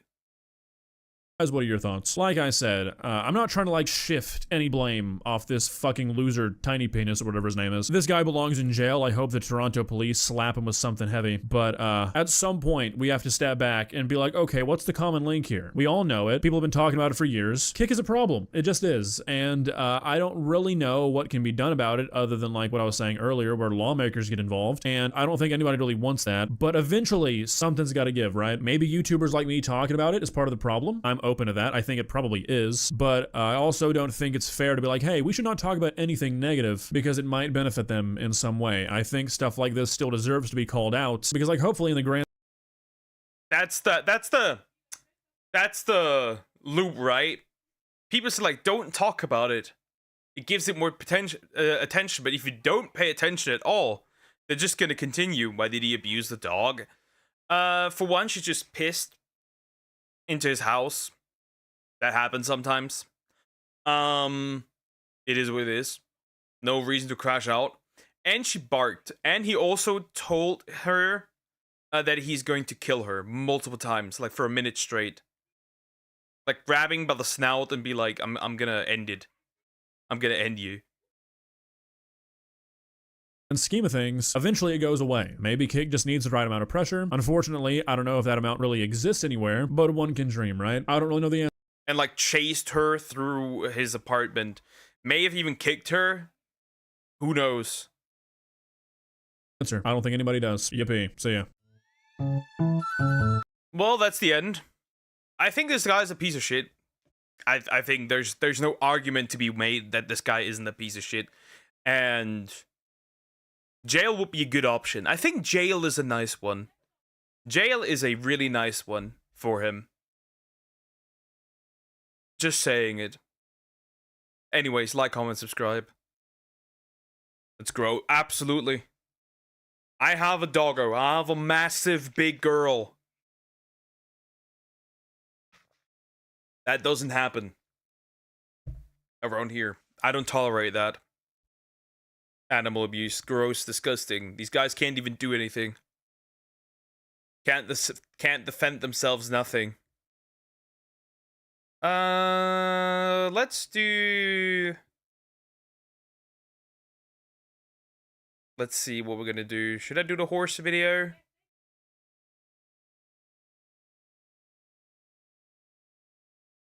I'm gonna do... Not the Bonnie Blue one, that's for sure not. His girlfriend is still with him after all this, which is surprising. She could be next. He clearly is unhinged. Absolutely. Absolute 100% absolutely. Most definitely could be the case. And she's tolerating it, which is even worse. She's like, stop, stop. Like, dude, I grabbed that dog and be out of there. Gen Z is... You know what? I haven't reacted in a while to Suburban Will. And his videos are usually pretty good. So we'll do that. We'll do that. We'll jump into that. And then if there's still time, we'll do the horse video. Yep, that's the way to go. Anyways, the Gen Z Gender War by Suburban Will. Well, here's my take. It's just a psyop. It's just this gender war stuff is just a psyop to separate men and women from each other, so we don't cooperate. Because you can't control the masses if the masses aren't working together. It's only what does one thing and one thing only: money. It's for money. You can make a profit of men not liking women and women not liking men. Simple. He's doing it on stream. He's 100% doing it off stream. Absolutely. Absolutely.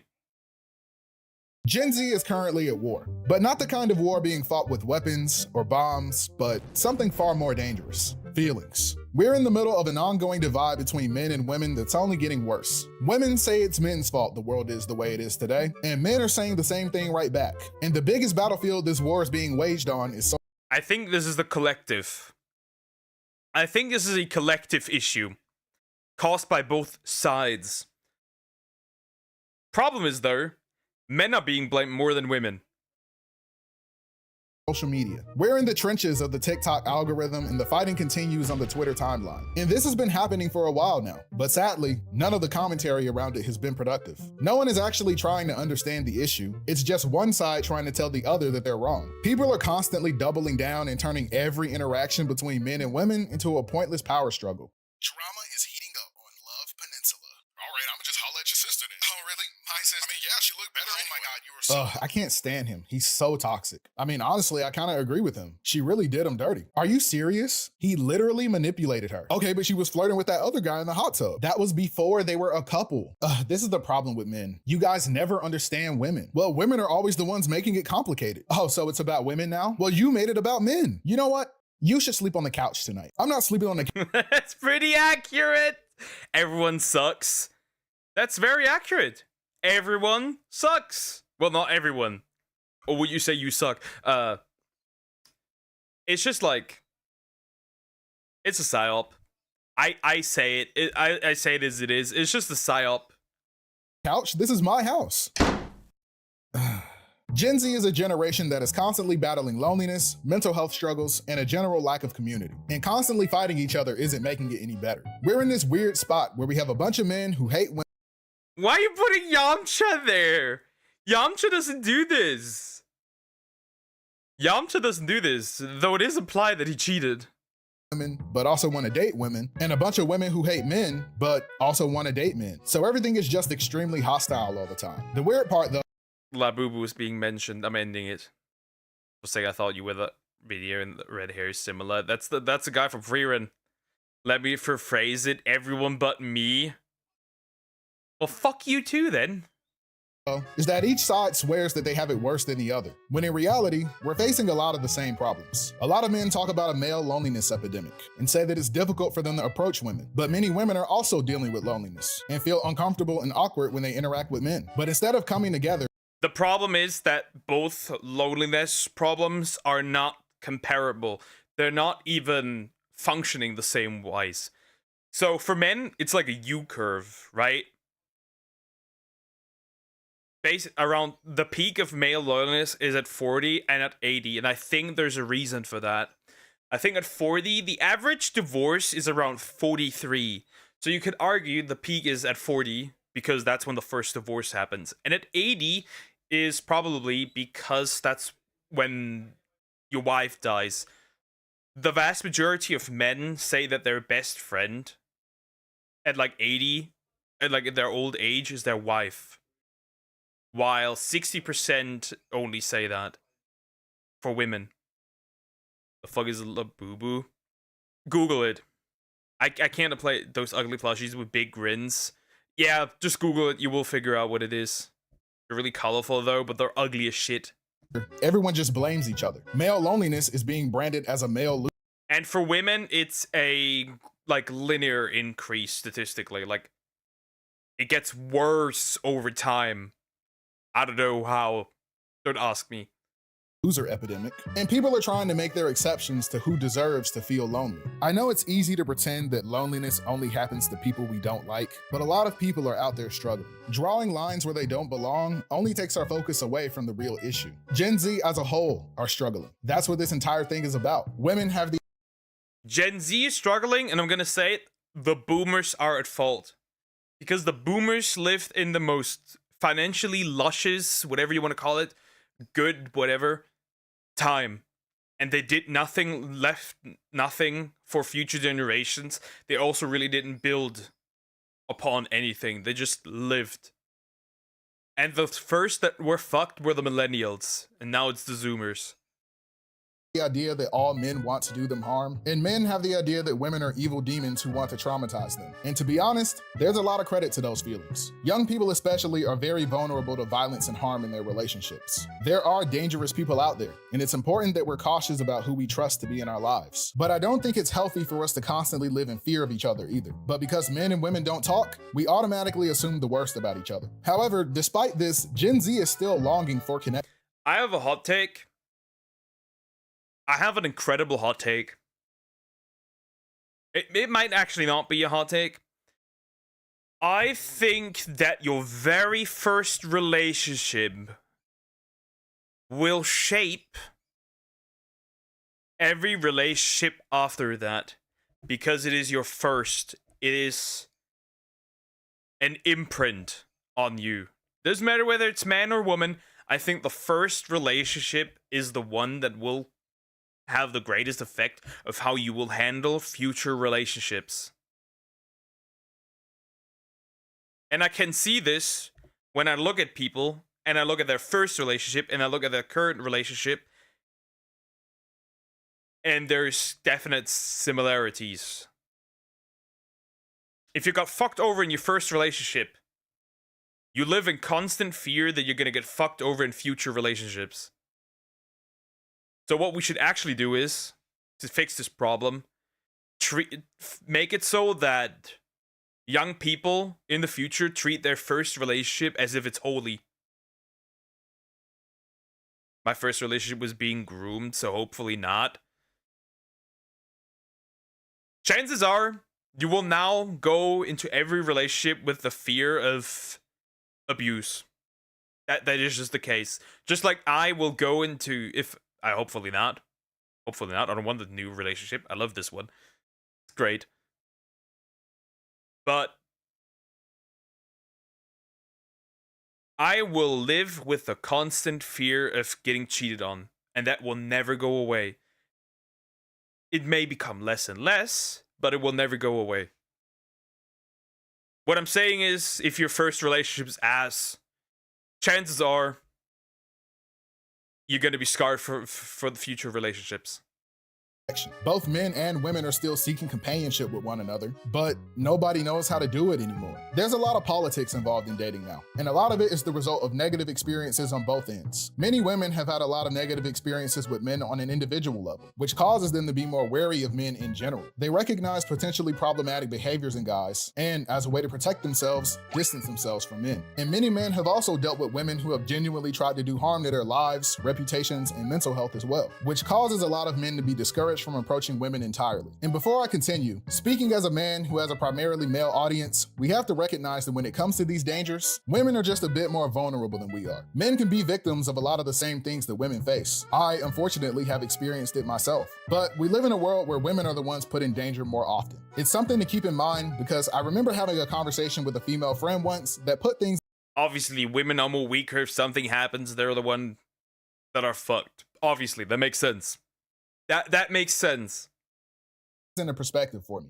It's so hot this summer. I've barely been able to go outside and take a walk. Yeah, the weather's crazy. That's why I go on walks at night. You go on walks at night? Yeah, it's so much better. It's not as hot and it's nice and quiet. You should really give it a try. So you think I should go outside and walk around at night? Yeah, I'm gonna say this. I don't like this point. Simple reason. I'm gonna say this. Whether you're a man or a woman, do not go outside at night. It doesn't matter if you're a man facing a man with something dangerous, or you're a woman facing a man with something dangerous. Either way, you fucked. I guess your chances as a man for survival are greater, but then we look at statistics and realize that men are the greatest victims of physical attacks. So, here's the simple truth. Whether you're a man or a woman, do not go outside alone at night. At least if you live in a city. If you live in like a remote area, I could see it. I guess the chance of something happening are lower. But if you live in a city, hell no, bro. The problem. Yeah, a 21-year-old woman outside alone at night. What could possibly go wrong? Oh, yep, you get it now? You're scared of the dark. No, even outside of relationships. True. All these women just be scared outside when it's dark. It seems like men and women can't even be friends anymore. So instead of talking to each other, we turn to social media to tell us about each other instead. And sadly, this only makes it worse. The problem is that social media exaggerates minor issues and makes them seem bigger than what they are. So we're constantly living under the pressure of unrealistic expectations and made up scenarios that have a lot of young adults walking around with a lot of personal insecurity. And those insecurities make us hypersensitive to any interaction with the opposite sex. Sometimes I'm on my phone and the way some people respond to things on social media, you'd think they killed someone. Just for me to go through the thread and see the most harmless post ever. Even the most simple disagreements end up becoming commentary on both men and women at large. We're throwing everyone into boxes they don't fit in. And now the things that make us unique are instead used to criticize and classify us. From our dating preferences, sexuality, career choices, and even our hobbies and interests. There's no room for individuality anymore. It feels like everything you say and do is judged against every other person. So if you're too different, you're being performative. But if you're too similar, then you're just like all the others. A man who has any criticism about any woman for any reason is labeled an incel. But a woman who has anything positive to say about a man in any context ever is labeled is a pick-me. That's the problem. The problem that the term incel is so bastardized because at its core it just means dude who can't get laid. That's what at its core it is. And the chances are that is a lot of young men. That doesn't mean they hate women. That doesn't mean if they criticize women that they do it maliciously. It's just like it is what it is. And the term pick me has just been bastardized as well. Pick me would be somebody saying something essentially as validation for the other sex, but doing it so to get a financial gain, not to actually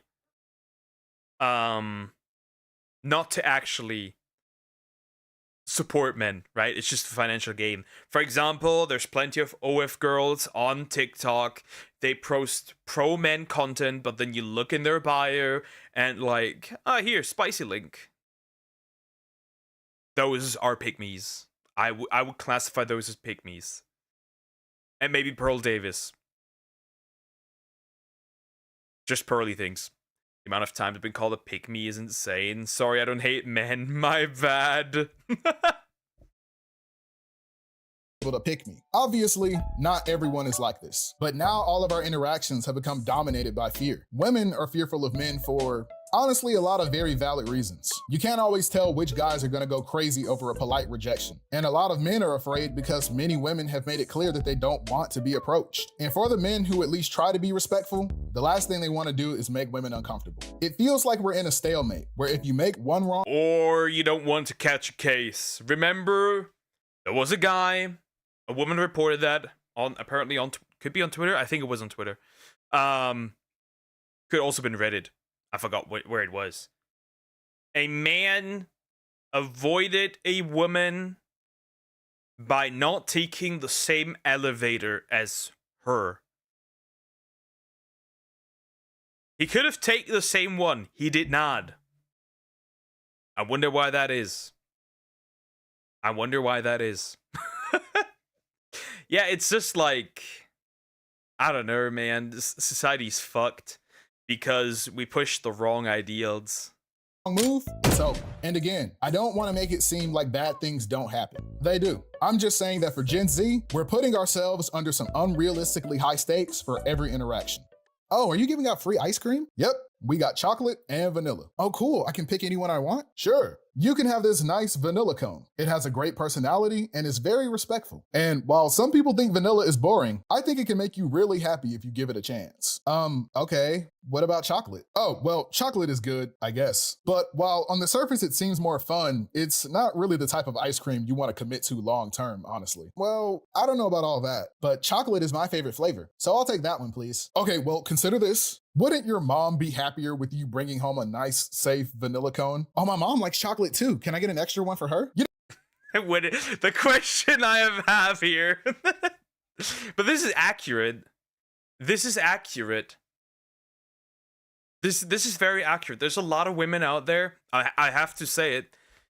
You're digging your own grave. You know this, right?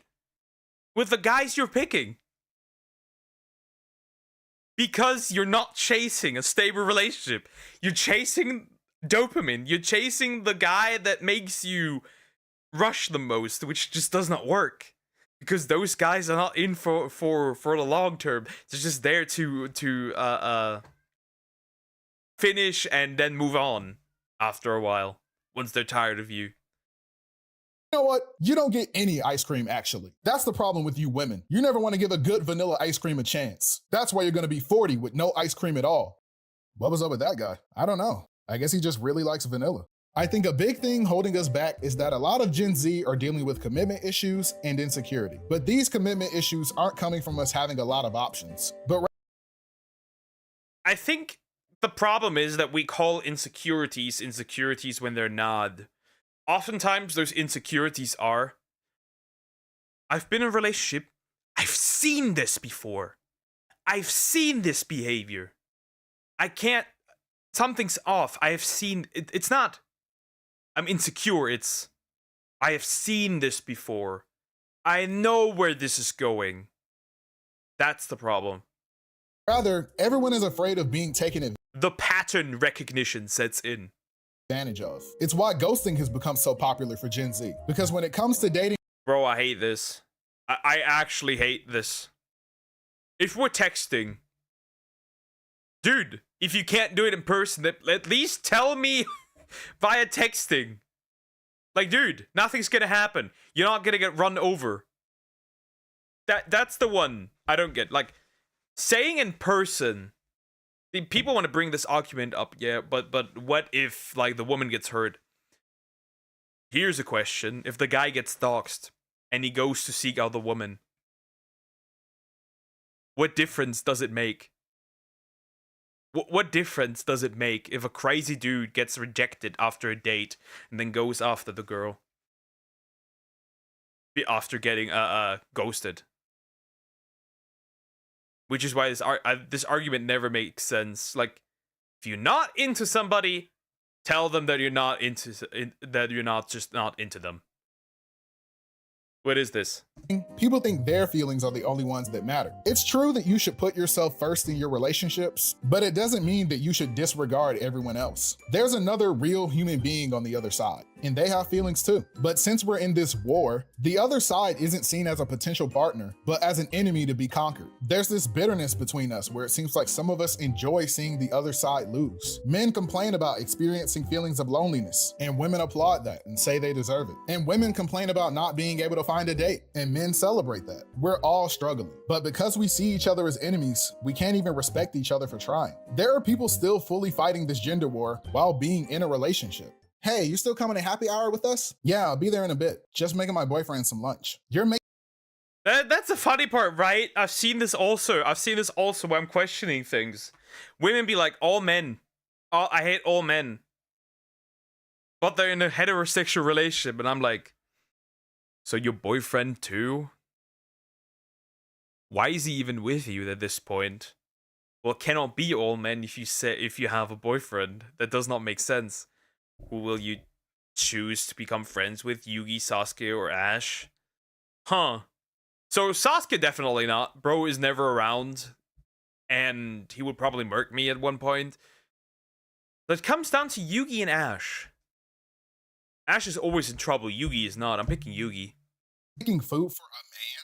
Girl, it's not 1952 anymore. Why are you doing that? Because he's my boyfriend and I love him? Yeah, but you work those long 12-hour shifts at the hospital and you're still doing all this for him. What does he do for you? Well, yeah, I do work long hours. But when I'm at work, guess who's making me dinner? Or walking my dog? Or picking me up from the hospital at 4 a.m. when I get off? 50-50 in a relationship isn't just about money, you know? Yeah, girl, I know. I'm just looking out for you. Don't want to have to hit another ex-boyfriend with my car. Wait, what? Oh, they just called our table. Hurry up with your housewife duties. Whatever. I'll be there soon. I think for many of us in Gen Z, we're dating for the utility.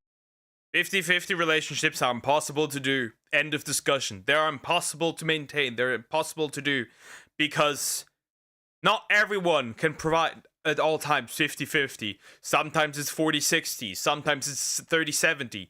Sometimes your partner is sick and it becomes 80% and 20%. The truth is, relationships don't work on a constant 50-50 basis. They do not. And not because we actually like them. A lot of guys want a girlfriend because they want emotional support, affection, and likely a sexual partner too. And women often want something similar. And while these are completely valid expectations to have in a relationship, they shouldn't be your only reasons for dating. There's a difference between loving someone and loving what they do for you. A lot of people don't actually know what they're even looking for in a partner outside of these things. Some people out there are shallow, but it's probably because they themselves also don't really know what they're looking for in a partner. But just because some people have an opinion, it doesn't mean that if you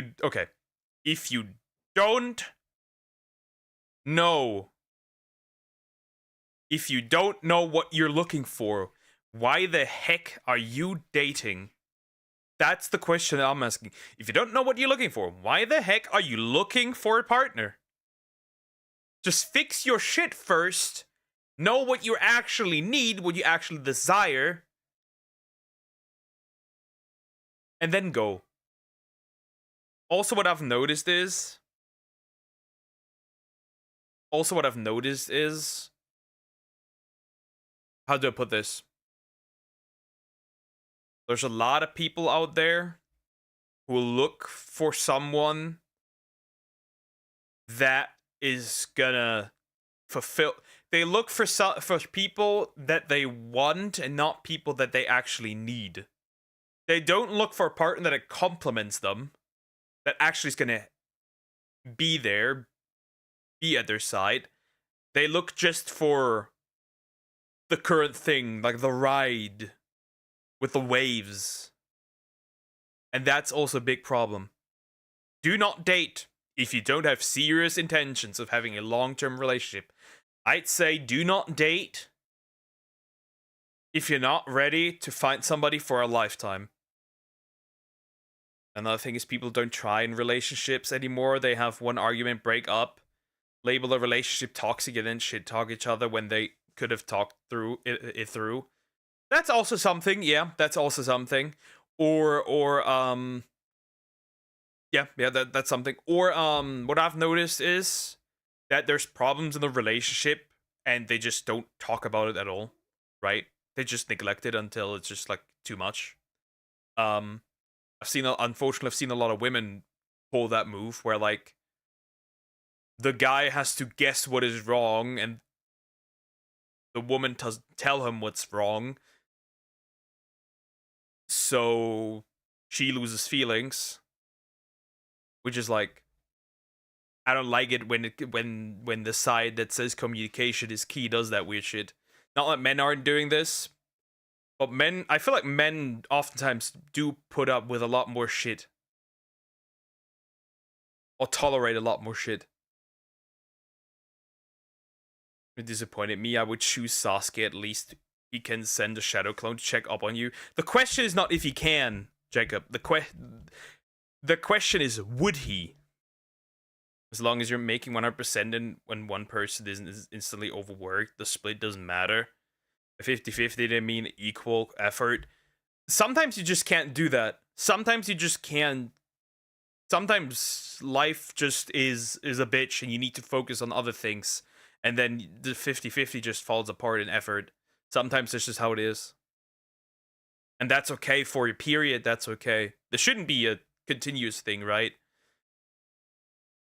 But you're never gonna really get equal effort. Even that, you'll never get that.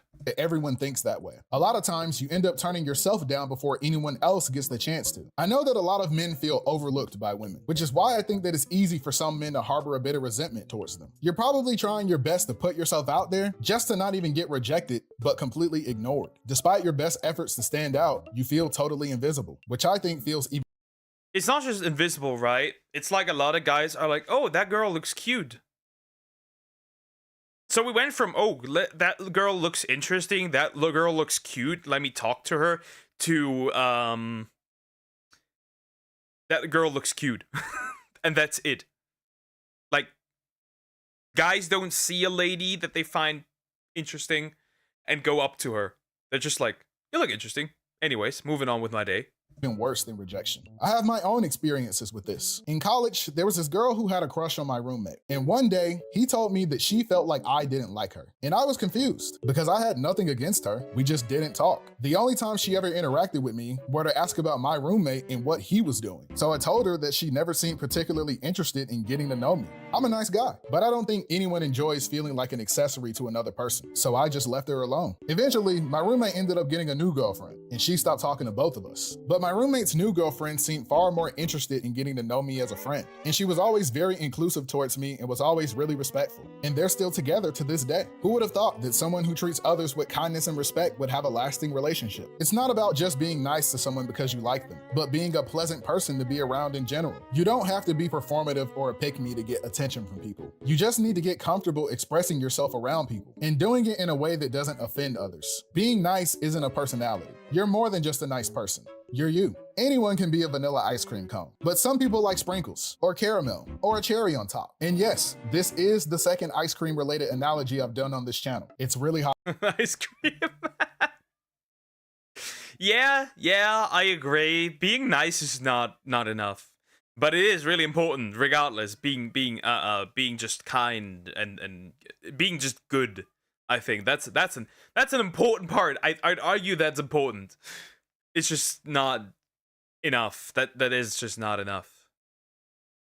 Gonna reincarnate into Naruto, who you meet again. I would choose Sasuke. Kakashi it is. Outside. Another problem stemming from this gender divide are the endless 50-50 debates. So many people are so worried about being taken advantage of in their relationships that we've reduced them down to something purely transactional. And this leads to a lot of people acting extremely entitled. A lot of guys out there think that just because they pay for a date that a woman owes them something. And a lot of women have an expectation that men have to prove how serious they are about you through spending money. So there's this weird tug of war where each hot take. This is definitely a hot take. You have a girl and you like her and you go out with her. Take her somewhere where it's free. That's my hot take. Take her somewhere where it's free. And if she goes with you, that's a green flag. If she doesn't, you know where you are at. stop spending money on people that are just there for your money. In fact, it doesn't even matter whether it's man or woman. That's my hot take. Stop spend money on people that are not worth money. Thank you. This does go mostly for the men because we are the ones paying. What? Why him? Well, if I got reincarnated, he has a lot of knowledge for jutsus. He could teach me a lot. Person is trying to get more while giving less. That's not dating. That's what you do at a garage sale. And it's why acting nonchalant is so popular too. People have the impression that the happier person in a relationship is the one who cares the least. That's not how it should be. We should be going band for band with the caring. Chalant contest. Let's see who can care the hardest. I think people are tired of having to clear so many obstacles just to even get to know someone. Nowadays, there's dudes going to other countries just to get dates. Welcome back to Trad and Chad. Today, yeah, there's men who moved to like the passport bros, finding wives outside. And this will become more prominent, I think, personally. I believe this will become a bigger thing over time. Just my take. We're joined by a special guest, a real alpha male. Thanks for having me, guys. A lot of guys are struggling dating Western women. Some people think it's because of their lack of self-awareness and inability to change, but we know it's because of feminism. Absolutely. You can blame anything on women. After your third divorce, you went overseas to find your wife. Could you tell us why more young men should be doing that? It's simple, really. Western women have rights, so it makes them think that their opinions matter. Overseas, I think it's also a lot of double standards. For example, if he doesn't change for her, he's not worth it. If she's not changing for him, he's a piece of shit. So on both ends, the dude is at fault. That's one issue, for example. One double standard I see. It's just crazy. I think that's also a big part. And yes, you have to change for your partner. Hot take. You have to, in fact, change for your partner. You have to sacrifice.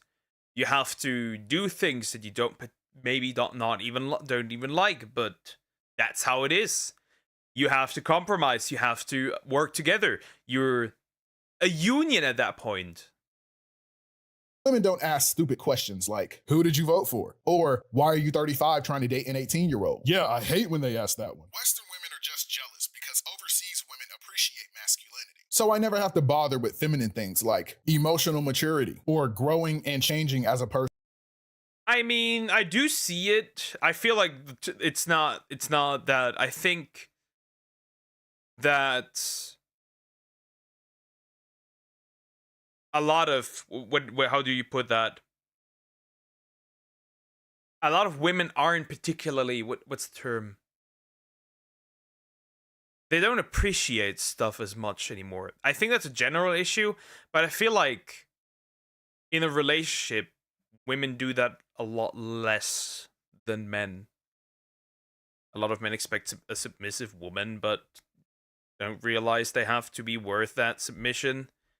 There's no point following a man who can't properly lead, but they don't want to hear that. That's very true. That's very true. That's very true. I find the more special kind, to be fair, of men is the ones that complain about body count but have a sky-high body count.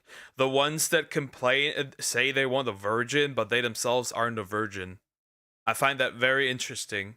Like, the guys that say a woman needs to be pure but a guy has to have experience. How does that guy get that experience? By some theoretical wonder, right? Women stopped. Young women would have stopped sleeping with men to stay pure. You cannot do that anymore, right? You cannot get experience. Where are you getting that experience from? It can only get, like, from other men? Like, where are you getting? In order to have experience, you need to sleep with a woman. But if women are supposed to be pure, you can't get an experience. It is so stupid. I find that argument retarded. Either both sides are, or neither. Women can be less appreciative because gifts and things are expected. Men would be more thankful for something like flowers because it's rare for them to get them. Yep. Don't even get me started on the body count BS. It's just like, that double standard is retarded because it doesn't work. That hypothetical doesn't work. Facts, brother. A good wife should never challenge you on anything ever. She should constantly enable all of your behaviors. Exactly. As an alpha male, I'm already perfect and have no room to grow. Speaking of grow, it's time to hear from this week's sponsor. These dudes don't know how to lead.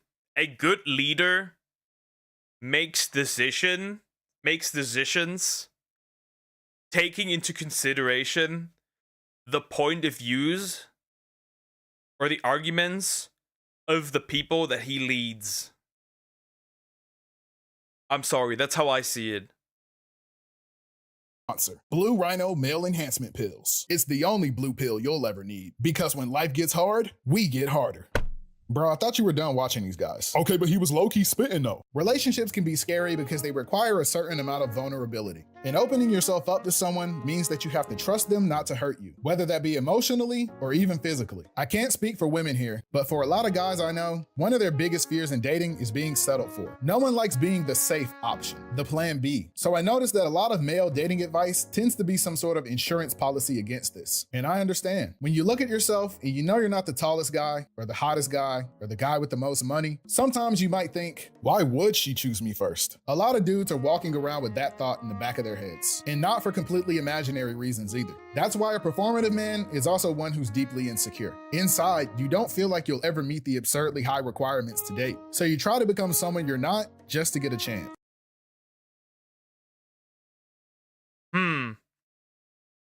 I think that a lot of people pick somebody when it's time. A lot of women nowadays pick somebody, at least older women, pick somebody when the biological clock is ticking. From what I've seen with older ladies that I've talked to. And guys just pick a girl that's there when they're ready. Like when they're you know, finally financially stable.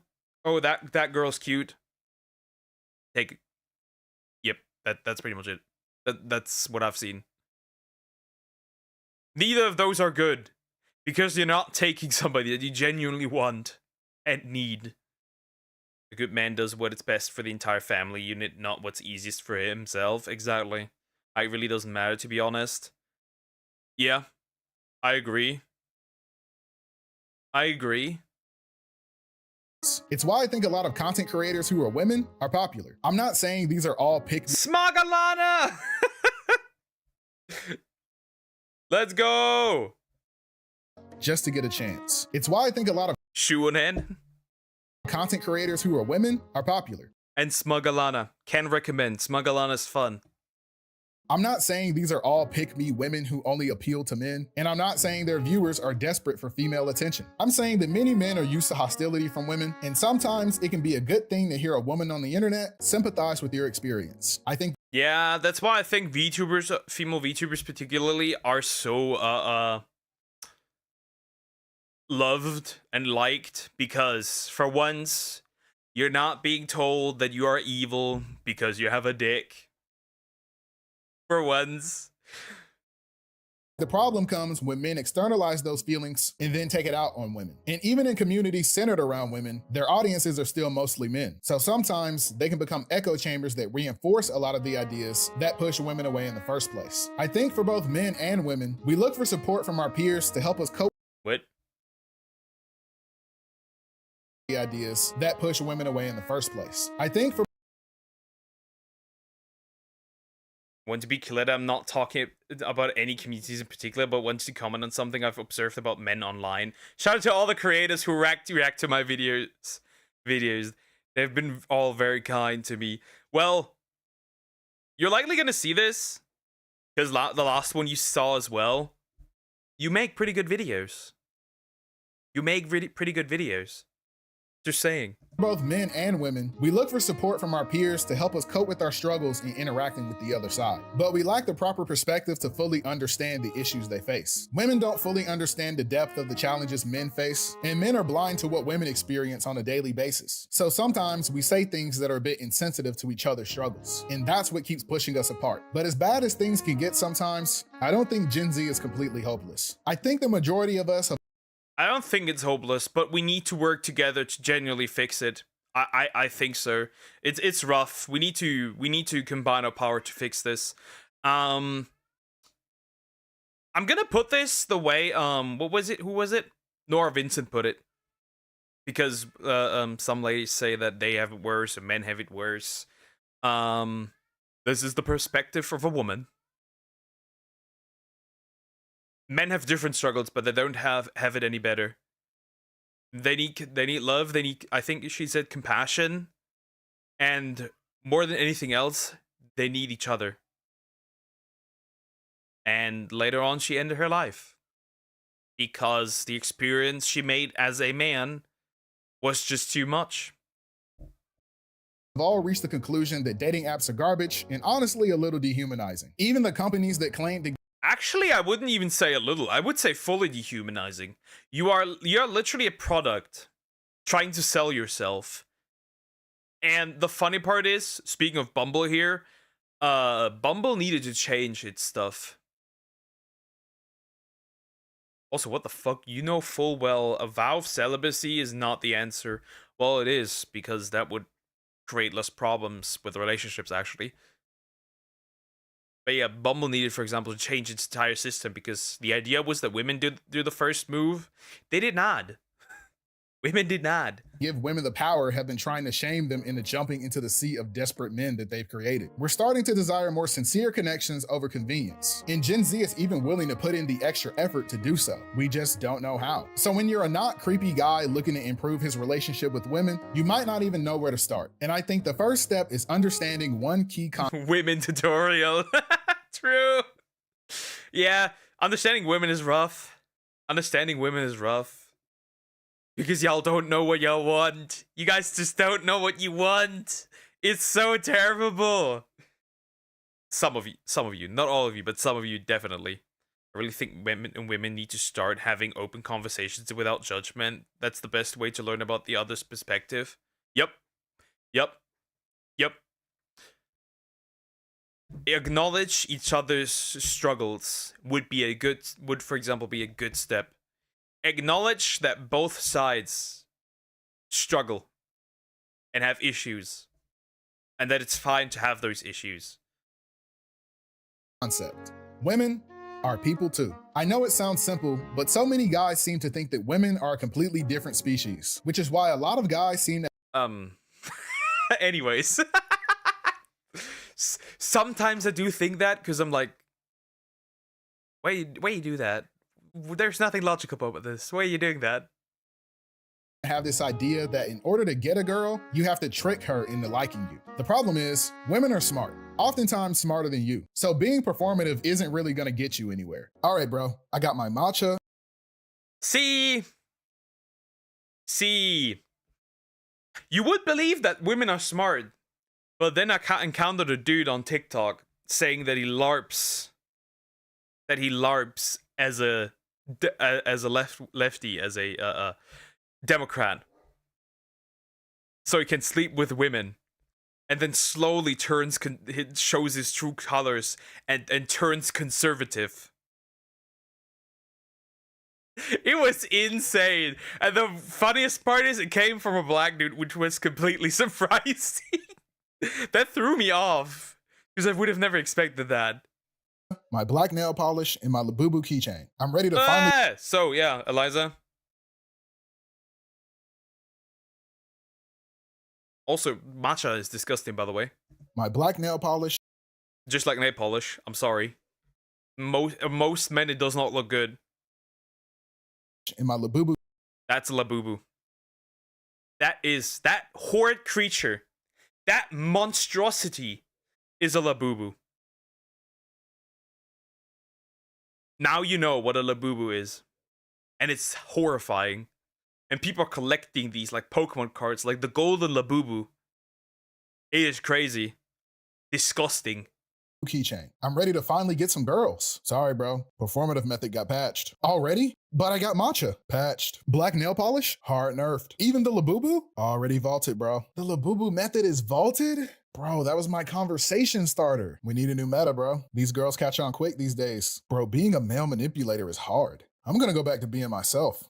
Excuse me. Did someone here order a record player and 14 Claro vinyls? Oh, you can just take those back. I won't be needing them anymore. It sounds cliche, but you should genuinely just be yourself. And I know that's hard when social media constantly tells you aren't good enough, but you don't have to fake being someone you're not just to get women to talk to you. You shouldn't need a meta build just to play the game. That ruins all the fun. What I think we're missing are genuine friendships between men and women. I think if we started talking to each other again, we'd have a better idea of what we both expect from each other. I know a lot of guys don't trust women with their more vulnerable side because they're afraid that women will either use that to hurt them or see them as weak and leave them. But I think in reality, a lot of women are very sympathetic to the male experience. Despite the I kind of don't agree with that from what I'm seeing online.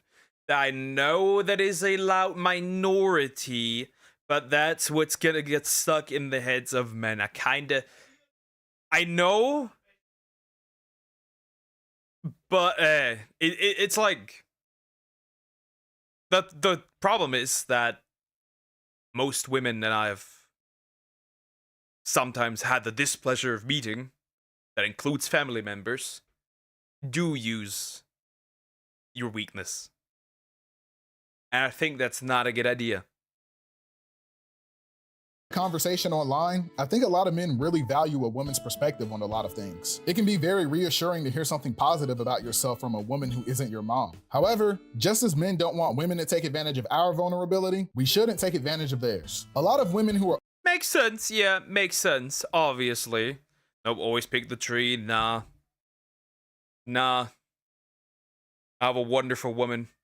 I don't care. I'm picking her. Fuck that tree. Open to bonding with men often have the same issue. As soon as you allow a guy to get close, he decides that he's in love with you. Now it's awkward. If you're a guy trying to become better friends with women, don't be so desperate that you fall in love with any woman who's somewhat nice to you. Sometimes women just want to exist, but they're often in the impossible situation where a guy they thought was their friend ends up confessing to her. And then when she rejects him, he stops talking to her. So you can see how it's difficult for women to become friends with men too. I think that's a good I think that's a reasonable thing though. Like if you hang around the girl and you do fall in love with her, right? That's just what it is, right? Let's say you do fall in love with her. I think it is healthy to get distance because let's face it, if eating mozzarella makes you feel like shit while you're around mozzarella. So in this case, if you spend time with a woman, you like her, but it'll never be a thing. It makes you suffer. So stop. Just take a break. Get distance. I think that's just what it is. Same advice for women. If a guy rejects you and it makes you suffer hanging around him, move away. Get distance. That's the only thing you can do. There's nothing wrong with men being vulnerable, but there are a lot of women who will want to use that against them, which sucks because they then won't open up to their next girl. Correct. Correct. Accurate. But then the question is, when is it appropriate to talk to a woman you might be interested in? And I won't lie, this is hard because respectfully, women are kind of bad at shooting their shot. Most guys aren't the best either. Not just kinda. Women are ass at shooting their shot. Looking and smiling at a dude is not enough, because what if you just smile at me? Just what if you're just nice? Women are ass at shooting their shot. I'm gonna be honest. You know how my girlfriend shot her shot, my fiance? Do you need a girlfriend? That was her shot. That was the first DM. That was her shot. Straightforward, but usually not the way you do it. Straightforward, but usually not the way you do it. But women take it to a whole nother level. They either come on way too strong, or more often, barely at all. So how was it hanging out with that guy you liked the other day? Did he make a move? It was fine. I just don't think he's interested in me at all. Really? Why do you say that? I mean, I gave him the most obvious. I think you should just have like a sign or like a big card with you where like you can just put it up and be like, talk to me. I think that's the way. Men are choosing peace. Nah, men are just choosing loneliness. I have hot take. I think that living without a partner for years always constitutes mental illness. I'm gonna straight up say this. Being single long term will make you mentally ill. Straight up. I don't care what anybody says. That's how I see it. A sign, and he didn't even do anything.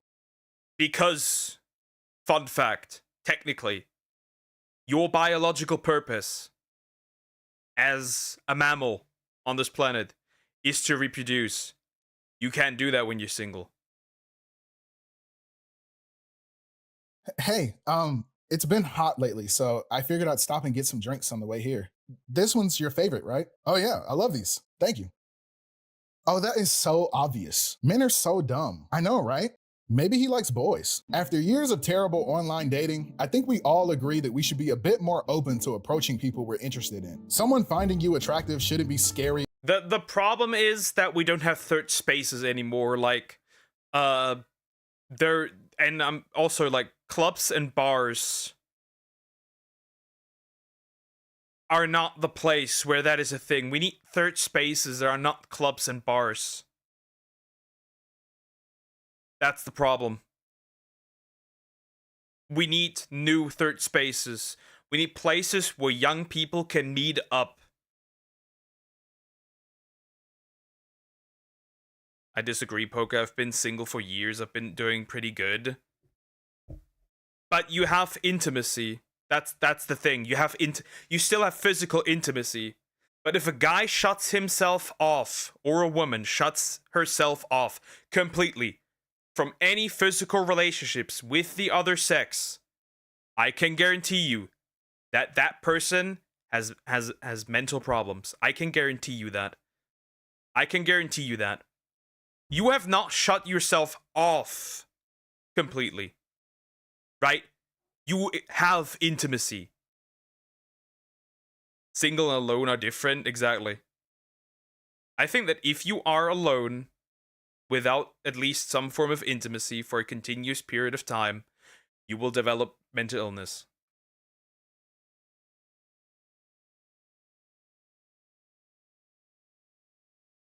But okay, but in our defense, it's only recent history that it's been our responsibility to shoot the shot. True. But in a time where men are not shooting the shot anymore, you gotta develop fast. The women I've seen who have been great at shooting the shot have few consensual options for long-term relationships. The long-term factor is a big deal. True. Or embarrassing. I know a lot of us hate being perceived at all, but you don't have to ask someone to marry you as soon as you meet them. It honestly could just be as simple as asking for an opportunity to get to know someone better casually. And this doesn't only apply to dating, but to friendships too. You're not going to be someone's best friend day one, but maybe extending an invitation to hang out with someone new could be the start. Women aren't the single solution to male loneliness. It starts with us. And men aren't the single solution to women's problems. I know that when you're a young guy who tries his best to be respectful, it can sometimes be hurtful to hear some of the things women say about men. And a lot of guys like to say, not all men. I agree that it's not okay for women to say some of these things too. But I also think that it's important that we make an active effort to be a part of the solution. So many guys are afraid of seeming like a simp or a pick-me that they fail to stand up for women when given the opportunity. I'm not saying you need to be a white knight and swoop in to save a damsel in distress, but you can help women see men in a more... The problem is that with that all men thing, and when you go against it, that is obvious that is an immediate defense mechanism. If people say all women, that's the exact same thing.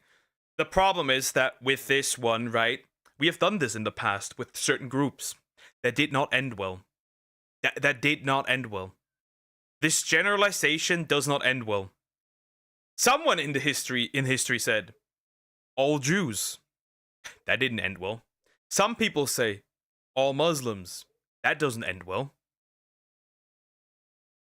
If we're not doing it here, then we shouldn't do it with men either. That's my take. This generalization does not help. Why am I being punished for a... Why am I being punished? So, about 1% of men commit crime. And 0.0 something percent of those actually commit crime against women or something. Why am I being punished for these 0.0 something percent? That's not my fault. I haven't done anything. Why should I face the consequences?